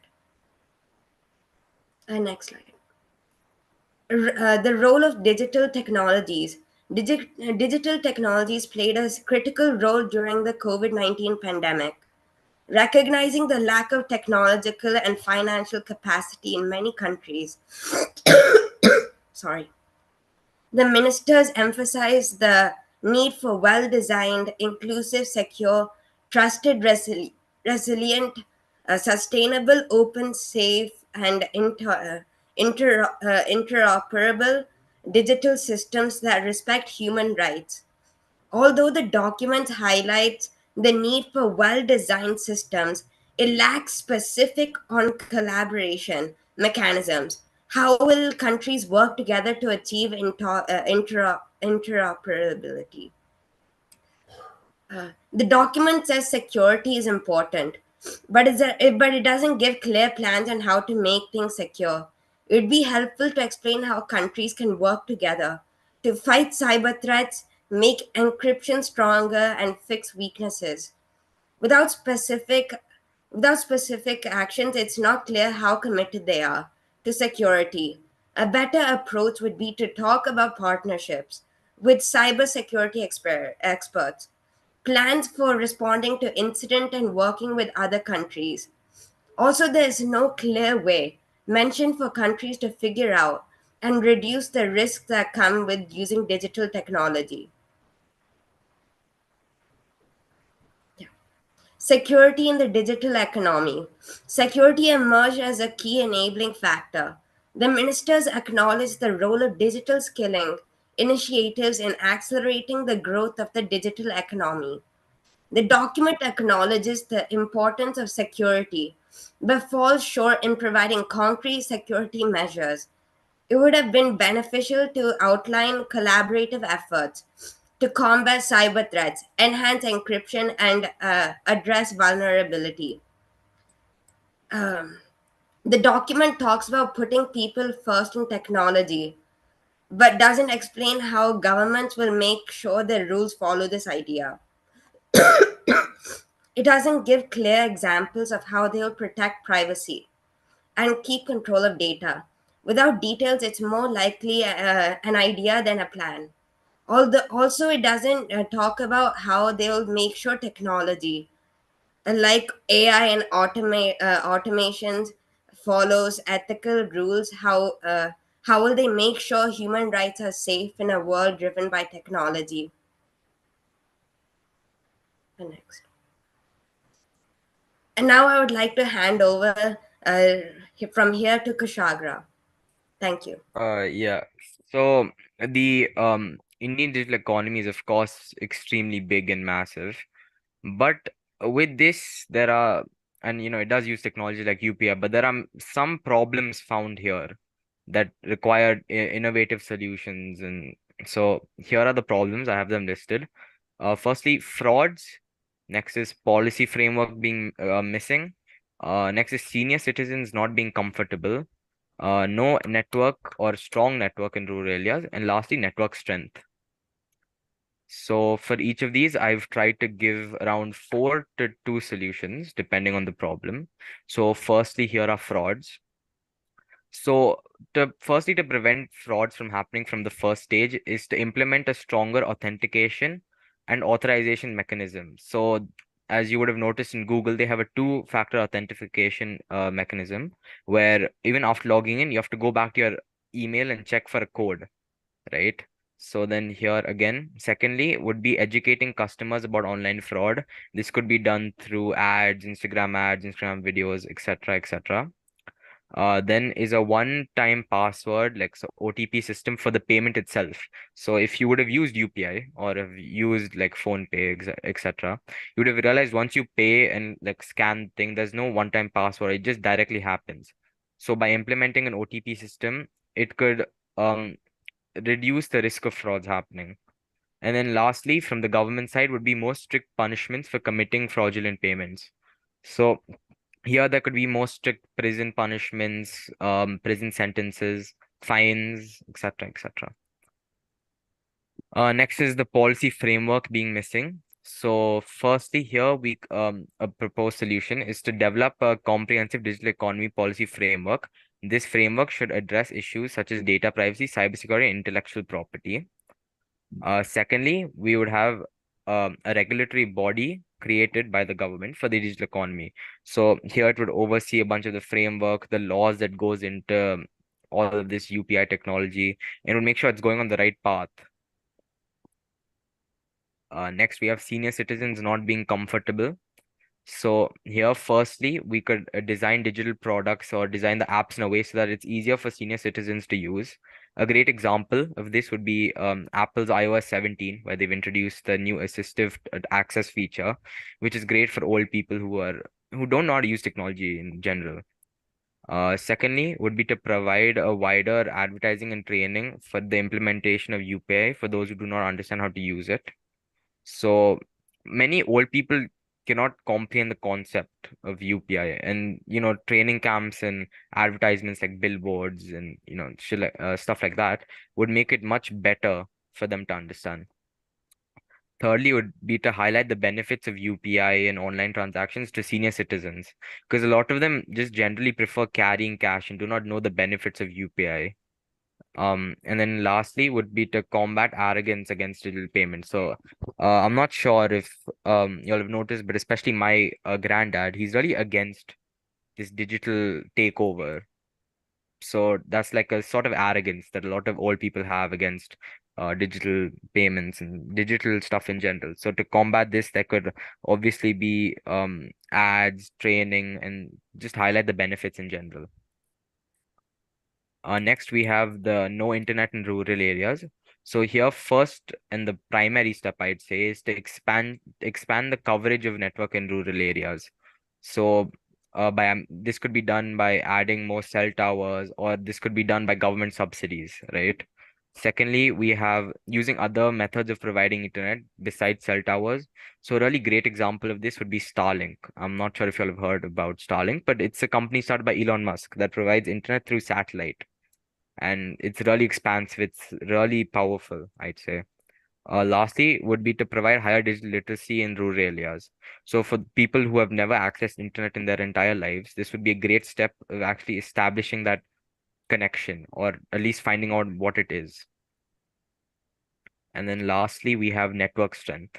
So if you all have been maybe a little outside of the central part of your cities, you would have noticed that network strength really falls off at certain parts. So this could also hinder the use of digital economy features such as UPI. So firstly, here it would be improving and expanding upon 5G technology. So increasing the range, increasing the quality of it, increasing the power. Second would be the implementation of network optimization techniques like reducing congestion per tower. So this will allow each device to have more network given to it. And then lastly, it would be government collaboration with network providers like Jio and Airtel. So if this is more innovative of solution, I'd say if the government can collaborate with large network providers like Jio and Airtel, they could really fund much larger projects in the network area, right? Like they could very easily power a lot more of India with network, more cell towers, more signal strength. Yeah. Yeah, that's it for the primary part of the presentation. I'd lastly like to thank Swati ma'am for guiding us through the entire process, as it was rather confusing at some parts. And I'd also like to thank Rethink India for providing us with this great opportunity. Yeah, do you all have any questions?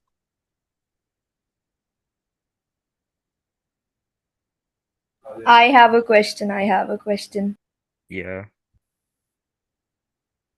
Acha, so what is your idea about the biometric system thing in UPI? It is a big problem these days, and especially in the cooler regions. Sorry, that biometric, that hand fingertip thing is a very huge problem in colder region and humid region. What are your ideas for it? Solutions for it? Are you talking about when you're trying to make the payment, it asks you for like your biometric? Yes, Okay. and also for the face thing. Yeah, Sometimes it yeah. does not accept that. Okay, so for that, again, most UPI services there just let you use your password, but very specifically, if you really do want those biometrics, that would again be really hard in the cold areas, right, where you have to wear gloves, hats, etc. So here again, like we talked about it before, the OTP system could come in hand. So again, here this would provide you an extra level of security when that biometric cannot be used. Does that satisfy your doubt, or? All right, yeah, I'm good. Right. Even I had a question. Yeah. close the presentation, Victor, so that we can all be there. Yeah. So my question was that you were saying about double pin security in the UPI payments, if I'm not wrong. Nowadays, there's this very famous advertisement which I was seeing last day also, who puts a pin for small payments, and then Visa is extending its no pin thing to 5,000, 10,000, where people are more comfortable not putting pins and just going walking by scanning the QR code. How do you think that you can make people adapt to a new technology? Well, they'll have to feed the pin twice. Wait, so your exact question is about how you would implement the OTP system for people who do not want that system, right? So firstly, this could be done in steps. So for larger payments like above 1,000 or 2,500 rupees, the OTP system could come in hand, right? But then slowly later on, it could be implemented for smaller payments, like let's say 100 or 250 or 500. So this would slowly bridge the gap between that mindset of, oh, it's a small payment. What's the worst that could happen? Last question, just one last question from my side. What about the internet connection? Many people cannot afford internet, and many people cannot even afford a gadget, especially in the rural areas. What are your solutions, or maybe something new for it? Because as I also was making the presentation, we actually were making the presentation for digital economy. We had these things in our minds, so we are asking you the same. Maybe if the government collaborates with large tech companies like Airtel or BSNL, they can fund a program that gives gadgets or network to rural areas. You can even install a satellite like Starlight. What Starlink. if the people are not willing to switch to gadgets rather than cash? Yeah, Then what? no, these were problems we talked about in the presentation. So Yes. these were the main problems in the UPI system. So we recommended for like your first part, wait, could you repeat the question? Like, what is your first part?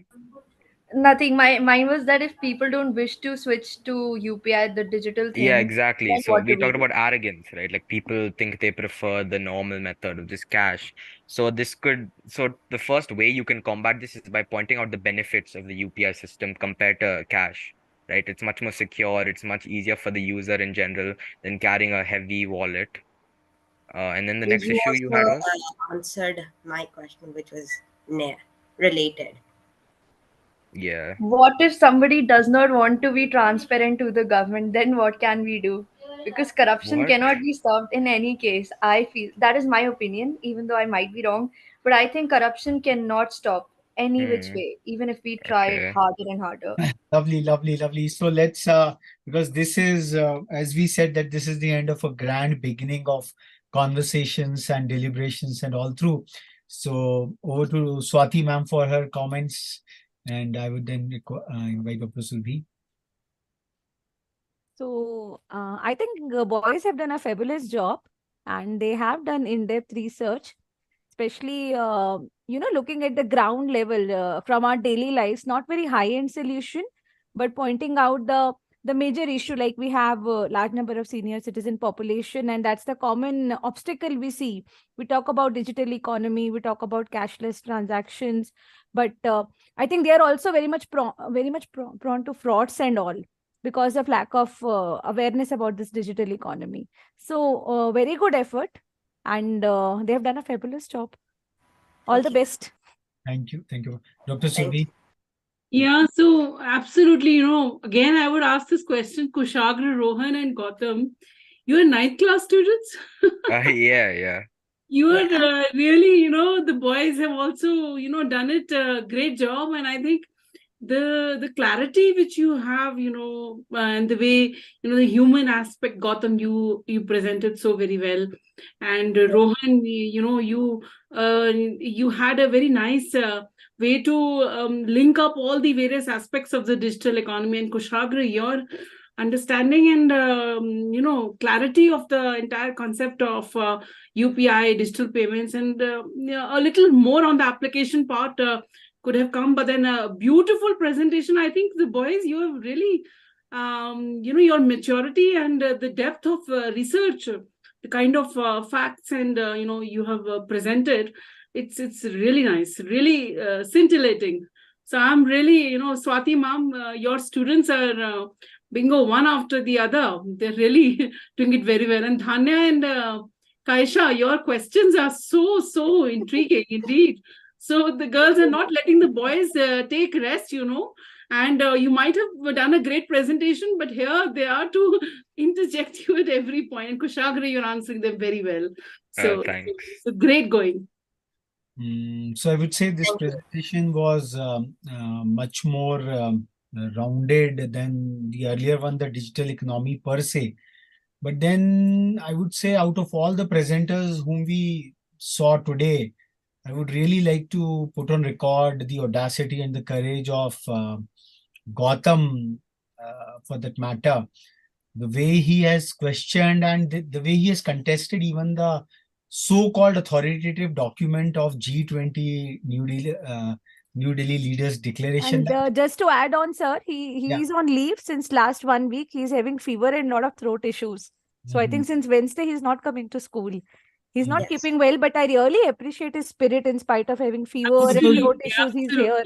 Critical analysis is so truly not to be bogged down by any authority. I think that is the Rethink India spirit which we have been trying to kindle all through. And I would like to read out this quote, and Gautam somewhere personifies this spirit all through. Like we saw his first question coming in, that to think independently, fruitfully, and going to the heart of things, not stopped by the surface, free of prejudgments, shearing sophism and prejudice ascender, as with a sharp sword, smiting down obscurantism of all kinds, as with the mace of Bhima. And at this juncture, I would like to also, because this is my duty as the host and anchor, that it is probably not the arrogance per se. Maybe we can use a better term for the senior citizens. They might be having their own reasons for that matter, because getting infatuated by these technological trends is fine. It's all out there that, okay, follow the herd, but somewhere or the other, we have to stop back and see the other side of the curve as well. And that is what a Sherpa is all about, to have a 360-degree view, to have a holistic view of things. Do we really need, like the internet connectivity issue, I can just say, and again, the issue of sustainability comes into play, because a G20 narrative, we just asked to pick up one of the narratives, but then they have to somehow intersperse and correlate with the others as well. If the question of sustainability has to be brought in, so do we really need, because we talked about all kind of pollutions, but nobody could even touch upon the radiation pollution, which is increasing by the day. The heavy things out of it, even 5G testing, which is coming across. And in the technological era, this is again a challenge that a lot of policy is being pushed in at the behest of the industry. But if we see an integral policy making, the academia, which is the independent academia, not sponsored by the industry, the government regulators and the industry, they have to be at loggerheads. They have to be at the three poles of the narrative, and then they have to be bringing about and very fundamental philosophical questions I could see. And I can, out of my perception of all the presentations, that the daring to ask, the daring to question, and very legitimate questions Gautam has posed, and perhaps it might be a teamwork, but this is what went to his kitty. Kushagra, we can see that a lot of innovation he made. He was talking from one other, I would say, from one channel, and then he was speaking from another. Usage of technology, implementations of it is phenomenally well. But so we have the whole circuit of it all. We have the recalcitrants as well, the Sherpas who are skeptics. So that is good. A skeptic personality is very much important when a policy has to be pushed down the throat of millions and zillions in a matter of a short while. So precautions and cautions have to be taken forward, because security, as they say, that an airtight window, howsoever firewalls you install, there is one way or the other to creep in. So so they say in the security spaces that a firewall which is not connected to the outside but is the most secure of it all. So in rural areas, the the ATMs which are out there in every vicinity connected with a VSAT link.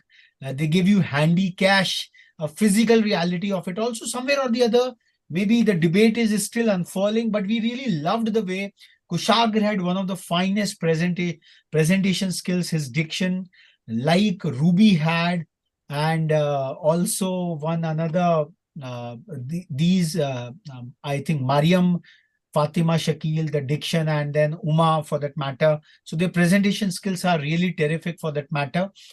So I think our task of grading and evaluating each one of the presentations have come really very, very well. And most of you really think passionately. And we might be having a bias towards a particular school of thought or the other, and this appreciation is coming to you very, very well. Like Uma was so, if we can all come on the camera, these are the last moments, and it has been almost 4.5 hours of this marathon. I think of the same order of the cricket match which is happening in Ahmedabad. Fair enough, that's a sporting fight, and we cannot I would say mortgage our national pride on just a sporting event where the fortunes can go anywhere or the other. So each one of you have really presented that advanced level of awareness, appreciation, and also application ideas. And application, the context, whatever you chose, is phenomenal. And Uma, I was in love with her statement. Very naturally it came. It's like even the top-notch people sitting at, I would say, at the Ministry of External Affairs or whatever, because there we are so much of bogged down by authority. So much we are so scared of the conventions. We are so scared by the media galore or whatever is happening out there. But as youngsters, as young Sherpas, we really have the opportunity to speak our heart out. And out of you all, I think Gautam salutes that you could really go deep. Like Uma had a great academic, I would say, authority over the material. She really championed it. But then Gautam, you went to the next level and saying, "Bhaiya, aap jo baat keh rahe ho, isme hai kya?" It's like the king is naked. I think Gautam has that clarity. आप human centric बात कह रहे हो, because all these big documents, they have a lot of phony things, lot of ennobling things, nothing to be consensual about it. It is good political call ki without a footnote it got accepted, this and that.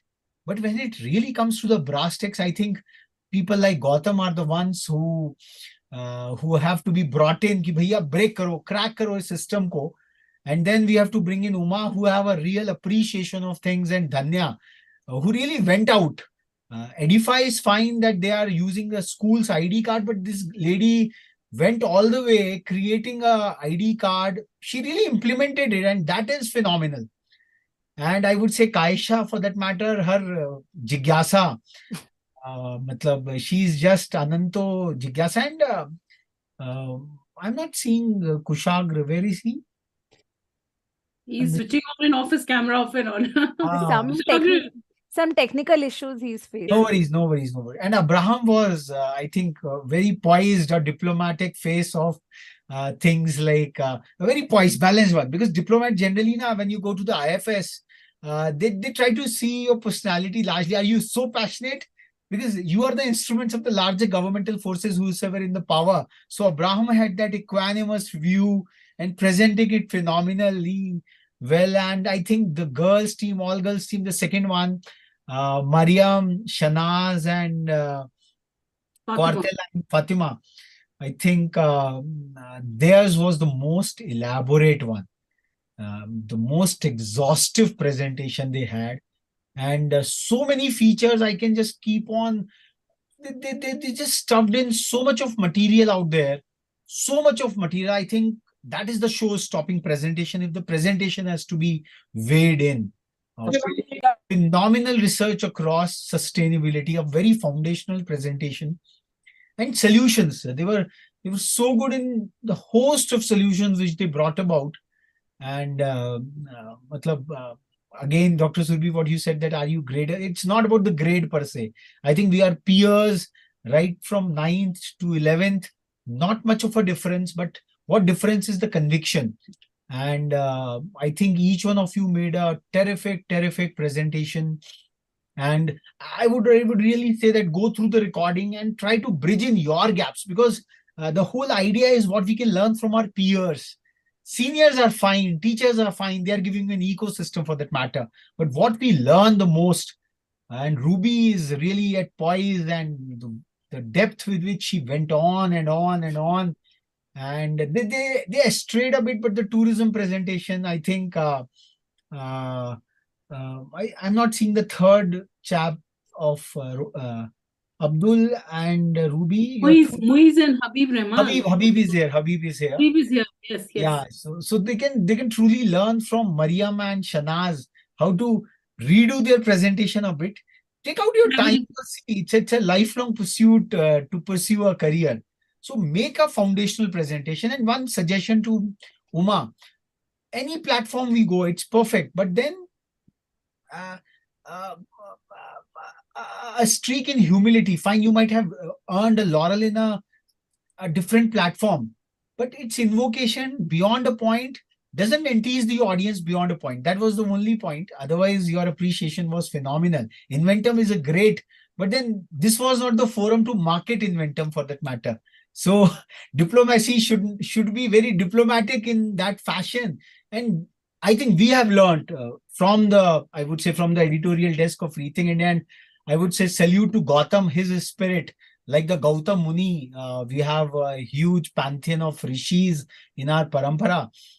And I think that's the most daring step of it all. Perhaps diplomacy is something which eludes you by light years, but then you are a great strategist and someone who has the daring. So that is why we are saying that it's the platform of young Sherpas. You can think differentially. You can question, not out of arrogance. Arrogance was perhaps not the right word, but firmness. Like the senior citizens, they have their own reasons. The entire Indian protocol of doing a namaste in the COVID times, it went on and on. So it's a circular, it's a rounded domain, and each one of the presentations were fabulous. We would be taking out around 24 to 48 hours to really evaluate them further, bring out with titles, bring out with epithets, and coming up with the final results. And Dr. Surbhi, 4.5 hours of sustained, I would say it's the longer class. Probably your teachers would say, oh, if you can sit on that class for 4.5 hours without a break. Now, so this is phenomenal indeed. And Dr. Surbhi, over to you. Closure So comments. I think I would like to thank all our faculty members, Swati Chitkara ma'am, we have Preeti Chitkara ma'am, and we have Pushpalata KV ma'am from the scintillating G20 Young Sherpa schools, who have painstakingly taken the efforts. They have watched our master classes. They have been, and Swati Chitkara ma'am has been all the way to us, taking so much of interest out of all the faculty members, and she's been so taking not just interest, but working so hard with the students is very evident from your presentations. And OPG World School, we have Myra, Kaisha, and I wanted to mention Myra also. You're very confident. Your diction was beautiful. Thank all the students. And Uma and Gautam, of course, you are the showstoppers, and Gautam, of course, you have superseded the expectations out of the G20 Young Sherpas. It's lovely to see you, Myra, and lovely to see you, Uma, Gautam, all the students. Ruby, your confidence is really, glowing, and Abraham, also we've spoken at length about each of your students. You're lovely. You are the G20 Young Sherpas, and I take this moment to thank you all, your parents, your principals, school principals, and all those efforts, which all those people who have guided you. I think you must also be remembering them. And it's a great moment, and this is a pledge we take further. I'm sure in years to come, there would be we would be coming across your roles. You would be somewhere in the leadership positions in international organizations, leading your own organizations, and making that little difference, which makes a lot of change in the world, be it climate change, be it sustainable development, be it digital economy, tourism, and so much and so forth. Thank you so much. Thank you. Thank you, ma'am. Thank you. Thank you, guys. Enjoy your evening, and we holding you back for 4.5 hours. But then it was a lovely learning session from you all. Thank you so much for being with us. Thank you.